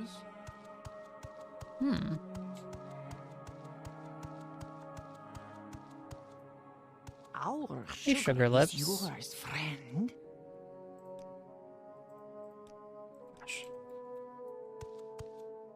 Of course. What may I I'm do ready for you? anything. Stairs? Go ahead. Okay, there's If I Bacola. can We'll be just of wait a any second, assistance, I I'll be guess, happy and to help. let our fatigue restore. Yeah, we were so fast, Daddy. Daddy Dad got there fast as hell. Donate brandy? Sorry, I've only got 2 bottles, and you're welcome to one of them for the cult. But I happen to know that Benor Suran just took delivery of some Cyrodiilic brandy. He's probably got it stored in the closet in the hall, just right of the bar. Now, everyone, of course, it would be wrong to steal that brandy, even though everyone knows the Council Club is just a front for those Kamanaton gangsters. But for such a good cause, okay, great. I gave you a bottle and an idea of where to find the others. Okay. Barter? Nice. Okay. Cool. Yeah, let's go steal from the Tamrielic Mafia. I don't think it would be wrong to steal the brandy. I think you'd be doing good by protecting them from the dangers of alcoholism. Yeah, you know, it's so true. I think you're absolutely, positively right. What now? Don't mind me. I don't have a lot of Coming through. questions, Outlander. Maybe in here? No?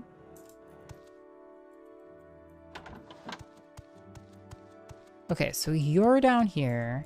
What now? Nothing. Don't mind me. 75 lock. Okay, so I'm gonna have to get into the other one. Okay, so we'll do it like Hit this. the road. Okay. Oh, I don't have that. Oh, that sucks.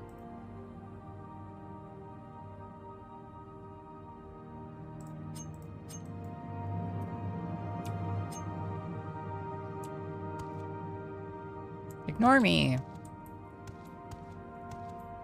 Get out of here. Whatever you're looking for, I'm sure I don't know how to find it.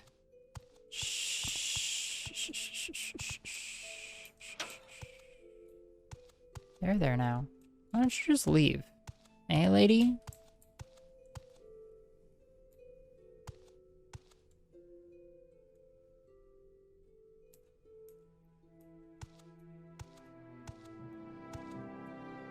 I'm invisible. Get out of here. Die! Whatever you're looking for, I'm sure I don't know how to find it. Must have been the wind, yeah. I'll never catch iios, she's too fast. And slippery. That's me. Get out of here. Dude, why can I Outlanders not? think you can bother anyone you please? Maybe I want my fatigue to be higher. I just don't even.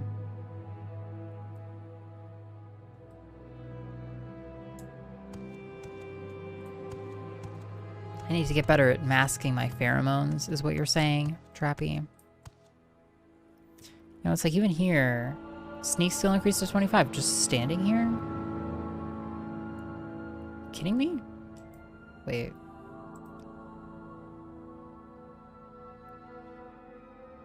Three. Wait, my sneak skill just literally goes up from me sitting here.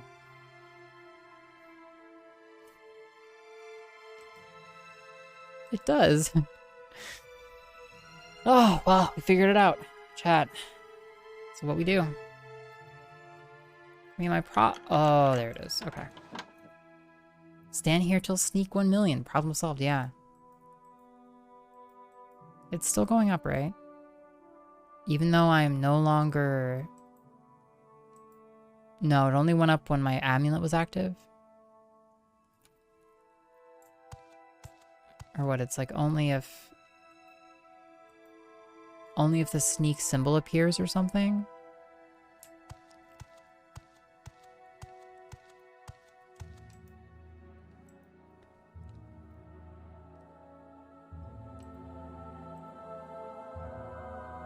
It must have been Chameleon. Huh, it must have been Chameleon. No, I don't think so. Shut up. Move. Okay. Dude, did I take all the fucking brandy out of here? I could swear I took the fucking brandy out already.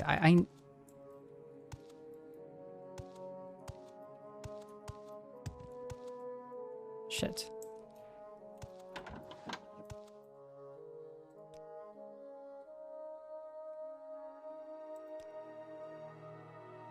Donate brandy? Donation for the Imperial Cult? Have you been eating magic mushrooms, pal? Don't talk to me. Talk to Benor Saran. He runs the Council Club, and I'm sure he'll find your request amusing. Spit it out or hit the road. So it's just like not here, right? A lot of nice ingredients.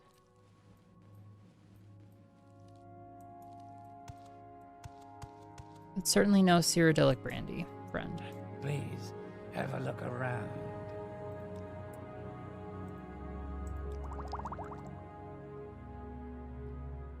Alright. That brings us up to 4 brandy. 4. We need 1 more. Do you have any? I guess we have to go back now again to the other council club. Poison Song 1 we've read, right? Yeah. Okay, now we go back to the other council club to buy more brandy from them because we didn't find the brandy we needed here.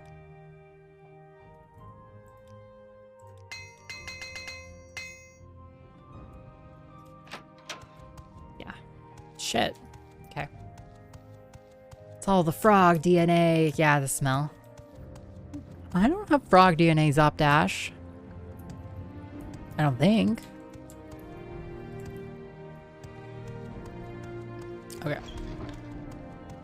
Go upstairs. What can I do for you?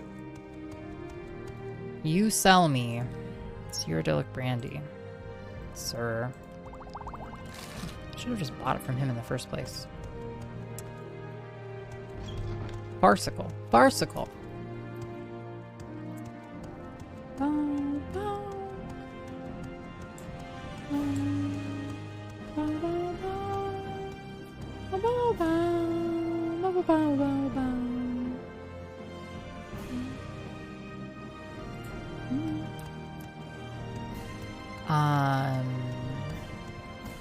I think we can just catch a Silk Strider. Yeah, take me to Vivek. We make a special trip just for you. Is it? Same low price. Divine Intervention. 7? Yeah. Beautiful. Here we go.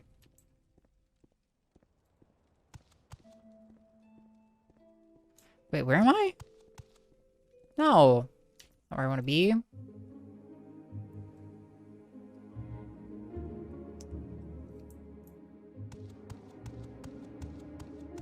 Shit. Okay, okay. I think I know what I Teleporting through here is so funny. It's like you essentially pair together spells that teleport you to the nearest city center and spells that teleport you to the nearest shrine to like hop your way around. It's so funny. I'm working on it. I'm ready for anything. Stay out of Step, step, step, step, step, step, step, step, step. Barter. Will you buy these? Damn it. Okay. You.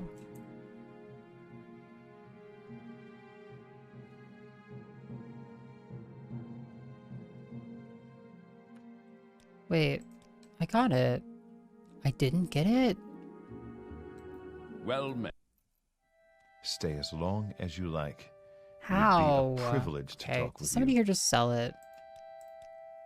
I bet you $50. Somebody here just has Cyrodiilic brandy.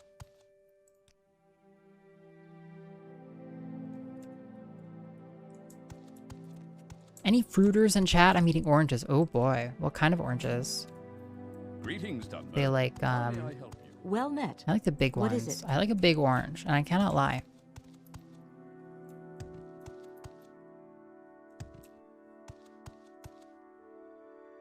I'm working on it. Barter. You don't have anything. How about... Greetings well to met. There. A pleasure to meet There. I'm gonna fucking steal that off the shelf, dude. Side shave / asymmetrical haircuts in general. Thank you so much, Zucati, for your redemption. I deeply appreciate it.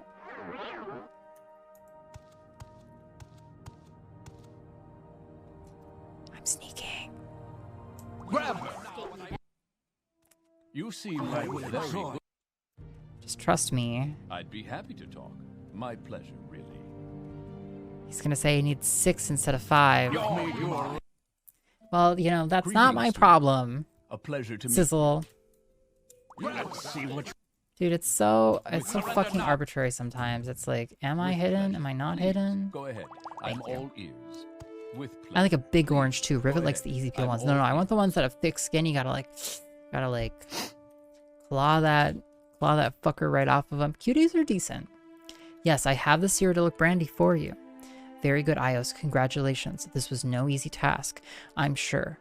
I'd like to acknowledge your faithful service with a few tokens of Zenithar's special blessing. Accept them with my thanks, and with the thanks of the Imperial cult. When you're ready for your next Almoner mission, speak to me again. What is this? Gloves? Left hand of Zenithar, right hand of Zenithar, fortify personality, and fortify... It's a constant effect?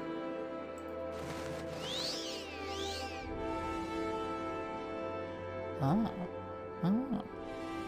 This is our first constant effect item in the game. Which is pretty fucking cool. I swear these are our first constant magical effect items. So yeah, fortify luck and personality. Why not? We're not fighting anybody. It's pretty sick. I also love grapes. You know what's really good are like frozen grapes. Really good. Clunius Pelelius of the Caldera Mining Company is a member in good standing and a prominent citizen, but unfortunately he has not been forthcoming with donations to help us in our good works. Please speak with him and see if you can persuade him to donate 500 drakes to our Widows and Orphans Fund. You'll find him in Caldera in the Governor's Hall. When you've obtained the donation, deliver it to me. Yo, I have just the thing. Sure to invest. Thank you. Just what we were looking for. Donate 500 drakes.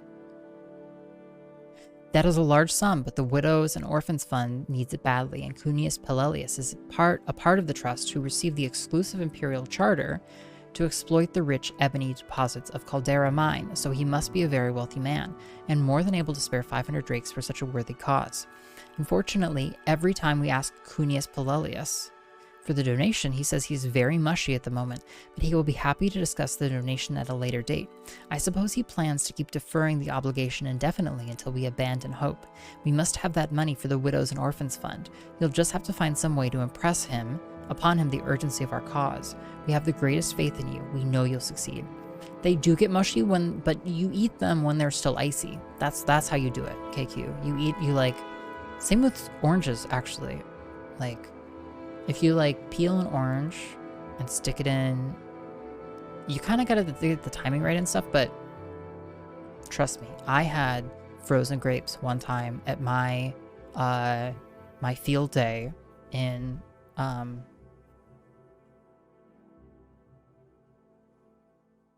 probably like 3rd grade, and I know it's good.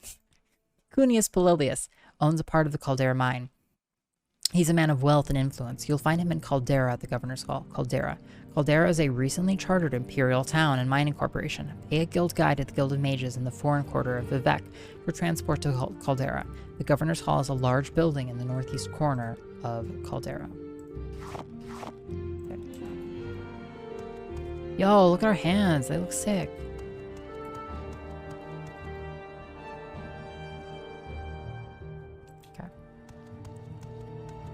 We're so fucking speedy, too. Why am I fast all of a sudden? I feel extra fast.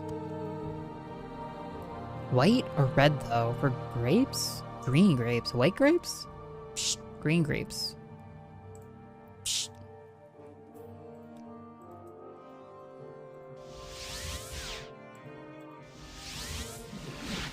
Thank you.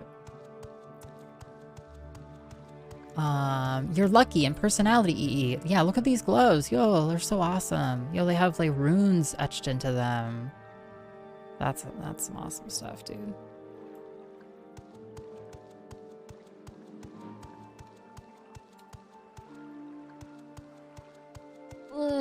Okay, well, let's go to Caldera, and we have just the thing, actually. We got... The book is in Aldaroon. I need to go to Aldaroon before we go to Caldera to get the book, actually, that we put in our... We put the book away. We need the book. Greeny beanies. Yeah, I think there's green grapes, red grapes. White grapes sound like a very luxury brand of grape.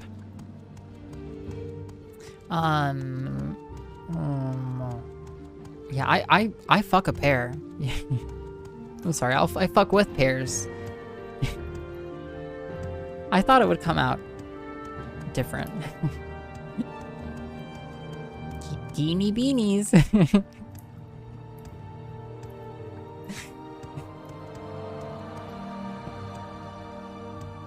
You'd fuck a pear up, yeah. Yeah.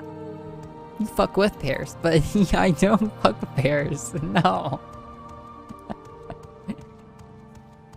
I don't... No. Thank you, Austin. Yeah. Yeah. There are some fruits I just don't mess with as much, like mangoes, kiwis. Ah, hello. Did you want something? I love a good apple. Good green apple. Jeez.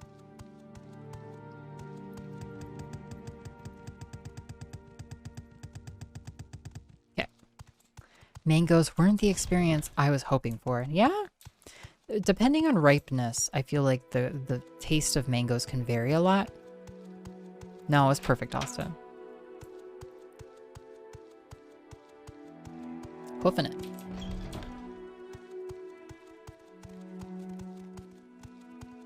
How much money do we have?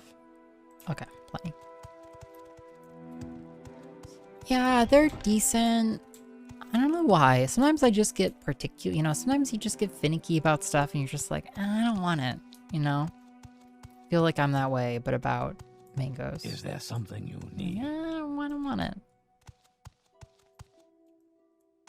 Ah, greetings. What shall we do? Mangoes didn't work for you, yeah. I'm glad it's working out for you, Forks. Nice, okay. Nice, okay, so we dump our expensive... Oh, we can't. No one can afford this shit. I need somebody who has, like, thousands of gold and is an alchemist. Fudge. Okay, we're in Aldroon. Where the fuck am I? No, I'm in Vivek. Take me to Aldroon so we can get the book. I love a cantaloupe. I love it even when it's bad. That's... Oof. That's, you know, very brave. No, that's great. That's more for you. Yeah, more to share. Well, hello there. With you. To meet you. Okay, I might have overstated that. Yeah. Cantaloupe, melon. Yeah, I've never met one.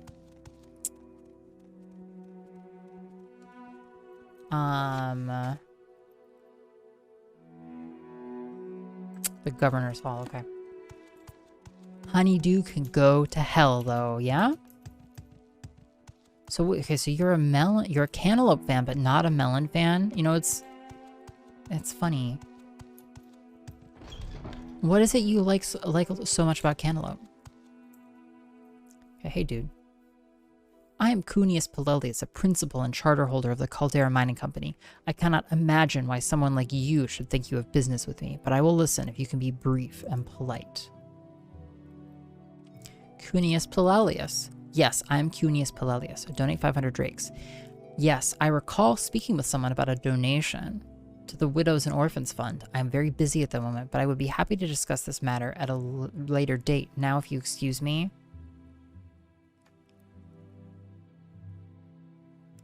So we can demand the money he promised, press him for a commitment, thank him for his attention, threaten to reveal his skimming from the ebony mines. I guess let's show him the secret Caldera ledger. Yes, I recall speaking with someone about a donation to the Widows and Orphans Fund. Oh, wait, no. This is most awkward. Since you confront me with this, I presume you intend blackmail. If you hope for cash, I must disappoint you. I have no ready cash at present. You must content yourself with these pieces of raw ebony. I'm sure you can get your 500 drakes for them and more. Now, leave me. Go ahead. That's it. We have nothing to discuss. Excuse me. Shit. They're heavy as hell. Annoying. Ideal fruit salad. Okay. 1, 2, 3, go. Okay. Green apple slices. I actually do like mango in a fruit salad.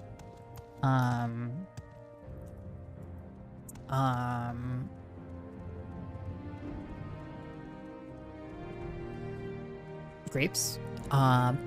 Pears and fruit salad. Yeah. Wow. Starting strong. Yeah. You're allergic to cantaloupe, but you still go for it, Zopdash. Tut tut.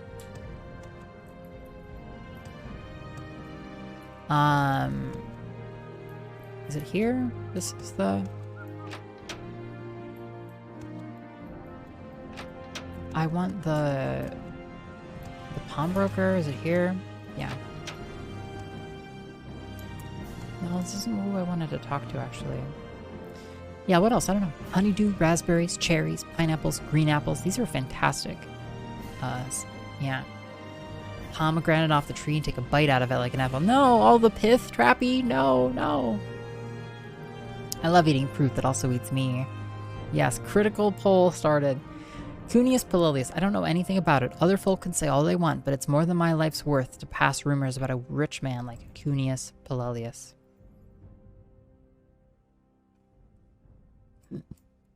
Cool. Sorry, is that a drink? It's a tankard.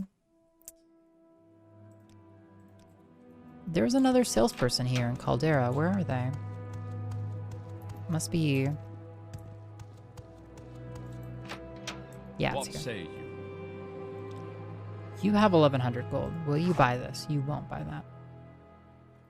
Will you buy ebony? You will, but you won't. You'll pay. You know, you won't pay me hardly anything for it.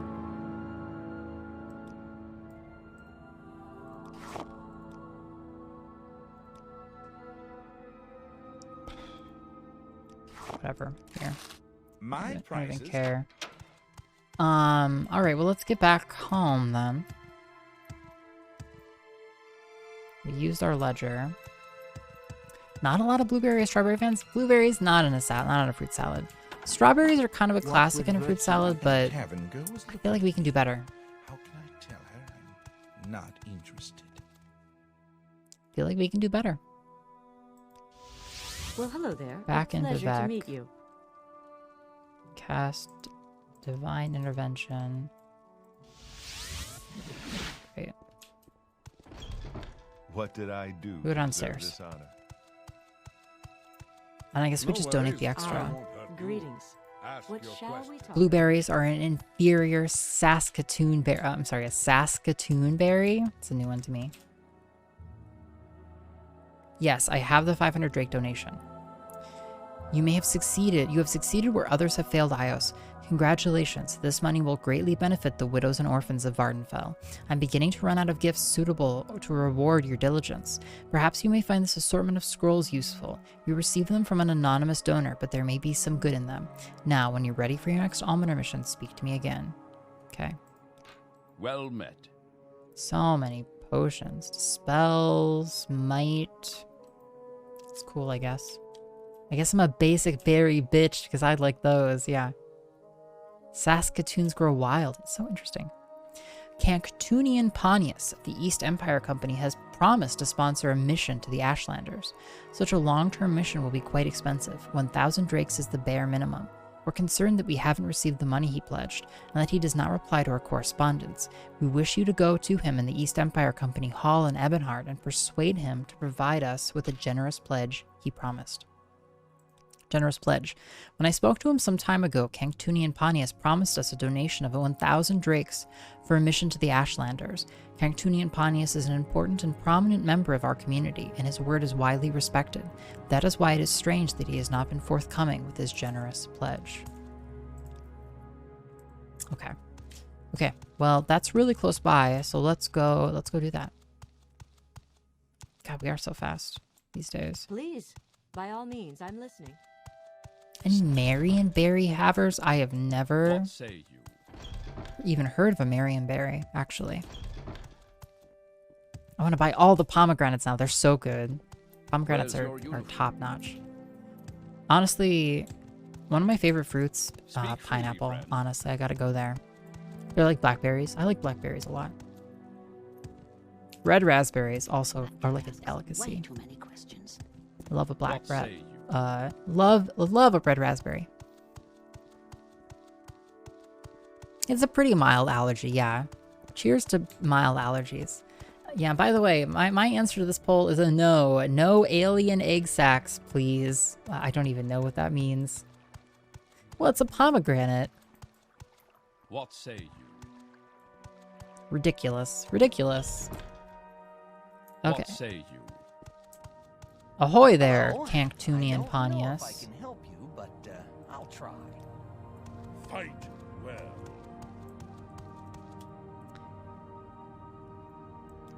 Okay, I'm gonna sit here and let our fatigue recover for a second.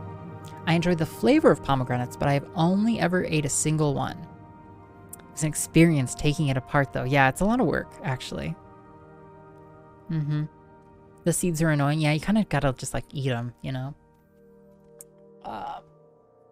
You know what are really good that I had when I have visited Hawaii a few times are rambutans. They're almost look like little eggs with like hair, those like hairs kind of. I'm not describing it that well. But they're really good. They don't ship well. Okay. I am Canctunian Pontius, Factor-in-Chief of the Ebonheart Agency of the East Empire Company, at your service. Is this concerning the generous pledge I offered to the Imperial Cult? Generous pledge. You are from the Imperial Cult, then. I'll be frank with you, but you must keep this in confidence. I cannot redeem my pledge at this time. Our clerk embezzled funds, and to avoid scandal, I am covering the losses to the East Empire Company out of my own fortune. Offer to track down the clerk and recover the gold. That is a most welcome offer. Our clerk, an Altmer named Mosanon, absconded with 3,000 drakes. We have no idea where he went.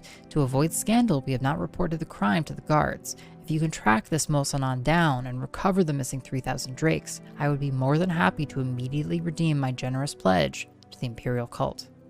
Mosanon. He was an excellent clerk, a proper high elf, well-spoken, diligent, orderly, good with figures, reliable, until recently. I believe we all noticed a change in his behavior, but thought nothing of it. In particular, we noticed a marked rise in his absences from the office. We have been reluctant to discuss the subject with the other employees, for obvious reasons, but perhaps if you are discreet and persuasive, you may learn something from speaking with them. Mosanon. Have you found Mosanon, or have you come to report your failure? I'm still trying. Generous pledge. If you recover the embezzled funds from the absconded clerk, Mosanon, I'll be happy to redeem my generous pledge. Embezzled funds. Did you recover our missing 3,000 drakes from Mosanon, or have you come to report your failure? Not yet, I'm still trying. Okay. So we can just pay him outright if we want to go bankrupt, basically. Okay. Mosanon. I was disappointed in Mosanon, a pleasant, hard-working clerk, then suddenly completely unreliable.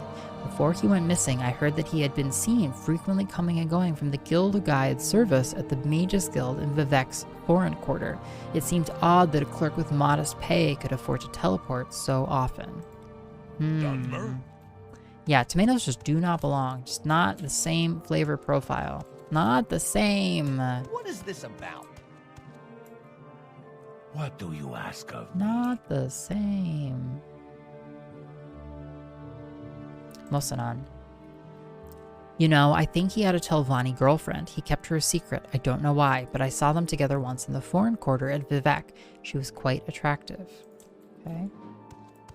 What did I tell you about Yeppers? What did I tell you about Yeppers, Valona? Mosanon. Well, I'm not sure the company would appreciate my talking about this, but you seem a decent sort. Mosanon was always a good clerk and a pleasant fellow. Then recently he seemed to have something else on his mind. He was acting strangely. He was absent a lot, often without letting anyone know. I didn't know him well. Perhaps you should talk to Okan Shea or Shazgob Gro Luzgun. They worked together. What say you? Not that useful. Huh. Nothing, Jazir. What do you need? Okay, we have one more room of people we can talk to. What a coincidence! My girlfriend is also Telvanni. No way. Go ahead. Here's to Canadian Telvanni girlfriends. What do so like in America, when people want to act like they have a made up girlfriend or partner, they'll often be like, "Oh yeah, they live in Canada." But I'm curious, what do Canadians say? Yeah.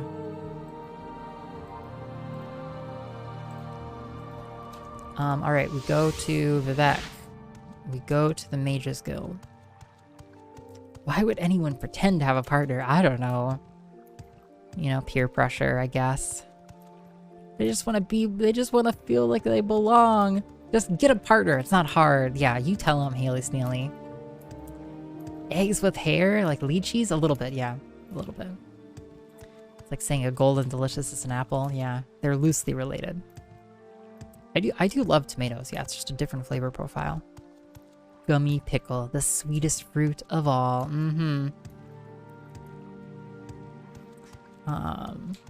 Morrowind, greater than Skyrim. Yeah, welcome, Valana. It's been I think I said Valona before, sorry. Yeah, Ventrilo takes me back, that's for sure. It's great to have you, Valana. Welcome to our merry little old Morrowind playthrough. I'm just running to and fro. I don't know why I fixated on the Imperial cult quests. I feel like they seemed quite easy. A lot of them are just fetch quests. You know, and so I was like, oh yeah, we'll just do all the fetch quests.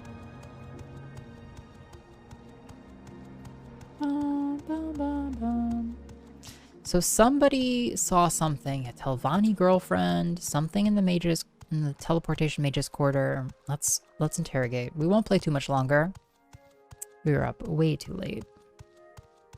Nice to make some like semi-firm progress in this. What do I have? Yes. Yo, look how fast we're going.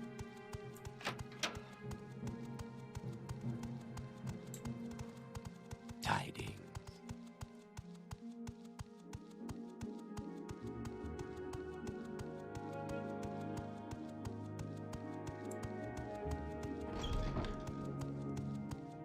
Running all the way upstairs. Yeah, it's great to have you. We play games 3 days a week.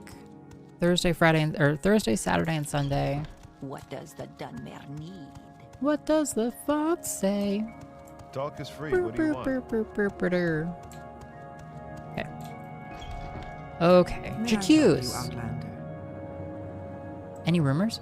You know what I heard about Baram. The other day he woke up in the temple but couldn't remember how he got there or why he went there. He made a big joke of it, saying he must have tied one on last night and forgot all about it. Mosanon. Mosanon, a high elf? He was in and out here not long ago, but not recently. Was asking for the guild guide, Flacacia Flaucius. What'd you see? That's it? Let's go see. So wit. We'll rest for an hour and get back some magicka.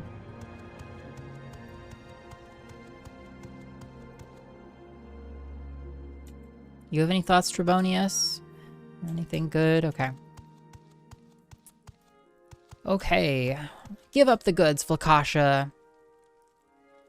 Tell me about Mosanon. Yes, I remember a high elf named Mosanon. Went back and forth from Sidrith Marah quite a lot a while back. Sometimes traveled with a Telvanni woman, but I haven't seen him recently. Well, Sidrith Marah. All right, this is our... This is unexpected, but not unwelcome. Please go ahead. I believe that we have now traveled to... We've been to Caldera, we've been to Vivec, we've been to Valmora, we've been to Aldrune. This is our last, mages town. Hey, Iniel. Destination. I can transport you instantaneously to the Mages Guild at Vivec, Caldera, Aldrune, or Balmora. Duties. Talk to Skink in Tree's Shade. Mosanon. A high elf named Mosanon, traveling with an attractive Telvanni woman. I don't know anyone by that name, but I have seen a high elf in the company of a local woman, Volmini Drawl. She has a pod over near Wolverine Hall. She's young, but not all that attractive.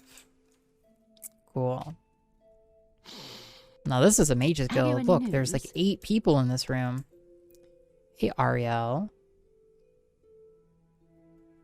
Okay, well, we've got a lot of fun times to have.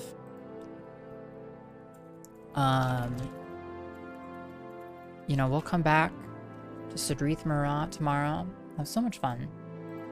But before we get sucked into more conversations that take a while, let's end stream and raid somebody. Oh my gosh, it's been great. Thank you all so much for hanging out. It's been really fun to get all of your haircut suggestions. Thank you for those. And also to read more books. Thank you for that. I cannot wait to see you. Some of you tomorrow will be on at 2 p.m. Pacific time on the Lordy stream in costume for Halloween, doing some fun stuff. If you want to hang out with me or with Lordy or with Paleontologizing more, you can find us there. Otherwise, I will see you again tomorrow evening for more Morrowind.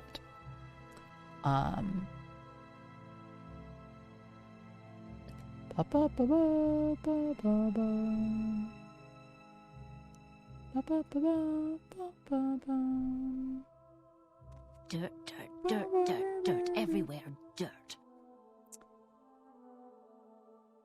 Gosh, all of my favorite streamers just aren't online.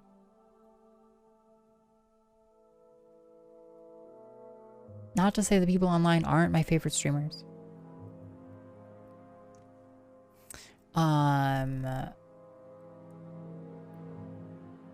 Let's go. We're gonna go here. Yo, yeah, take it easy, everybody. Thank you for hanging out. Let's go say hi. Thanks. Unacceptable! Let's go ahead and say hi to Pat CDR. Pat CDR plays really, really cool. Plays Kaizo, but then has just some really incredible programming magic that's been whipped up. Pat CDR, just very technical, very cool. Has a very cool stream. So let's go raid and say hi. Thank you again, everybody, for hanging out. Have a great evening, and we'll see you tomorrow. And thank you, Trappy, for the storm. From X-Men haircut. I appreciate that a lot. I'm gonna get some more alerts set up for this, so we'll be able to hear the haircuts as they come in. Good night, everybody. See ya.